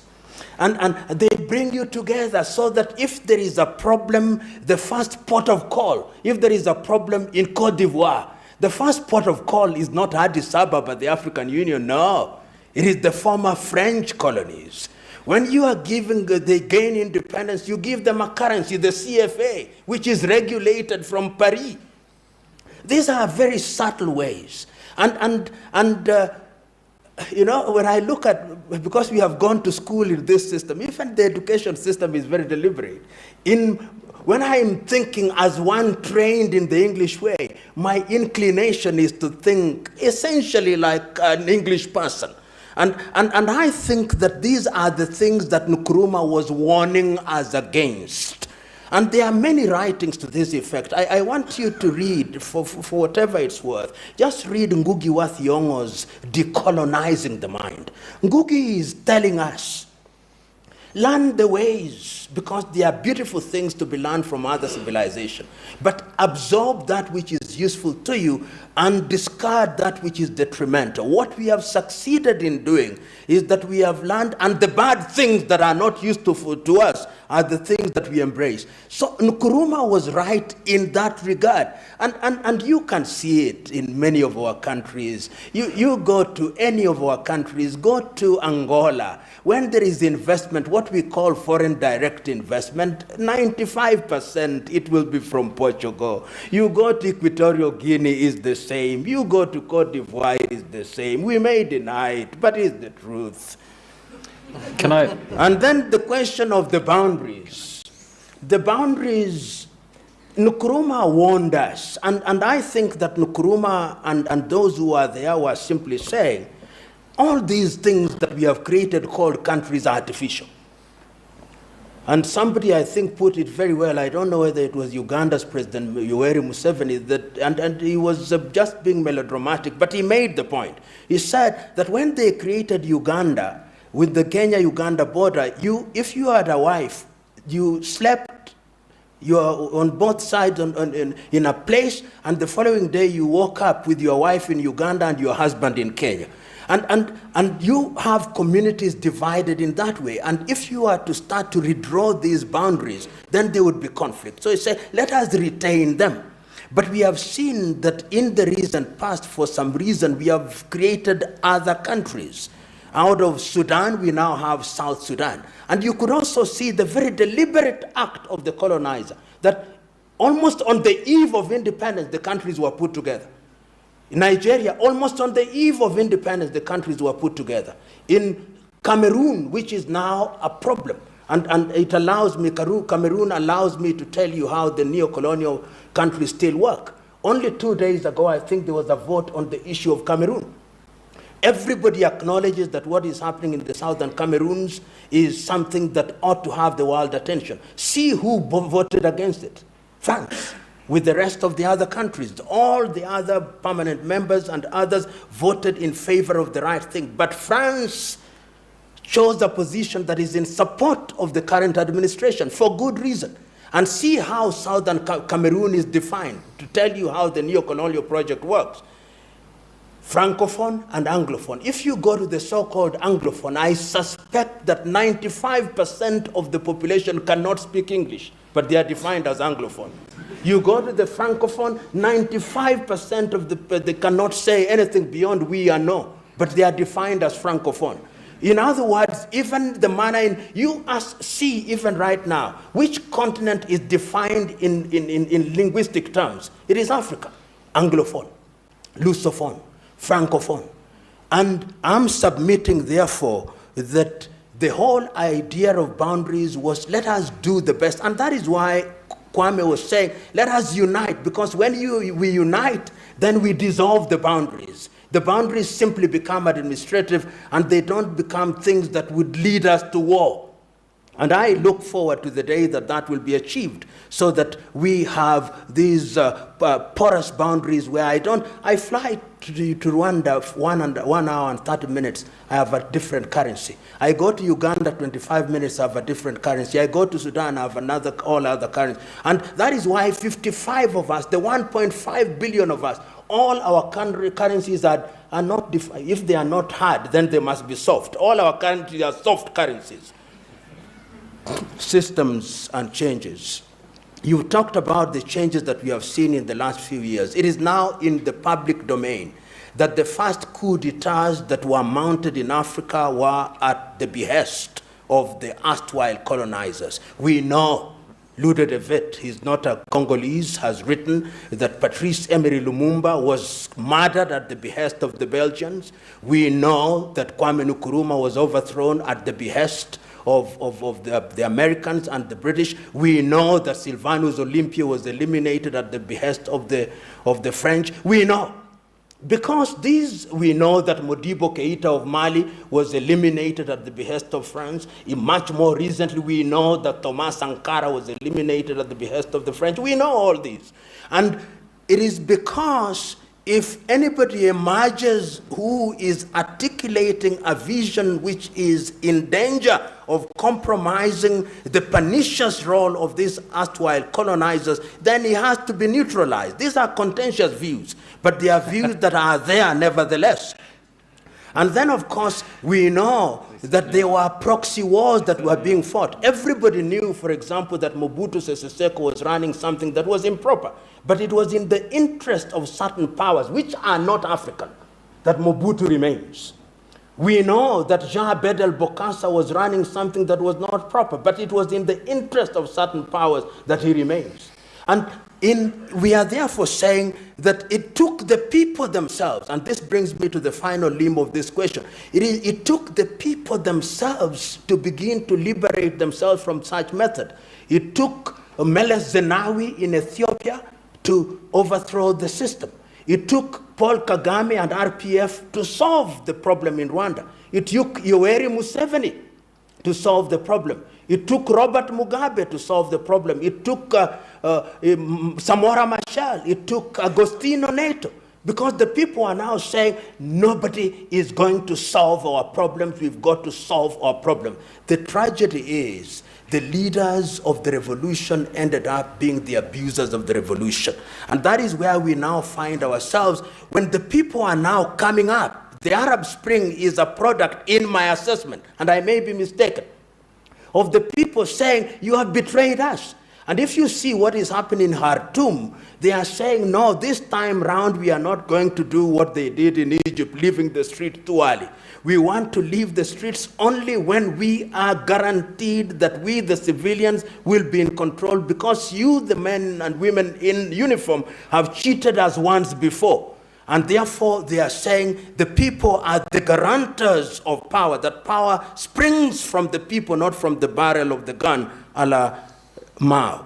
And therefore, you can see, therefore, in the recent past, even when the armed forces are taking over power, in what I call velvet coup d'etats, as we saw in Mugabe's Zimbabwe. They don't want to call it a coup. It has all the ingredients of a coup, but nobody calls it a coup.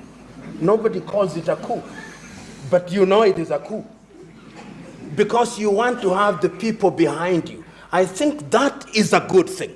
The African people is now beginning to assert, the African peoples are now beginning to assert themselves, and the leaders are now beginning to recognize that they hold their positions in trust for the people. And I think that that is a good thing. They are the guarantors of leadership, and going forward, that is good for sustainable peace in terms of, I see you are impatient, but there is a last point I'll make. Yes. The last point I'm going to make is the thing called democracy. If you look at successive elections in Africa, turnouts are becoming lower and lower. The most recent election in South Africa, you've seen the turnout has gone down. And I look at the young people saying, why did you not vote? You say, there is nothing to vote for. In other words, something must happen. When you find young people are saying there is nothing to vote for, we must be very worried, because the mandate you are getting through that process is a questionable mandate. And this is what leads me to my last point. We must have a system where the critical majority of the people are involved in the process. And this is not from me. Kenya's Ali Mazrui did a documentary in 1980s, which I commend to all of us who love Africa. Africa, the triple heritage. And the line that I think is the pièce de résistance is this. He said, Africa produces what it does not consume and consumes what it does not produce. And I'm suggesting to us that even in matters democracy, we must begin to consume what we generate from within our ranks for the sake of sustainable peace. I know what I've said may not enjoy unanimity, but I think it should annoy people in a constructive way to begin thinking in some useful direction. Thank you. Can I just make one point? I'd like to urge the Professor to remove the Commonwealth from his neo-colonialist architecture. And let me explain why. He is entirely right that when the Commonwealth was set up, it was to mask Britain's decline as an imperial power. And remember, it was a British Prime Minister who came to South Africa to talk about the winds of change blowing across Africa. A very important speech by Harold Macmillan. So it was designed, and the titles, as you rightly say, are different from Ambassador, to mask that. But it isn't anymore. And the next year, the big Commonwealth Heads of Government meeting will take place in Kigali. At the moment, the team that the President has set up is working with the Commonwealth Secretariat in London, which is independent of the British government, to decide what will be discussed and how the conference will be run. And the Commonwealth has become a genuine family of nations in which Britain is not the leader. And although, as you rightly say, Prince Charles, who is the heir apparent in Britain, has been elected as head of the Commonwealth by Commonwealth leaders, it was by no means certain that he would be. And it was last year that the Commonwealth leaders got together when he was not in the room, Britain was not in the room, and decided that they would like him to be their head. So I would just urge you to Rwanda has decided that they want to join the Commonwealth for very good reasons, and which is it is a great club of people who share a common set of values. Consider that. After Kigali, I'll consider. But he's absolutely right about the French. The French, the Francophonie is about the French having their hands on what is happening in Africa, and indeed some of their former colonies have representation in the French Assemblée Nationale. And we've lived next door to the French for many thousands of years, so we know the French very well, and you know the French too, but it's a very different setup in the Francophonie to the setup in the Commonwealth. Thank you very much, Honorable Mitchell. Thank you, sir. Major Gabarin, Nigerian Army student. So my question is to Professor Lumumba. Sir, in your presentation, you made mention of how Africans were able to come out of our diversity strong against all odds. So, sir, in line with the vision of our past leaders like Kwame Nkrumah about achieving a united Africa. So what do you think is the reason that is hampering the unity of Africans to achieve one united, strong, and indivisible Africa? What do you think is the reason that is hampering us? Thank you, sir.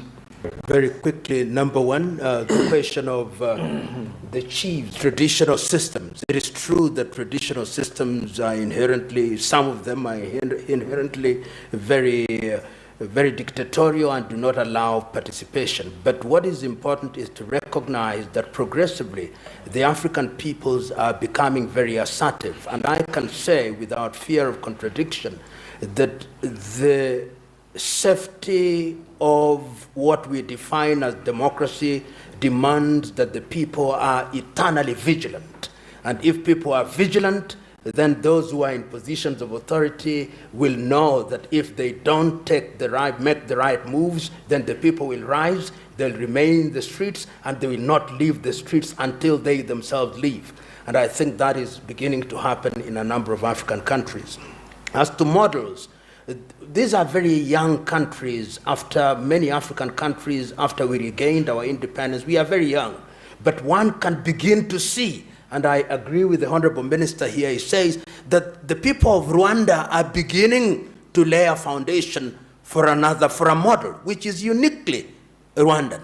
And I believe that that is something that we can begin to celebrate. Ethiopia, despite her problems, is also beginning to lay a foundation. Tanzania, one can cite. So from Africa, one is beginning to see that models are coming out. They are going to go through their trials and tribulations, but is it not through those trials and tribulations that they grow stronger? Second, and lastly, on the question of African unity.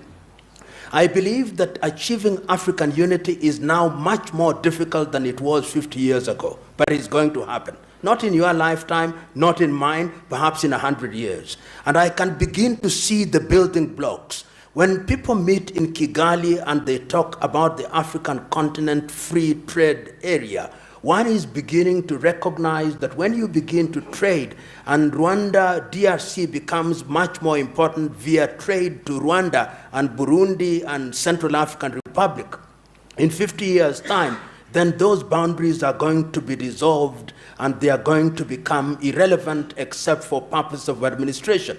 And one can see the question of the free skies. One is beginning to talk about an African currency. We are beginning to talk about an African passport. This is not for the faint-hearted. It's not for those who want instant coffee solutions. It is for those who look to the future and to the next generation rather than tomorrow. 100 years' time is my projection about African unity in the manner that we desired. Thank you. A country which, if God were to judge us correctly, ought not to exist on the face of the earth. It ought to have received the treatment of Sodom and Gomorrah. But the only beauty in Kenya is that God has found 50 people. That is the only reason why God still preserved this country. But his patience is running out. Our cup of iniquity is getting filled by the day, and we do not know it. How is it getting filled by the day? On a daily basis, we are becoming a country where greed is celebrated.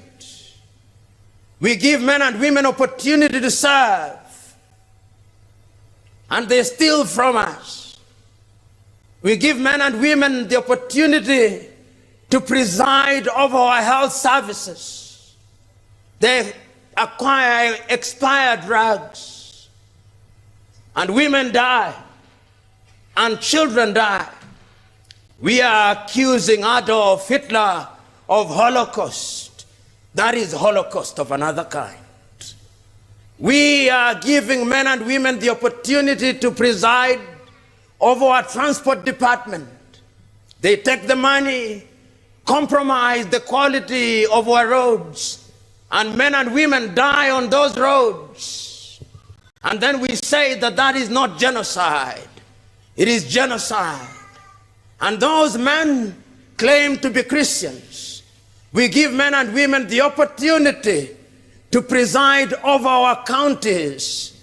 And our nurses are on strike for 1 month. And our doctors are on strike for 1 month. And not the president, not the opposition leader, not any member of parliament talks about it. And we celebrate them because of our ethnicity. You, the Kikuyu, say, Modo wa Nyuba. You, the Luo, say, Oduadu. And you, the Kamba, say, Osa Vinyamo Kamba. How can a country run that way?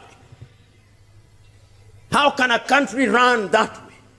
And we claim to be Christians, and we are so corrupt. We are destroying the next generation. And that is why James, in the book that was read at chapter 5, verses 1 to 8, tells and warns them that you oppressors, the gold and silver that you have acquired shall corrode. All these things that you have acquired that make you feel important, it is nothing. The great Alexander the Great, who had conquered half the known world before the birth of Christ, at his deathbed, instructed the doctors to prepare a coffin with his hands outstretched, that it may be known to the world that you came with nothing and you go with nothing. And he asked that the pallbearers be his doctors to tell the world that when death cometh, even the doctors cannot stop it. Yet in our vanity, we believe that when we acquire things, then we are immunizing ourselves from something. The last time I checked, greed is like drinking salty water.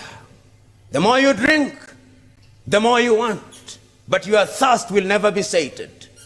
We have individuals in our communities, including ourselves, who engage in graft and corruption either wittingly or unwittingly, but most of it is wittingly. And we celebrate these individuals. In Kenya today, when I look at the men and women in the opposition, when I look at men and women in government, and I remember that not so long ago I had the advantage of working in an organization that investigated them.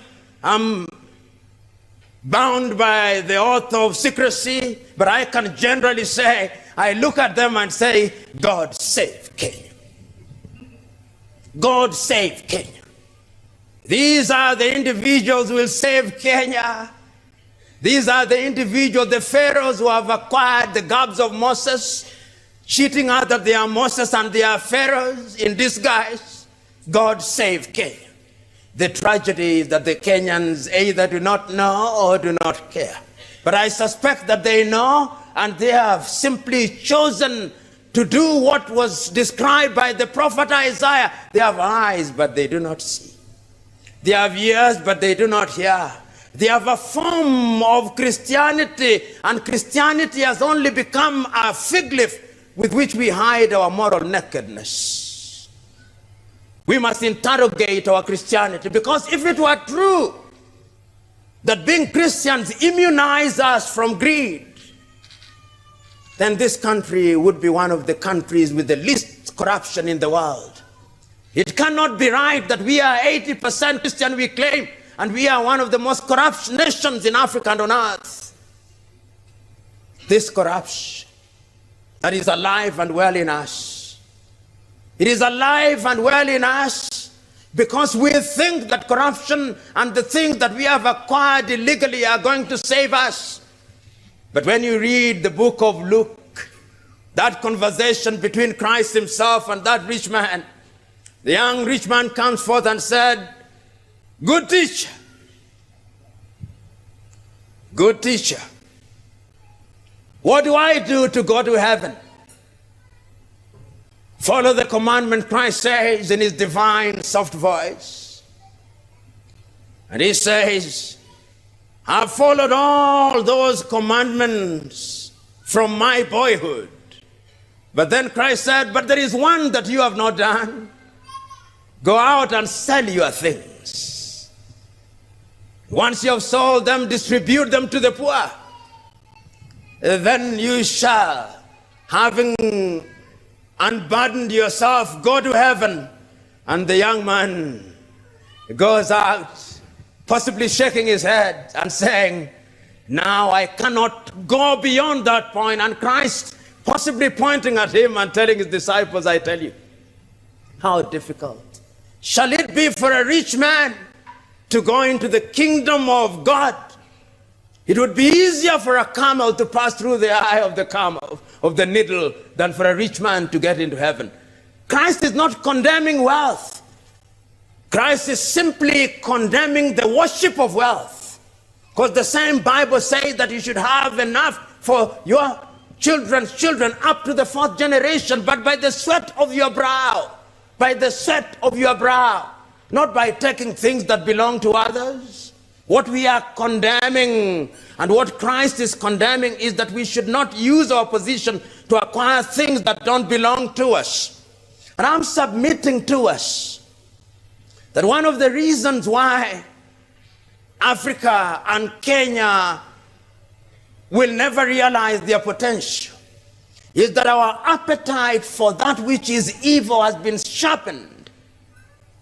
Waswahili wanasema kinolewacho hupata.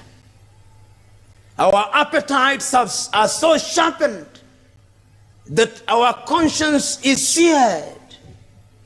Our conscience is numb. We can no longer tell the difference between good and evil. And because we cannot tell the difference between good and evil, we engage in good and evil on a daily basis. And that is why Isaiah says, woe unto you who call light day and day light. And corruption is to be found in very many places. Corruption is not only to be found in the political arena. Corruption is found even in churches today.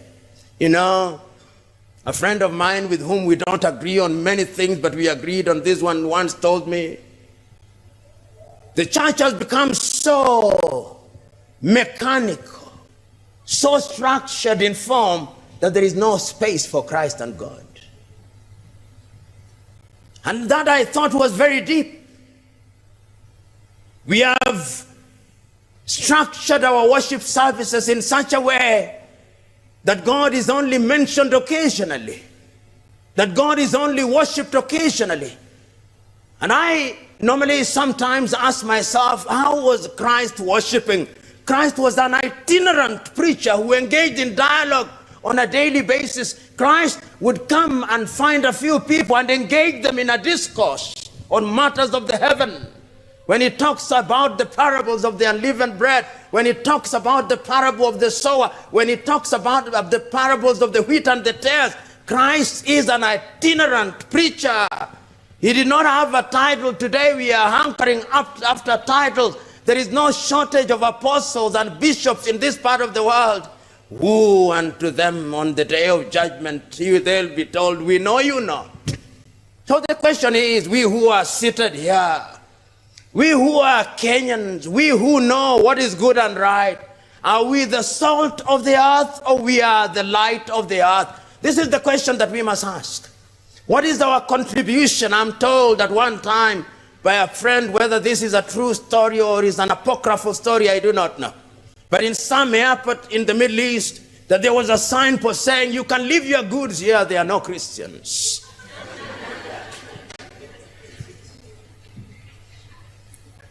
There is a sense in which that statement is made tongue-in-cheek, but it has a hidden meaning.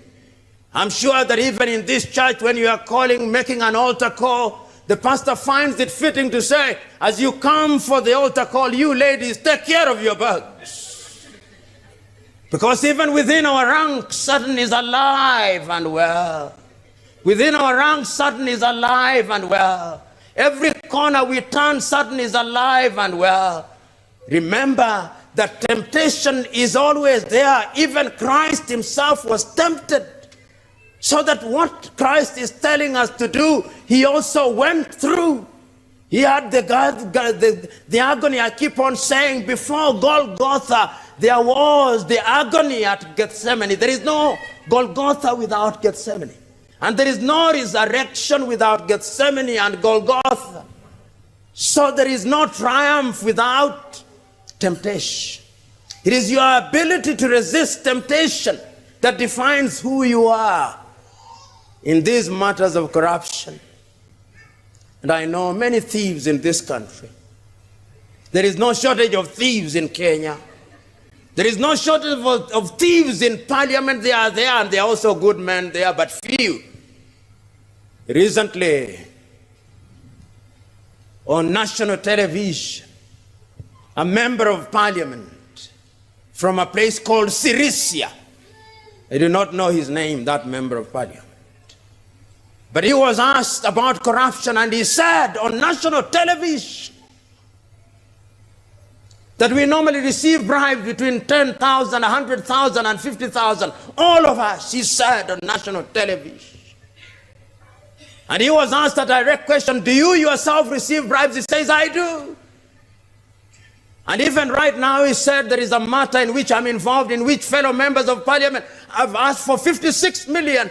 And he asked the interviewer, who can refuse money except God? I'm telling him that we can refuse money, and we have. There are good men in this country.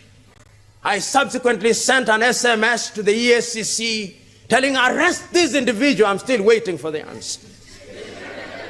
Because I believe such a one as that ought not to occupy the position of leadership, but I fear that such a one as that will be re-elected again.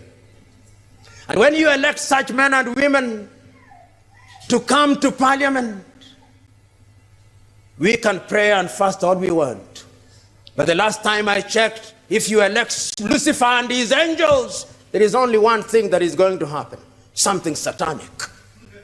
And I'm submitting to us that indeed, as we are looking at the country today, and you watch these individuals in the 47 odd counties, these men and women, the bulk of them, are making promises to us. They are telling us they'll build bridges where there are no rivers. They'll build bridges. They are now telling us that they shall cause manna to fall from heaven. They are telling us that they shall make ice out of water and water out of ice. And they shall make fire out of ice, they are telling us. They are telling us that upon their election our lives will change dramatically in the same way that Paul of Tarsus became Paul. They are telling us that Kenya will become El Dorado, the land of gold, on the day of their election. They are telling us. They are telling us that their manifestos contain the secrets of alchemy that will allow us to convert bronze into gold. They are telling us. They are telling us that the skyscrapers of America in New York will be transplanted and be planted in Kitui. They are telling us. Or they are telling us that all the beautiful things that are happening in Europe will, in the twinkling of an eye, invade our country and will never go back again. They are telling us. And unfortunately, we believe them. We believe that they are latter-day alchemists. We believe that they are latter-day Simon the sorcerers. We believe that they are going to part the Red Sea of our lives. We believe that they shall erect pillars of fire to separate us from latter-day pharaohs. We believe that they shall knock stones and water shall come out of them. Who betide us? Those things will not happen.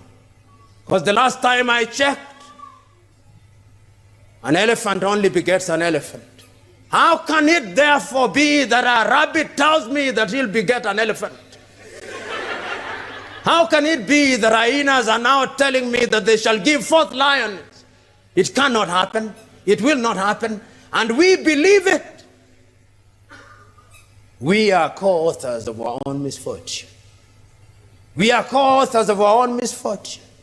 The Bible is so clear that thou shalt reap what thou art sown. But what are we sowing now? I want each one of us, because corruption is not only restricted to bribes, no. Inspect your heart. In the little things that you do in your office, when your child does not have a pencil at home, do you take a pencil from the office to take it home? What do you do in private? Because we are in the business of doing that, and you don't think that that is corruption. You imagine to yourself, if every worker were to take a pencil from your place of work. Those of us who love this country, which country is great in prospect, we must begin to say something. You know, whenever I've talked about corruption, I've always said that there are two ways of dealing with the corrupt in this country. To tell the king and the queens that they are naked, there are two ways of doing it. One of the ways is to be found in the synoptic gospels, and is what I call the way of John the Baptist. You go out into the agora and shout, "You Herodias, you have an illicit affair with the wife of thy brother Philip. Thou standst condemned." You say so in the agora. You will be arrested. Then there will be a dance at which Salome will dance so well. And Salome will be asked to name her prize. And Salome will name her prize as the head of John the Baptist. So if you choose to shout in the agora against corruption, you must be prepared to pay the ultimate price. How many of you are prepared? Because the last time I checked, if you've not found anything, Martin Luther King Jr. used to say, for which you are prepared to die, you have no business living. All of us must find something for which we are prepared to die. Then we are worthy of living. It is incumbent upon us as Christians and patriots to point out the evils that bedevil our country, not with the arrogance that will inflame the anger of the leadership, but with the firmness that will open their eyes. We must do that consistently without fear of consequence. But there is another way also of doing it depending on the circumstances, and that way I call the way of Nathan. Nathan visits David and he tells David, "O king, in your kingdom there are two people, one very rich and the other one very poor with only 2 animals, and the one who is very rich takes the one from the poor one." And David says, if there is such a one is my kingdom, then such a one should be punished. And he says, "O king, it is you. You have taken Uriah's wife, and you have sent Uriah into the battlefield, and he is dead there." There is a sense in which we must determine what is the right approach. There are times when you use the method of John the Baptist, and there are times when you use the method of Nathan. Choose what is appropriate. Choose the instruments of first resort when first resort is at hand. Choose the instruments of last resort when the last resort is at hand. But never, ever stop doing the right thing. Those of you who are familiar with the World War II will remember this famous report, which I do not render in the manner in which it was rendered, but I render it in this manner without losing its substance. The famous statement attributed to Martin Niemöller. When they came for the Jews, I said nothing because I was not a Jew. When they came for the communists, I said nothing because I was not a communist. When they came from the trade unionists, I said nothing because I was not a trade unionist. When they came for me, there was nobody to say anything. The moral of Martin Niemöller's statement is, and when there is danger, shout against it. And we put it so very well in Kiswahili, mwenzako akinyolewa kichwa chako kitie maji. Because there is a sense in which you could be the next. Kumbukeni mtego wa panya uingia waliomo. na wasiokuwemo. Na pia tukumbuke kilichompata ngwena na kiboko ni vivyo. So let us never imagine for one moment that we are safe. Throughout the ages, we have seen good men fight corruption. It is not a battle that started yesterday. We have told ourselves that it all started in heaven. And then we descended to the Garden of Eden and we saw the exploits of Lucifer. Then we went to Sodom and Gomorrah and we saw the contention between Abraham and God. And it did not stop there. We saw Moses grappling with Jannes, Jambres, and Dathan. And it did not stop there. Our own Christ is tempted, being told, if you only agree to worship me, the entire world will be yours. And Christ says, no, the only one to be worshipped. And it did not stop there. Even our own Christ was betrayed on the basis of 30 pieces of silver. But there are good men throughout the ages who have demonstrated by word and deed that when the chips are down, they are prepared to pay the ultimate price. That is how I understood the story recorded in the book of Daniel, the story of 3-4 young men, Daniel, Hananiah, Mishael, and Azariah, known to us much more famously as Shadrach, Meshach, and Abednego. When they were performing in the household of Nebuchadnezzar, they were given different names. They were told to worship an idol made 6 cubits wide, 6 cubits long. And they were told, you've got to worship it, and they refused. And the fire was lit 7 times over. And the Bible records that those who threw them into the fire were consumed immediately. But when they went in there, they said, the God that we worship will rescue us. But even if he does not, we shall not bow unto you. And within a few minutes, we are told that there was a 4th man in the fire. And Nebuchadnezzar said, but I threw in 3 men. But I now see 4, and the 4th one is like a son of the gods. We must always create an environment where the 4th man comes like a son of the gods. And that we can only do by resisting that which is wrong at all critical times.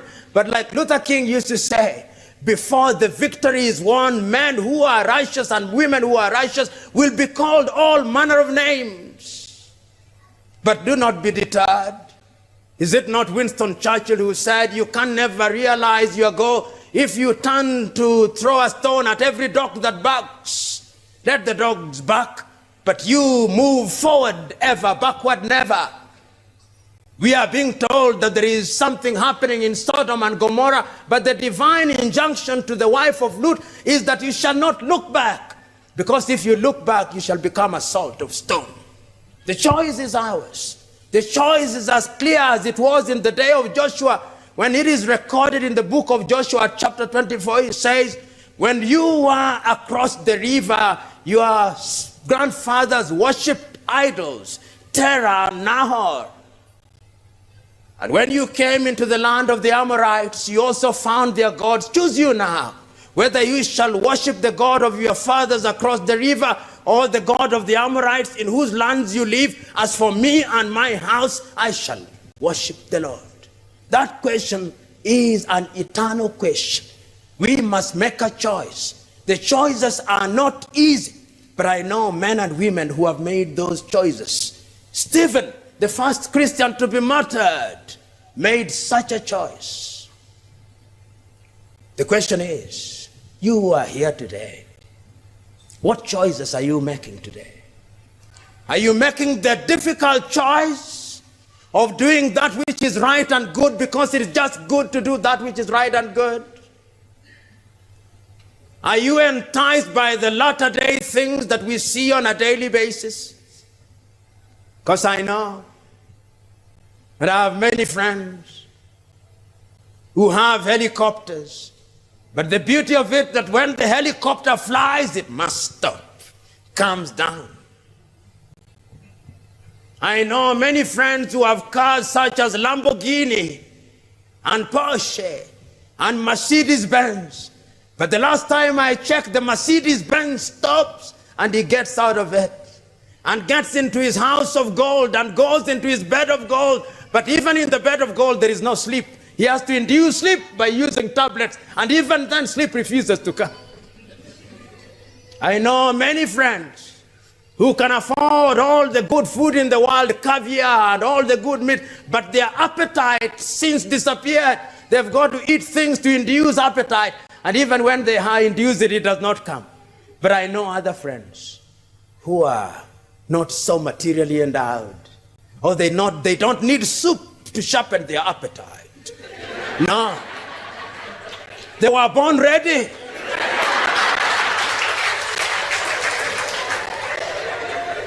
You bring forth the food and they consume it. They don't need it.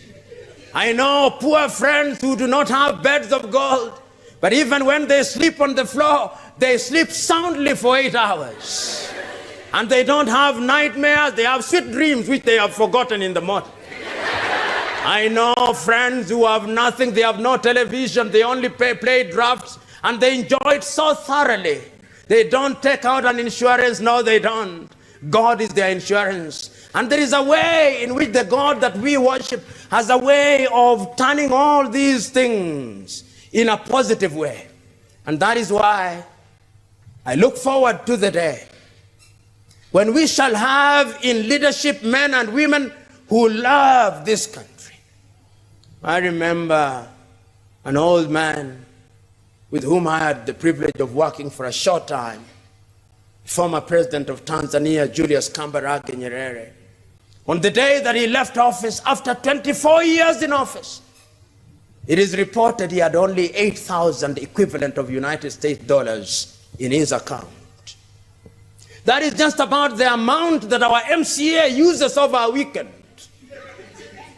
Mwalimu Nyerere, after 24 years, that is all he had.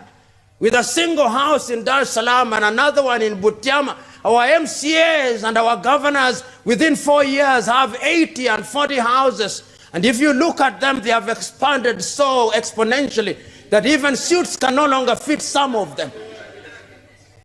If you look at them, they are even running away. Has it ever occurred to you that our leaders are running away from something? They are running away from themselves. When they go to the barber shop, the first thing they ask for, a man, dye my hair that it may not be white. If God divinely said that when you grow old, your hair turns gray, why are you running away from your age? And when you have men and women who are running away from themselves, from their appearance, how truthful can they be to us? They are little things, but they have something to tell us. I'm submitting to us that time has come, that we must remember that this country will only realize the potential the day that good men and women have the opportunity to serve. The Bible that we read has numerous stories telling us of how the people enjoyed when good men and women were in authority, and how they suffered when evil men were in authority. This country that I live in, that I love, has great potential, but potential is only potential. We have sinned and fallen short of the glory of both God and man. We must repent and be of contrite hearts. And our repentance must be total and complete, because the God that we worship cannot be mocked.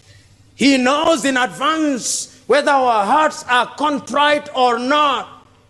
So today, if we are liberating ourselves from the 7 deadly sins, let us ask, and Koigi Wawa Mwere, who is a friend of mine and who is a Kenyan who has been wavering recently between 2 opinions, has written a beautiful book called Towards Genocide in Kenya, The Curse of Negative Ethnicity. And Koigi says, and I agree with him, that the tragedy of Kenya is that our low voltage ethnic warlords have hypnotized us, and they have made us believe that we only must follow them, and we have turned them into gods. We have deified our political leaders. We have treated them as God for so long that some of them now think that they are gods. Some of them now think that they are the Messiah. They suffer from the Messiah complex. They believe that God has sent them with a direct instruction to rescue us from latter-day pharaohs. No, they are not. And it is our duty to recognize and unmask them, and to know that they are only humans, and to remember that they are Dathan and latter-day Jannes and Jambreses. And when we do so, the God that we worship will liberate us from corruption of the morals. I know also that we have a cast of ethnicity. The God that I worship is a God of diversity. That God, in his divine wisdom, chooses to create human beings, some brown, some pink, who we call white. They are never white people. I've never seen a white person myself, but they are pink, but we say that they are white. Then there are some who we call yellow. They are not yellow, they are just brown of a different shade. Then there are some negroids, and within the negroid race there is a wide spectrum. And when the God sits upstairs, he must say, behold, what beauty. And we, in our own way, because as it is in heaven, so it is on earth, when we are creating things, when we make a piano unto ourselves, we give the piano the black keys and the white keys. And when we hit at the white, we hit at the black. How melodious the music, the combination of black and white. Even I, black and white. How melodious. The God that we worship is a God of diversity. That God loves the Kikuyu of Kenya for their industry. That God loves them. That God loves the Luhya of Kenya for their energy. That God loves the Taita and the Wakamba for their humility. That God loves the Maasai for their agility. That God loves the Luo of Kenya for their quest for perfection. That God is a God of diversity. And then that God brings them into Kenya and tells them, produce a melodious music that sings Kenya. And we are refusing to do that. We are judging each other on negative things. We are asking that we be judged by the content of our character. How is it that when you leave your home, you leave your beautiful child whom you love in the care of a Luhya maid? How is it that when you leave your home, you have a Kamba maid who is looking after your child? How is it that you have a Kikuyu plumber, you have a Luo carpenter, and that you have, as man manning your gate, you have a Turkana, and then when you are electing the president, you are told it must be from your tribe? I can never understand that logic. What you want is a man or a woman who fears God, who is going to ensure that Kenya thrives. And I look forward to the day when on the 8th day of August, we have the opportunity to select. The choice is very restricted, unfortunately, but we are saddled with them. Let us look at men and women on the basis of their ability, not on the basis of their ethnic extraction. And let us go down in prayer, because even these leaders that we think are terrible, God is capable in the twinkling of an eye into converting them into good men and women. Our prayer is that it can happen. God is capable of converting them and making them say, like Matthew in the Bible, or like Zacchaeus in the Bible, from whom I took, I shall return sevenfold. Because there is no forgiveness without repentance. There is no peace without justice. And I'm submitting to us that we are capable. You know, as I conclude, I always look and read the Bible and ask myself, I wish I was in the 1st century. And I keep on asking myself, would I have been Peter? Would I have been Thomas? Would I have been Judas Iscariot? Who would I have been in that arrangement? I delude myself with the help of hindsight that I would not have been Judas. I think that I would have had elements of Thomas, because the thing that was happening was so monumental that it's only natural to question it. I would have asked Christ, I know you are Christ, but let me just confirm a little. And once I had confirmed, I would have followed Christ. Those are moments of doubt, and I ask myself, the eyes go down, and as I think about things like corruption, and I see to myself that Christ has been crucified, and Christ is in the grave, and everybody has gone their way. Peter has run away, and everybody has run away, and all of them are in a state of depression. They are saying, there was once a man who came, we thought he would liberate us, but they crucified him. This thing has ended. Then I remind myself that two women go to the grave in the morning, and lo and behold, there is nobody. And lo and behold, they are told, why do you look for the living amongst the dead? And I remember that there is a journey to Emmaus. And I remember that the 72 are gathered somewhere on the day of the Pentecost. And I see to myself that perhaps this is the day of the Pentecost. And that we are mincing over these things, and we have our own day of the Pentecost. That after you have gone through these series of teachings about the 7 deadly sins, and it has been exposed to you, and after you've been forewarned that in fact, if you don't change your ways, then you will have eternal damnation. And today we are talking about corruption, and we know corruption is a bad thing, and we know we have been victimized by it. I'm assuming to myself that the God of heaven is up there, and that is looking at us in his own divine way. He'll not be dramatic today. No, there'll be no parting of the Red Sea in that dramatic way. No. There'll be no pillars of fire. No, not in that dramatic way. There'll be no manna from heaven in that dramatic way, because he gave us an instruction. Go ye and subdue the world. Go out and part your own Red Sea. Go out and make your own manna. So there is a day of the Pentecost today. And I want and I believe that after we leave here, you will all be speaking in tongues. And that you'll be speaking in tongues, and what you'll be saying, no more negative ethnicity.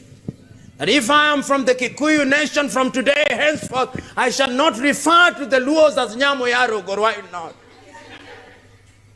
That if I am Luo, I'm not going to refer to the Kikuyu as Jarabuon. I'm not going to do that.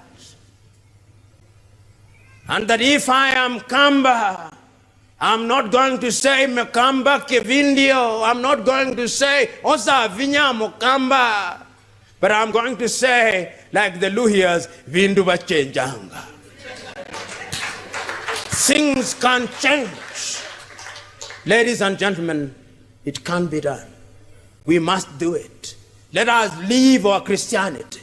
That does not mean that we will not sin. No. Winston Churchill said that success is moving from failure to failure without loss of enthusiasm. And I'm submitting to us that in our quest to meet Christ and to do good, we will move from failure to failure. But we must never cease to be enthusiastic, because the more we try, the more we reach close to our target. It can be done. It must be done, because if it is not done, we are done. God bless you, because God is from everlasting to everlasting.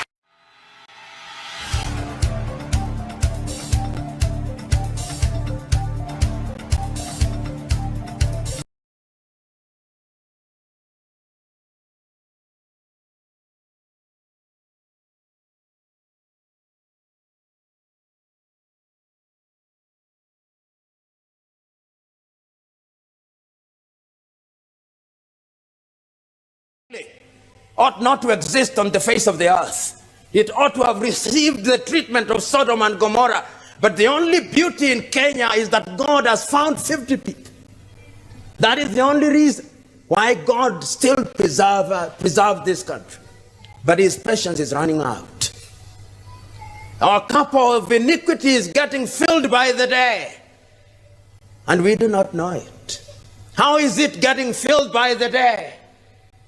On a daily basis, we are becoming a country where greed is celebrated. We give men and women opportunity to serve, and they steal from us. We give men and women the opportunity to preside over our health services. They acquire expired drugs. and women die, and children die. We are accusing Adolf Hitler of Holocaust. That is Holocaust of another kind. We are giving men and women the opportunity to preside over our transport department. They take the money, compromise the quality of our roads, and men and women die on those roads. And then we say that that is not genocide. It is genocide. And those men claim to be Christians. We give men and women the opportunity to preside over our counties. And our nurses are on strike for 1 month. And our doctors are on strike for 1 month. And not the president, not the opposition leader, not any member of parliament talks about it. And we celebrate them because of our ethnicity. You, the Kikuyu, say Modo wa Nyuba. You, the Luo, say Oduadu. And you, the Kamba, say Osa Vinyamo Kamba. How can a country run that way? How can a country run that way? And we claim to be Christians, and we are so corrupt. We are destroying the next generation. And that is why James, in the book that was read at chapter 5, verses 1 to 8, tells and warns them that you oppressors, the gold and silver that you have acquired shall corrode. All these things that you have acquired that make you feel important, it is nothing. The great Alexander the Great, who had conquered half the known world before the birth of Christ, at his deathbed, instructed the doctors to prepare a coffin with his hands outstretched, that it may be known to the world that you came with nothing and you go with nothing. And he asked that the pallbearers be his doctors to tell the world that when death cometh, even the doctors cannot stop it. Yet in our vanity, we believe that when we acquire things, then we are immunizing ourselves from something. The last time I checked, greed is like drinking salty water. The more you drink, the more you want, but your thirst will never be sated. We have individuals in our communities, including ourselves, who engage in graft and corruption either wittingly or unwittingly, but most of it is wittingly. And we celebrate these individuals. In Kenya today, when I look at the men and women in the opposition, when I look at men and women in government, and I remember that not so long ago I had the advantage of working in an organization that investigated them. I'm bound by the oath of secrecy, but I can generally say, I look at them and say, God save Kenya. God save Kenya. These are the individuals who will save Kenya. These are the individuals, the pharaohs who have acquired the garbs of Moses, cheating us that they are Moses and they are pharaohs in disguise. God save Kenya. The tragedy is that the Kenyans either do not know or do not care. But I suspect that they know, and they have simply chosen to do what was described by the prophet Isaiah. They have eyes, but they do not see. They have ears, but they do not hear. They have a form of Christianity, and Christianity has only become a fig leaf with which we hide our moral nakedness. We must interrogate our Christianity, because if it were true that being Christians immunize us from greed, then this country would be one of the countries with the least corruption in the world. It cannot be right that we are 80% Christian, we claim, and we are one of the most corrupt nations in Africa and on earth. This corruption that is alive and well in us. It is alive and well in us because we think that corruption and the things that we have acquired illegally are going to save us. But when you read the book of Luke, that conversation between Christ himself and that rich man, the young rich man comes forth and said, "Good teacher, good teacher, what do I do to go to heaven?" Follow the commandment, Christ says in his divine soft voice. And he says, "I've followed all those commandments from my boyhood." But then Christ said, "But there is one that you have not done.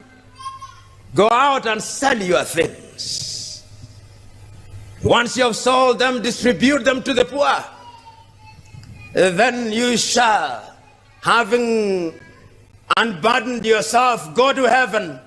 And the young man goes out, possibly shaking his head and saying, "Now I cannot go beyond that point." And Christ possibly pointing at him and telling his disciples, "I tell you, how difficult shall it be for a rich man to go into the kingdom of God?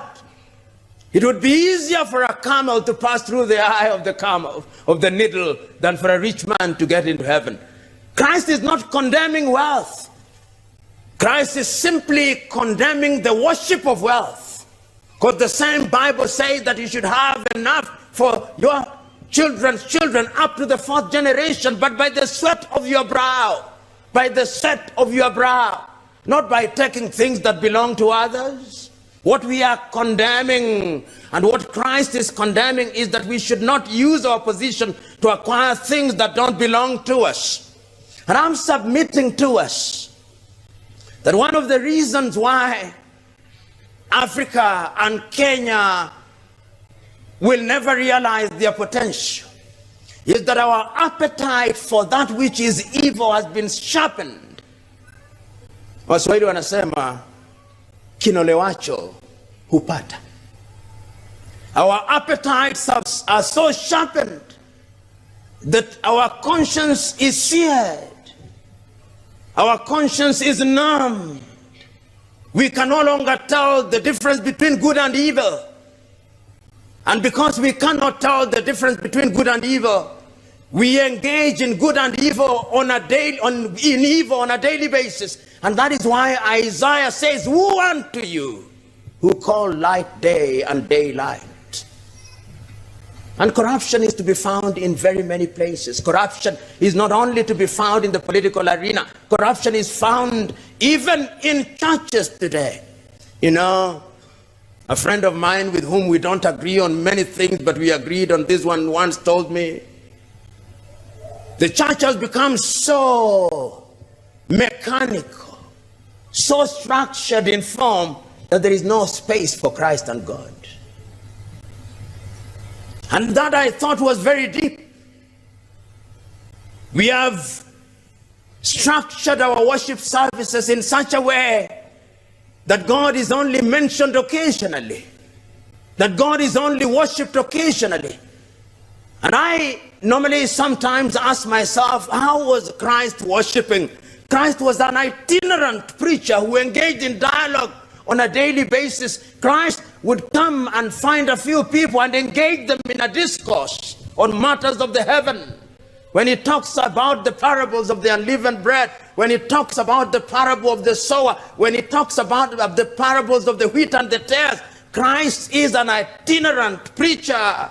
He did not have a title. Today we are hankering after titles. There is no shortage of apostles and bishops in this part of the world. Woe unto them on the day of judgment, they'll be told, "We know you not." So the question is, we who are seated here, we who are Kenyans, we who know what is good and right, are we the salt of the earth or we are the light of the earth? This is the question that we must ask. What is our contribution? I'm told at one time by a friend, whether this is a true story or is an apocryphal story, I do not know. But in some airport in the Middle East, that there was a signpost saying, "You can leave your goods here, they are no Christians."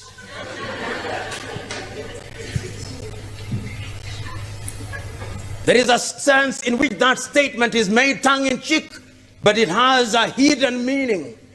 I'm sure that even in this church, when you are making an altar call, the pastor finds it fitting to say, as you come for the altar call, you ladies, take care of your burdens.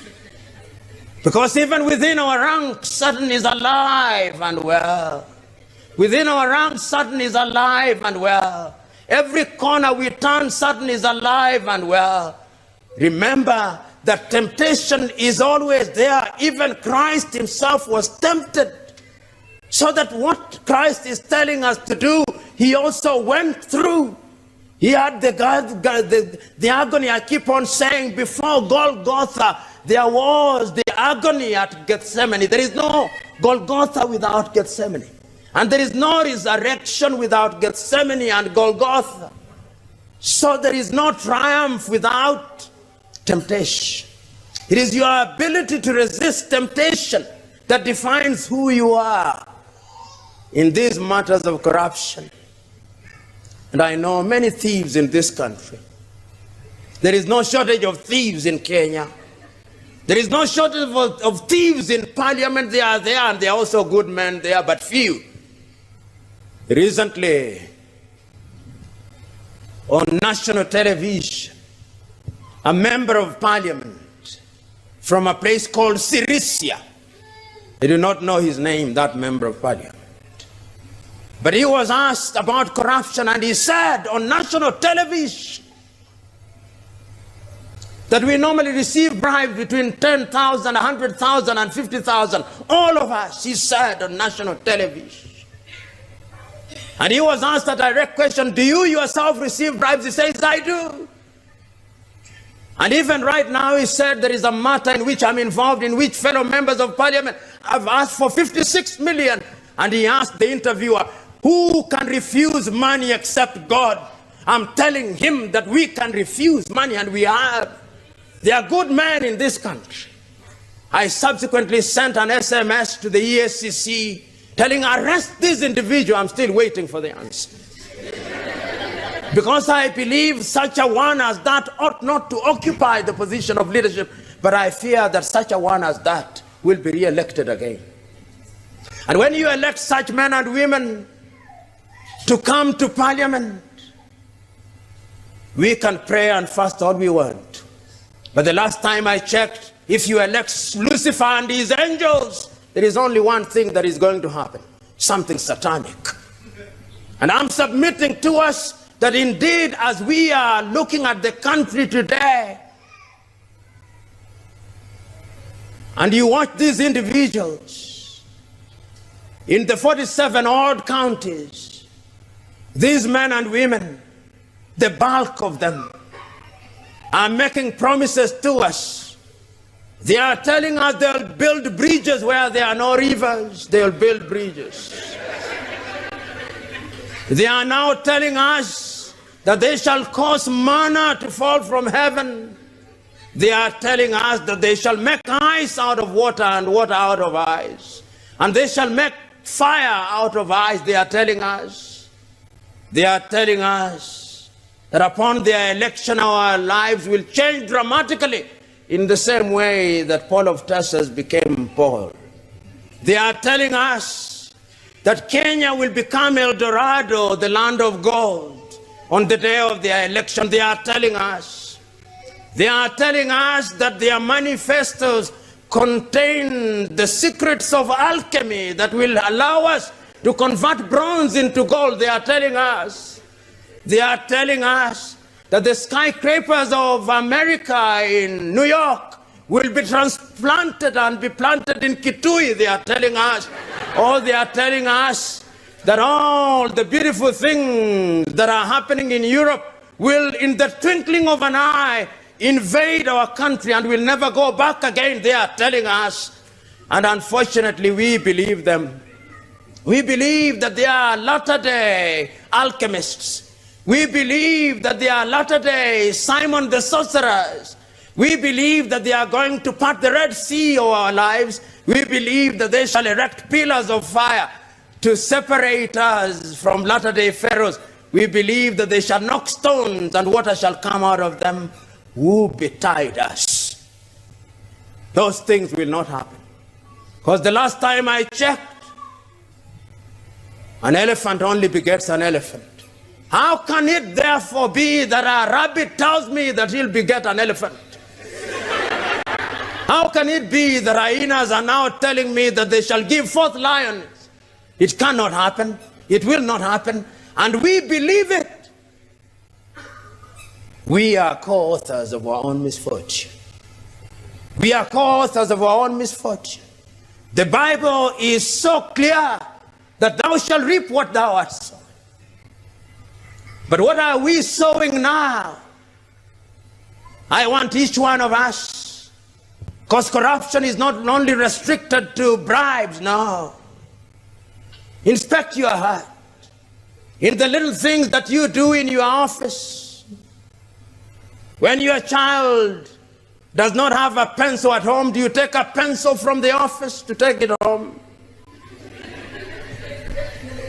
What do you do in private? Because we are in the business of doing that, and you don't think that that is corruption. You imagine to yourself, if every worker were to take a pencil from your place of work.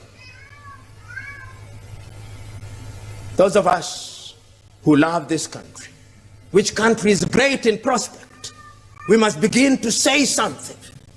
You know, whenever I've talked about corruption, I've always said that there are two ways of dealing with the corrupt in this country. To tell the king and the queens that they are naked, there are two ways of doing it. One of the ways is to be found in the synoptic gospels, and is what I call the way of John the Baptist. You go out into the agora and shout, "You Herodians, you have an illicit affair with the wife of thy brother Philip. Thou stands condemned." You say so in the agora. You will be arrested.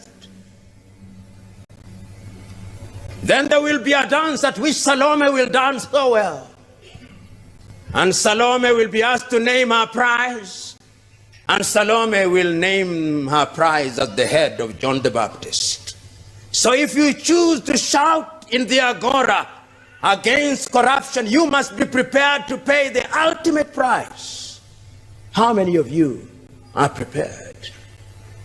Because the last time I checked, if you've not found anything, Martin Luther King Jr. used to say, for which you are prepared to die, you have no business living. All of us must find something for which we are prepared to die. Then we are worthy of living. It is incumbent upon us as Christians and patriots to point out the evils that bedevil our country, not with the arrogance that will inflame the anger of the leadership, but with the firmness that will open their eyes. We must do that consistently without fear of consequence. But there is another way also of doing it depending on the circumstances, and that way I call the way of Nathan. Nathan visits David and he tells David, "O king, in your kingdom there are two people, one very rich and the other one very poor with only 2 animals, and the one who is very rich takes the one from the poor one." And David says, if there is such a one is my kingdom, then such a one should be punished. And he says, "O king, it is you. You have taken Uriah's wife, and you have sent Uriah into the battlefield, and he is dead there." There is a sense in which we must determine what is the right approach. There are times when you use the method of John the Baptist, and there are times when you use the method of Nathan. Choose what is appropriate. Choose the instruments of first resort when first resort is at hand. Choose the instruments of last resort when the last resort is at hand. But never, ever stop doing the right thing. Those of you who are familiar with the World War II will remember this famous report, which I do not render in the manner in which it was rendered, but I render it in this manner without losing its substance. The famous statement attributed to Martin Niemöller. When they came for the Jews, I said nothing because I was not a Jew. When they came for the communists, I said nothing because I was not a communist. When they came from the trade unionists, I said nothing because I was not a trade unionist. When they came for me, there was nobody to say anything. The moral of Martin Nemola's statement is, and when there is danger, shout against it. And we put it so very well in Kiswahili, mwenzako akinyolewa kichwa chako kitie maji. Because there is a sense in which you could be the next. Kumbukeni mtego wa panya uingia waliomo na wasiokuwemo. Na pia tukumbuke kilichompata ngwena na kiboko ni vivyo. So let us never imagine for one moment that we are safe. Throughout the ages, we have seen good men fight corruption. It is not a battle that started yesterday. We have told ourselves that it all started in heaven. And then we descended to the Garden of Eden and we saw the exploits of Lucifer. Then we went to Sodom and Gomorrah and we saw the contention between Abraham and God. And it did not stop there. We saw Moses grappling with Jannes, Jambres, and Dathan. And it did not stop there. Our own Christ is tempted, being told, if you only agree to worship me, the entire world will be yours. And Christ says, no, the only one to be worshipped. And it did not stop there. Even our own Christ was betrayed on the basis of 30 pieces of silver. But there are good men throughout the ages who have demonstrated by word and deed that when the chips are down, they are prepared to pay the ultimate price. That is how I understood the story recorded in the book of Daniel, the story of 3-4 young men, Daniel, Hananiah, Mishael, and Azariah, known to us much more famously as Shadrach, Meshach, and Abednego. When they were performing in the household of Nebuchadnezzar, they were given different names. They were told to worship an idol made 6 cubits wide, 6 cubits long. And they were told, you've got to worship it, and they refused. And a fire was lit 7 times over. And the Bible records that those who threw them into the fire were consumed immediately. But when they went in there, they said, the God that we worship will rescue us. But even if he does not, we shall not bow unto you. And within a few minutes, we are told that there was a 4th man in the fire. And Nebuchadnezzar said, but I threw in 3 men. But I now see 4, and the 4th one is like a son of the gods. We must always create an environment where the 4th man comes like a son of the gods. And that we can only do by resisting that which is wrong at all critical times. But like Luther King used to say, before the victory is won, men who are righteous and women who are righteous will be called all manner of names. But do not be deterred. Is it not Winston Churchill who said, you can never realize your goal if you turn to throw a stone at every dog that barks? Let the dogs bark, but you move forward ever, backward never. We are being told that there is something happening in Sodom and Gomorrah, but the divine injunction to the wife of Lut is that you shall not look back, because if you look back, you shall become a salt of stone. The choice is ours. The choice is as clear as it was in the day of Joshua.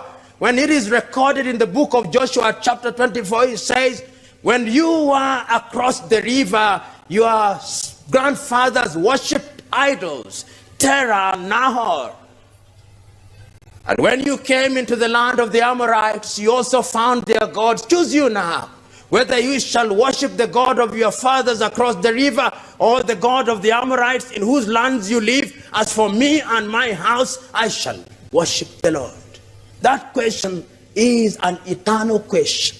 We must make a choice. The choices are not easy, but I know men and women who have made those choices. Stephen, the first Christian to be martyred, made such a choice. The question is, you are here today. What choices are you making today? Are you making the difficult choice of doing that which is right and good because it is just good to do that which is right and good? Are you enticed by the latter-day things that we see on a daily basis? Because I know that I have many friends who have helicopters. But the beauty of it, that when the helicopter flies, it must stop, comes down. I know many friends who have cars such as Lamborghini and Porsche and Mercedes-Benz. But the last time I checked, the Mercedes-Benz stops and he gets out of it and gets into his house of gold and goes into his bed of gold. But even in the bed of gold, there is no sleep. He has to induce sleep by using tablets, and even then sleep refuses to come. I know many friends who can afford all the good food in the world, caviar and all the good meat, but their appetite since disappeared. They've got to eat things to induce appetite, and even when they induce it, it does not come. But I know other friends who are not so materially endowed, or they don't need soup to sharpen their appetite. No, they were born ready.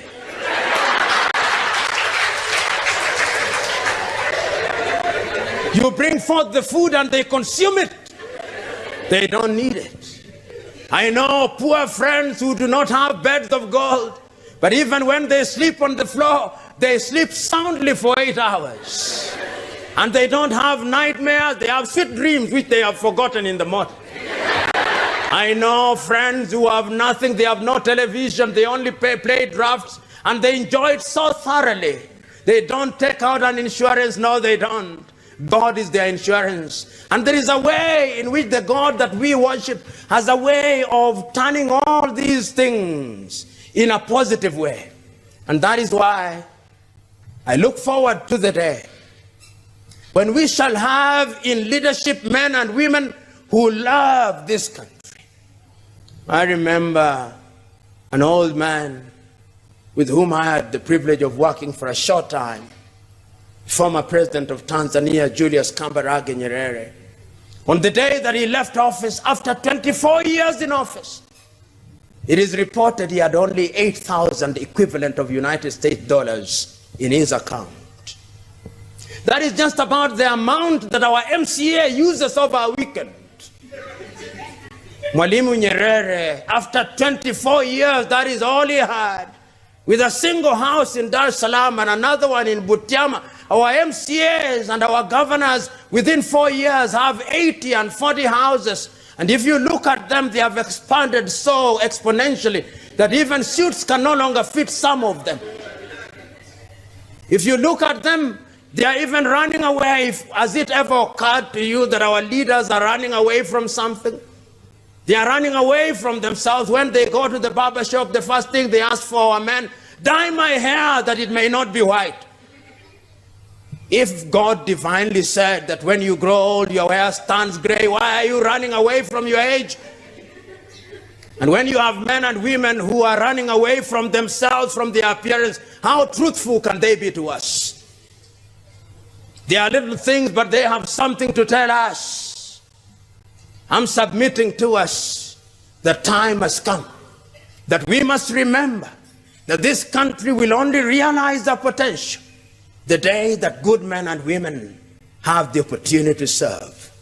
The Bible that we read has numerous stories telling us of how the people enjoyed when good men and women were in authority, and how they suffered when evil men were in authority. This country that I live in, that I love, has great potential, but potential is only potential. We have sinned and fallen short of the glory of both God and man. We must repent and be of contrite hearts. And our repentance must be total and complete, because the God that we worship cannot be mocked. He knows in advance whether our hearts are contrite or not. So today, if we are liberating ourselves from the 7 deadly sins, let us ask Koigi Wawa Mwere, who is a friend of mine and who is a Kenyan who has been wavering recently between two opinions, has written a beautiful book called Towards Genocide in Kenya, The Curse of Negative Ethnicity. And Koigi says, and I agree with him, that the tragedy of Kenya is that our low voltage ethnic warlords have hypnotized us, and they have made us believe that we only must follow them, and we have turned them into gods. We have deified our political leaders. We have treated them as God for so long that some of them now think that they are gods. Some of them now think that they are the Messiah. They suffer from the Messiah complex. They believe that God has sent them with a direct instruction to rescue us from latter-day pharaohs. No, they are not. And it is our duty to recognize and unmask them, and to know that they are only humans, and to remember that they are Dathan and latter-day Jannes and Jambreses. And when we do so, the God that we worship will liberate us from corruption of the morals. I know also that we have a cast of ethnicity. The God that I worship is a God of diversity. That God, in his divine wisdom, chooses to create human beings, some brown, some pink, who we call white. They are never white people. I've never seen a white person myself, but they are pink, but we say that they are white. Then there are some who we call yellow. They are not yellow, they are just brown of a different shade. Then there are some negroids. And within the Negroid race, there is a wide spectrum. And when the God sits upstairs, he must say, behold, what beauty. And we, in our own way, because as it is in heaven, so it is on earth, when we are creating things, when we make a piano unto ourselves, we give the piano the black keys and the white keys. And when we hit at the white, we hit at the black. How melodious the music, the combination of black and white. Even I, black and white. How melodious. The God that we worship is a God of diversity. That God loves the Kikuyu of Kenya for their industry. That God loves them. That God loves the Luhya of Kenya for their energy. That God loves the Taita and the Wakamba for their humility. That God loves the Maasai for their agility. That God loves the Luo of Kenya for their quest for perfection. That God is a God of diversity. And then that God brings them into Kenya and tells them, produce a melodious music that sings Kenya. And we are refusing to do that.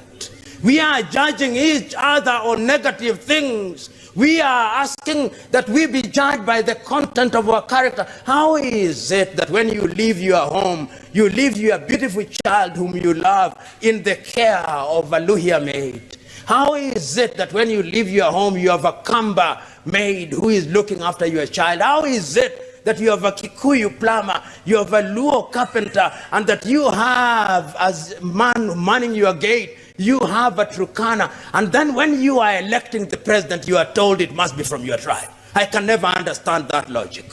What you want is a man or a woman who fears God, who is going to ensure that Kenya thrives. And I look forward to the day when on the 8th day of August, we have the opportunity to select. The choice is very restricted, unfortunately, but we are saddled with them. Let us look at men and women on the basis of their ability, not on the basis of their ethnic extraction. And let us go down in prayer, because even these leaders that we think are terrible, God is capable in the twinkling of an eye into converting them into good men and women. Our prayer is that it can happen. God is capable of converting them and making them say, like Matthew in the Bible, or like Zacchaeus in the Bible, from whom I took, I shall return sevenfold. Because there is no forgiveness without repentance. There is no peace without justice. And I'm submitting to us that we are capable. You know, as I conclude, I always look and read the Bible and ask myself, I wish I was in the 1st century. And I keep on asking myself, would I have been Peter? Would I have been Thomas? Would I have been Judas Iscariot? Who would I have been in that arrangement? I delude myself with the help of hindsight that I would not have been Judas. I think that I would have had elements of Thomas. Because the thing that was happening was so monumental that it's only natural to question it. I would have asked Christ, Christ, I know you are Christ, but let me just confirm a little. And once I had confirmed, I would have followed Christ. Those are moments of doubt, and I ask myself, the eyes go down, and as I think about things like corruption, and I see to myself that Christ has been crucified, and Christ is in the grave, and everybody has gone their way. Peter has run away, and everybody has run away, and all of them are in a state of depression. They are saying, there was once a man who came, we thought he would liberate us, but they crucified him. This thing has ended. Then I remind myself that two women go to the grave in the morning, and lo and behold, there is nobody. And lo and behold, they are told, why do you look for the living amongst the dead? And I remember that there is a journey to Emmaus. And I remember that the 72 are gathered somewhere on the day of the Pentecost. And I see to myself that perhaps this is the day of the Pentecost. And that we are mincing over these things, and we have our own day of the Pentecost. That after you have gone through these series of teachings about the 7 deadly sins, and it has been exposed to you, and after you've been forewarned that in fact, if you don't change your ways, then you will have eternal damnation. And today we are talking about corruption, and we know corruption is a bad thing, and we know we have been victimized by it. I'm assuming to myself that the God of heaven is up there, and that is looking at us in his own divine way. He'll not be dramatic today. No, there'll be no parting of the Red Sea in that dramatic way. No. There'll be no pillars of fire. No, not in that dramatic way. There'll be no manna from heaven in that dramatic way, because he gave us an instruction. Go ye and subdue the world. Go out and part your own Red Sea. Go out and make your own manna. So there is a day of the Pentecost today. And I want and I believe that after we leave here, you will all be speaking in tongues. And that you'll be speaking in tongues, and what you'll be saying, no more negative ethnicity. That if I am from the Kikuyu nation, from today henceforth, I shall not refer to the Luos as Nyamoyaro Gorwai not. That if I am Luo, I'm not going to refer to the Kikuyu as Jarabuon. I'm not going to do that. And that if I am Kamba, I'm not going to say Mekamba Kevindio. I'm not going to say Osa Vinya Mokamba. But I'm going to say, like the Luhias, Vinduba Chenjanga. Things can change. Ladies and gentlemen, it can be done. We must do it.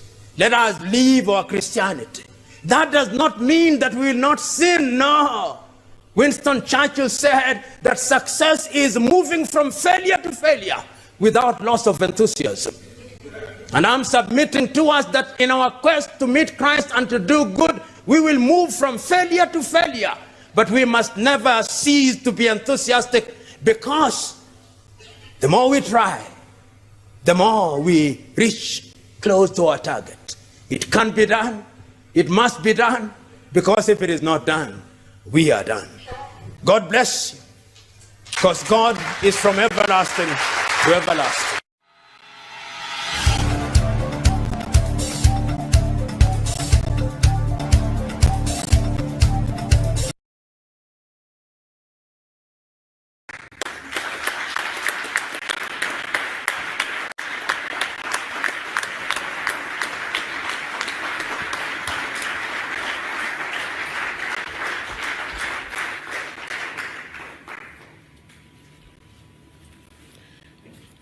Let me start by recognizing our host, Imboni Hadebe.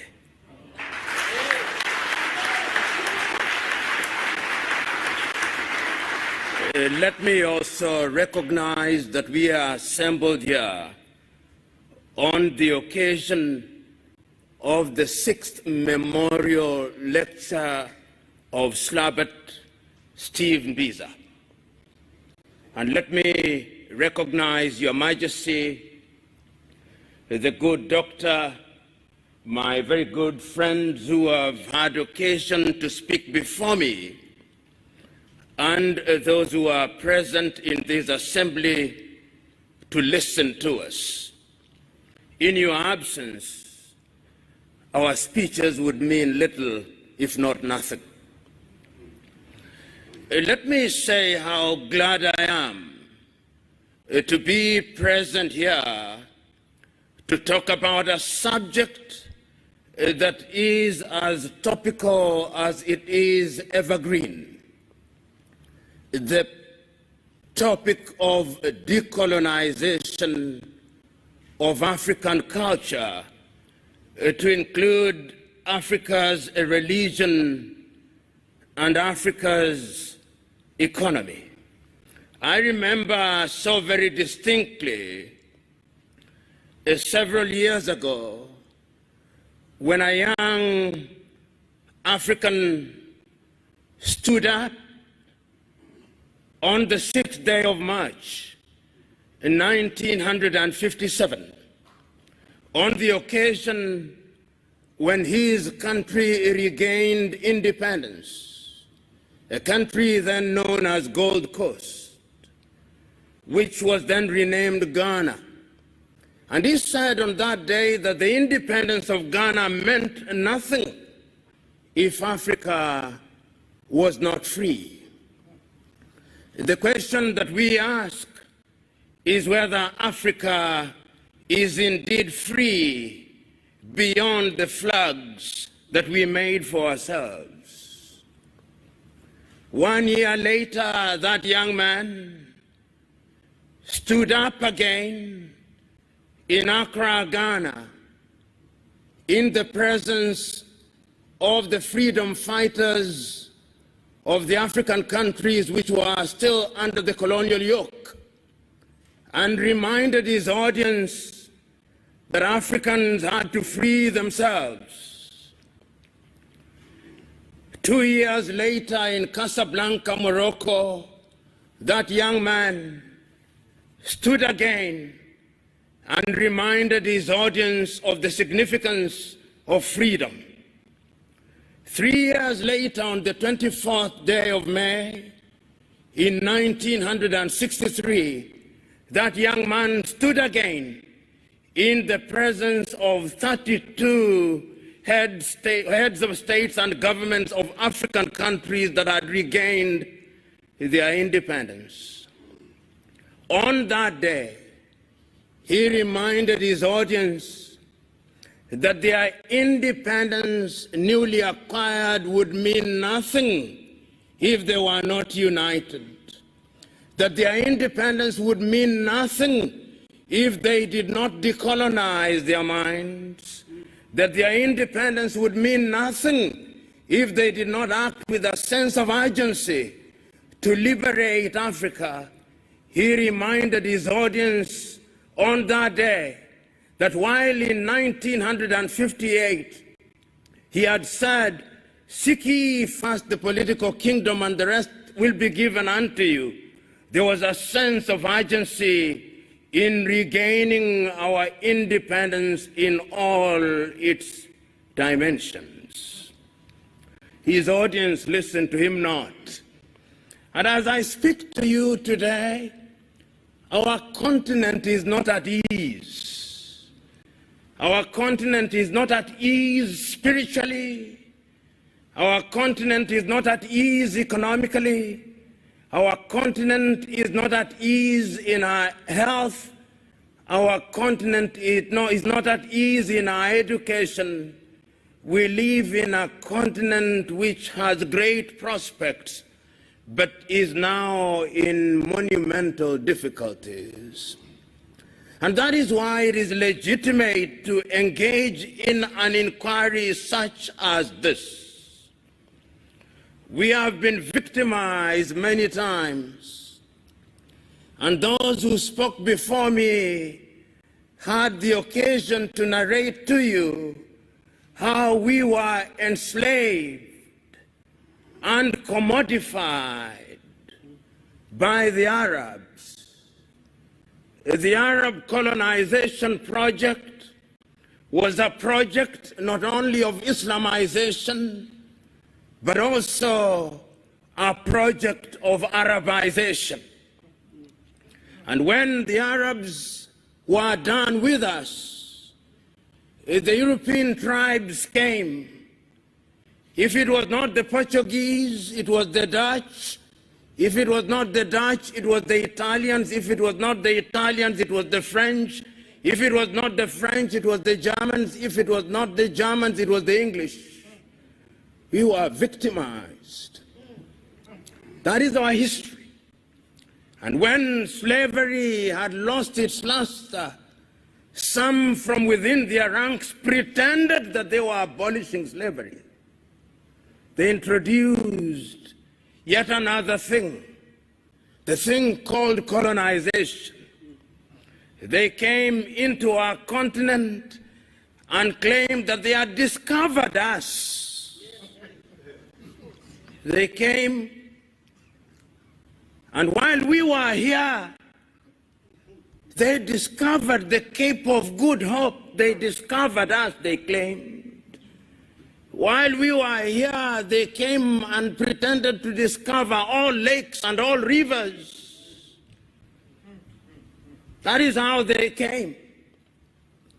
While we were here, they came and pretended that we had no history.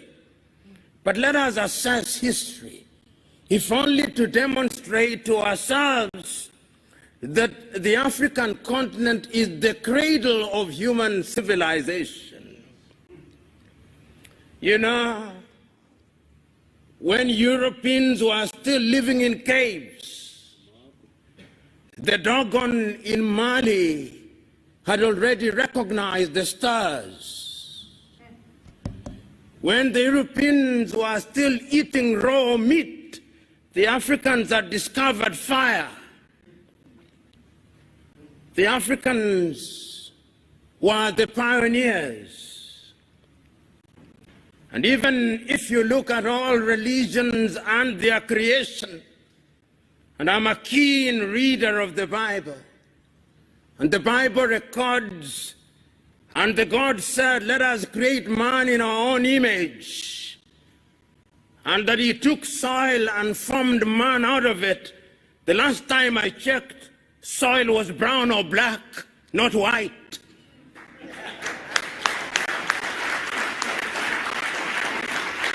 And I can confirm that I checked this morning.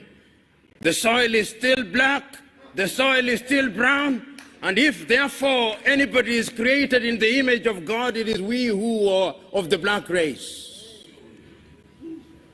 Islam also says the same thing. And you know, Africa has been abused. When you look at the maps that are drawn by European cartographers, Africa is smaller than the United States of America, and yet it is larger, almost as large as Asia. They minimize us at all times. Even the thing they call the Middle East, what is middle about it? How can it be that Israel is not part of Africa, but Madagascar is a part of Africa? When we assembled here to talk about decolonization of the mind, we must remind ourselves of our history. The pyramids were made here in Africa. It still defies architecture and engineering. It's the Africans who made them. The walls of Benin, which are 4 times longer than the Chinese Great Wall, were here in Africa. The temples of Lalibela, which were dug out in Ethiopia out of the soil, were made here in Africa. The great walls of Monomotapa in Zimbabwe were made here in Africa.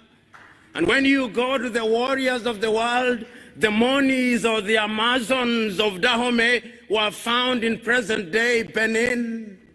King Zinga of the Mbanda, of the Batamba was here in Angola.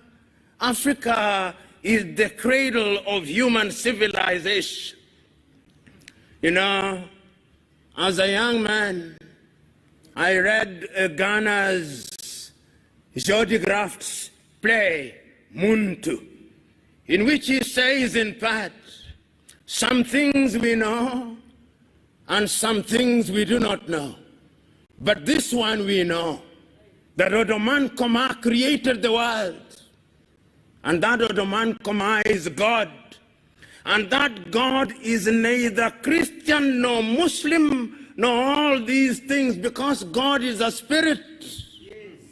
And if he is a spirit, he cannot be all those things.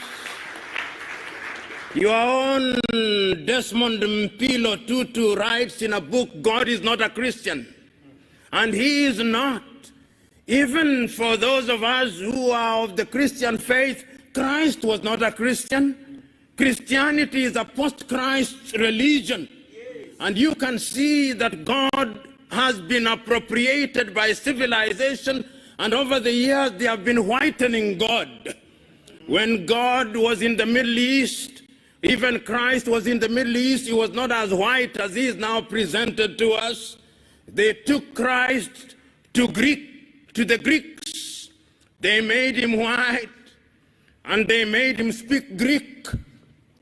When they were tired with him, they took him to Rome, and they made him speak Latin. And when they had tired with it, they created a religion that they called the Roman Catholic Church.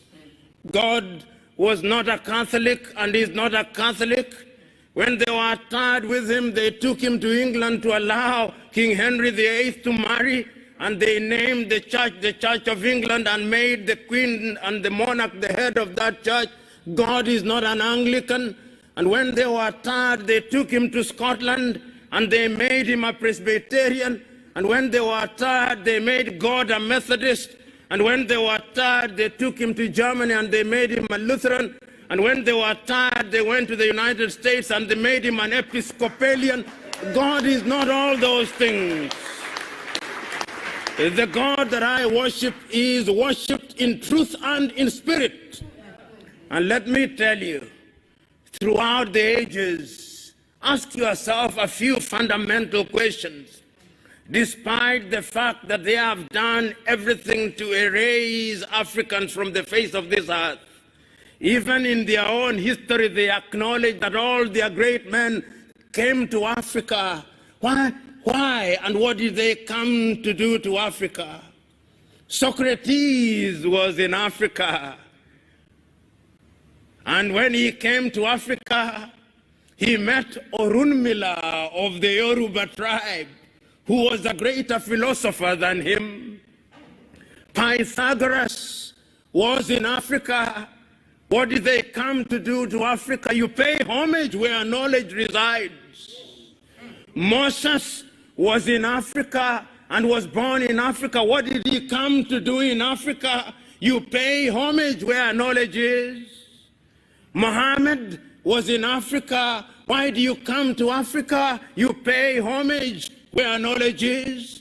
Christ or Yeshua was in Africa. Why did he come to Africa? You pay homage where knowledge is. The Lord Krishna of the Hindus was in Africa. Why did he come to Africa? He came to pay homage where knowledge is. This is the cradle of human civilization. But we have been so beaten over the years. We have been so abused over the years. They enslaved us because they feared us. They colonized us because they feared us. They now have a new project, the neo-colonial project. And I'm told that the neo-colonial project is a twin of another child called colonization. Their mother is imperialism. And imperialism never changes its character. It only changes the masks that it wears. We must be wary of it. It is sad when they came here and abused Christianity, they told us to close our eyes in prayer, and when we opened our eyes, the land had disappeared. That is who they are. They are not our friends.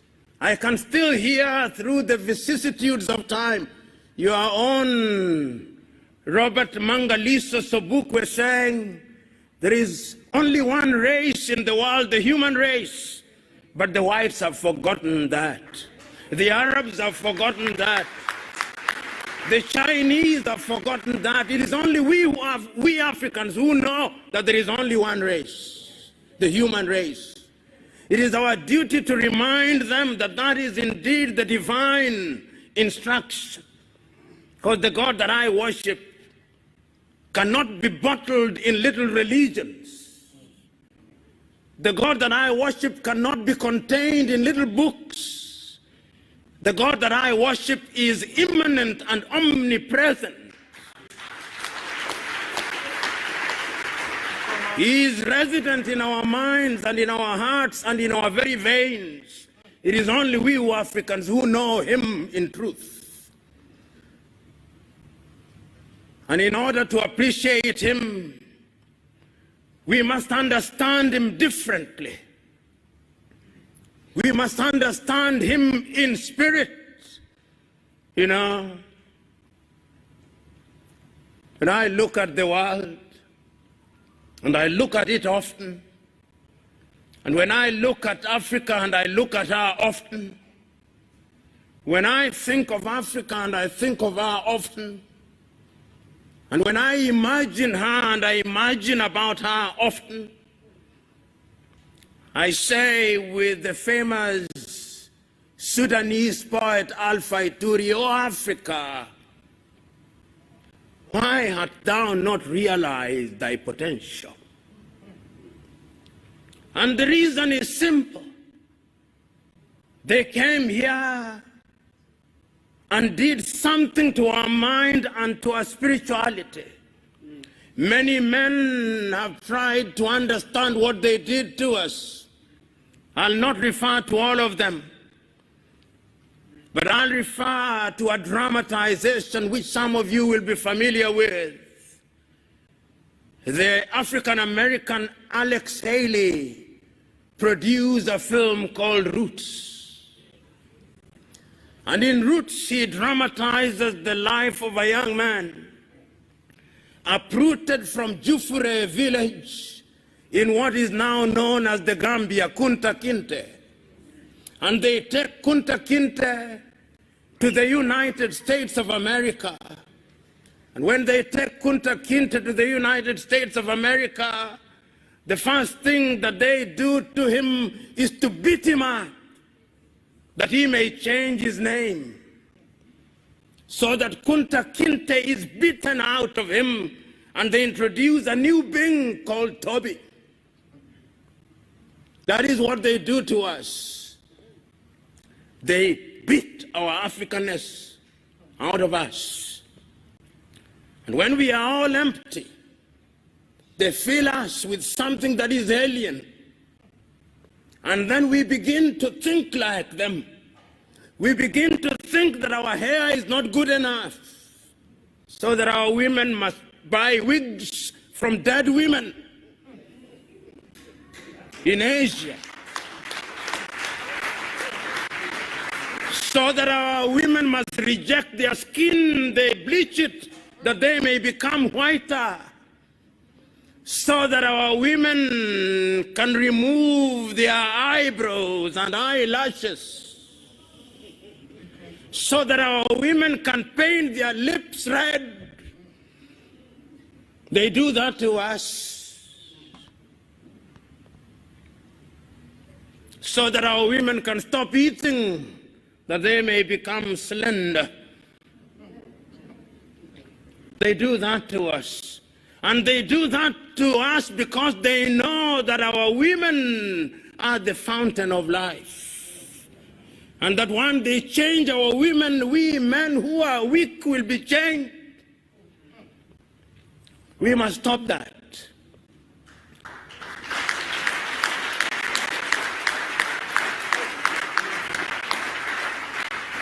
We are created in God's image. You know, John Garang Dimabior in Sudan once asked the Arabs, why do you want to Arabize us? Why do you want to Islamize us? This God who created us, Nuer, Dinka, Zulu, Kosa, Herero, Nama, Ovambo, Ovimbundu, Igbo, Luo, Agekoyo, Dogon, Wolof, Yoruba, Fulani, Fulfude. Was he stupid? If he is all wise, is he not a God of diversity who wants to be celebrated in different and diverse ways?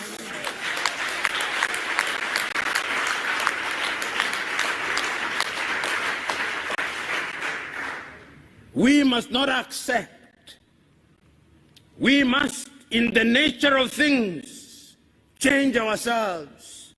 You know, just this morning, I was reading the latest work of a great African, Achille Mbembe, from the Dark Night, Essays in Decolonization.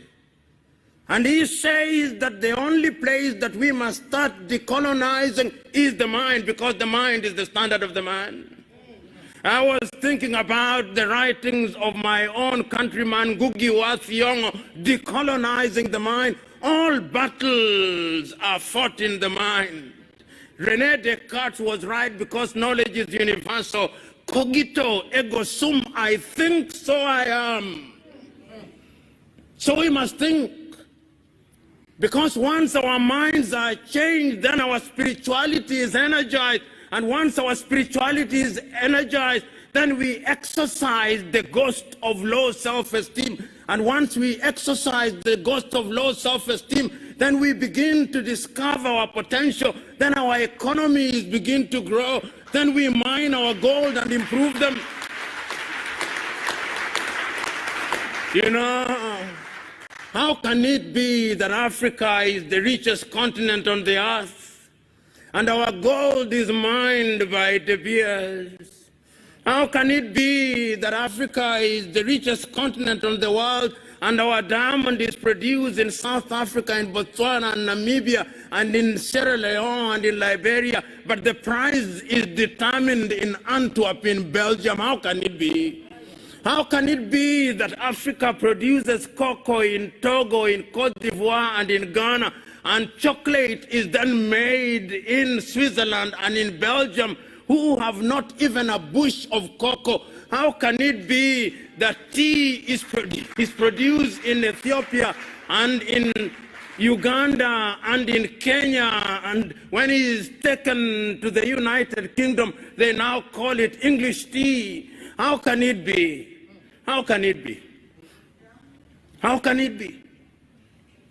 How can it be that coltan is mined in the Democratic Republic of Congo, but not a single African country makes a mobile phone? How can it be?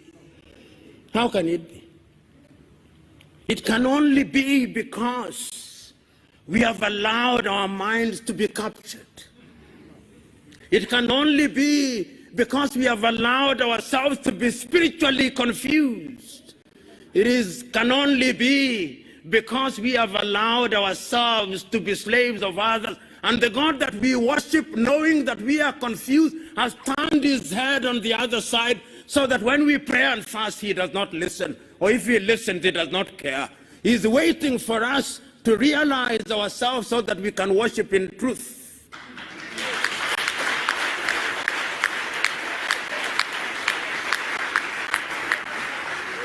And you know, this is intergenerational. The pains that are being visited upon this generation are out of the sins that were committed by the other generation. It is a time to repent, so that we who have transgressed may say that we have repented, because the future now does not lie in us. The future lies in the young ones. Chinua Achebe was right. These are the young suckers that will grow when the old banana dies. These are the very same upon whose shoulder Africa shall rise. Your duty and my duty is to plant the tree in the knowledge that one generation plants a tree, another generation waters the tree, another generation prunes the tree, another generation enjoys its shade. That is our duty. So this morning, we are not here to say new things. We are only here to remind ourselves that in the beginning there was God, and that God created man, and that man I suspect was an African, and that man could not have been anything else but an African. Why I suspect so? Because all creation says that man came from the earth. And as I said, the earth is either black or brown. So in the beginning there was an African. And in the beginning there was a spirit into which that mold was made alive, and that spirit was God. And I suspect that God gave us intelligence. And I suspect that God created Africa where it is in the very middle, because the very middle, the very center is the fulcrum, and that is why I suspect Africa is where it is, enjoying not too much cold, enjoying not too much sun. It is in the middle. It is indeed life measures as it should be measured. And that is why I suspect in his divine wisdom, he put all the minerals in Africa. If it is not gold, it is coltan. If it is not coltan, it is iron ore. If it is not iron ore, it is copper. And he does not stop there. When he was distributing rivers and lakes, he ensured that Africa had the best of lakes, the best of rivers, and he did not stop there. He ensured that we are surrounded with the best of oceans. If it is not the Atlantic, it is the Indian, which should be called the African. I do not know why they call it the Indian Ocean, but that is their conspiracy. Then there is the Mediterranean. They also call it another name, and he did not stop there. Once he had done that, he ensured that this is a continent that has men and women who are so forgiving, so generous. This is the only continent that has welcomed all civilizations. We started with the Arabs. They abused us. Then came the Portuguese. We welcomed them. They abused us. Then the Dutch came. We welcomed them. They abused us. Then the Italians came. We welcomed them. They abused us. Then the Germans came. We welcomed them. They abused us. Then the French came. We welcomed them. They abused us. Then the English came, we welcomed them and they abused us. Then the Indians came, we welcomed them and they abused us. Then the Lebanese came, we welcomed them, they abused us. Now the Chinese are coming, we are welcoming them and they are abusing us. We must stop this. And we can only stop this through self-realization. And that is why when I conclude, I must conclude by making reference to a great African, Ante Cheikh Diop of Senegal, who writing in his book, The African Origin of Humankind, Myth or Reality, says, this is a problem that can only be solved through aggression. And I'm telling us, this is the time now for Africa to rise. Africa will be great. Africa must be great. And it will only be great if we choose to spiritually decolonize our minds, our hearts, and culture, because it is only then that Africa will be a great continent. God bless you.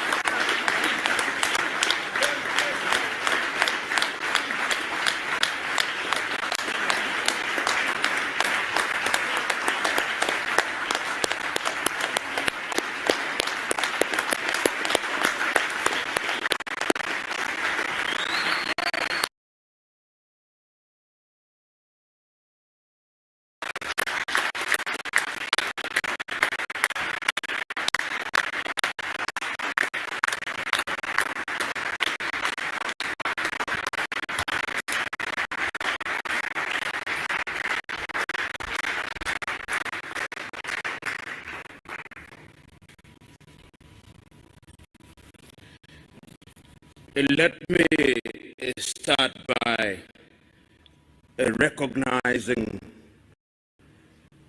our host, Imboni Hadebe.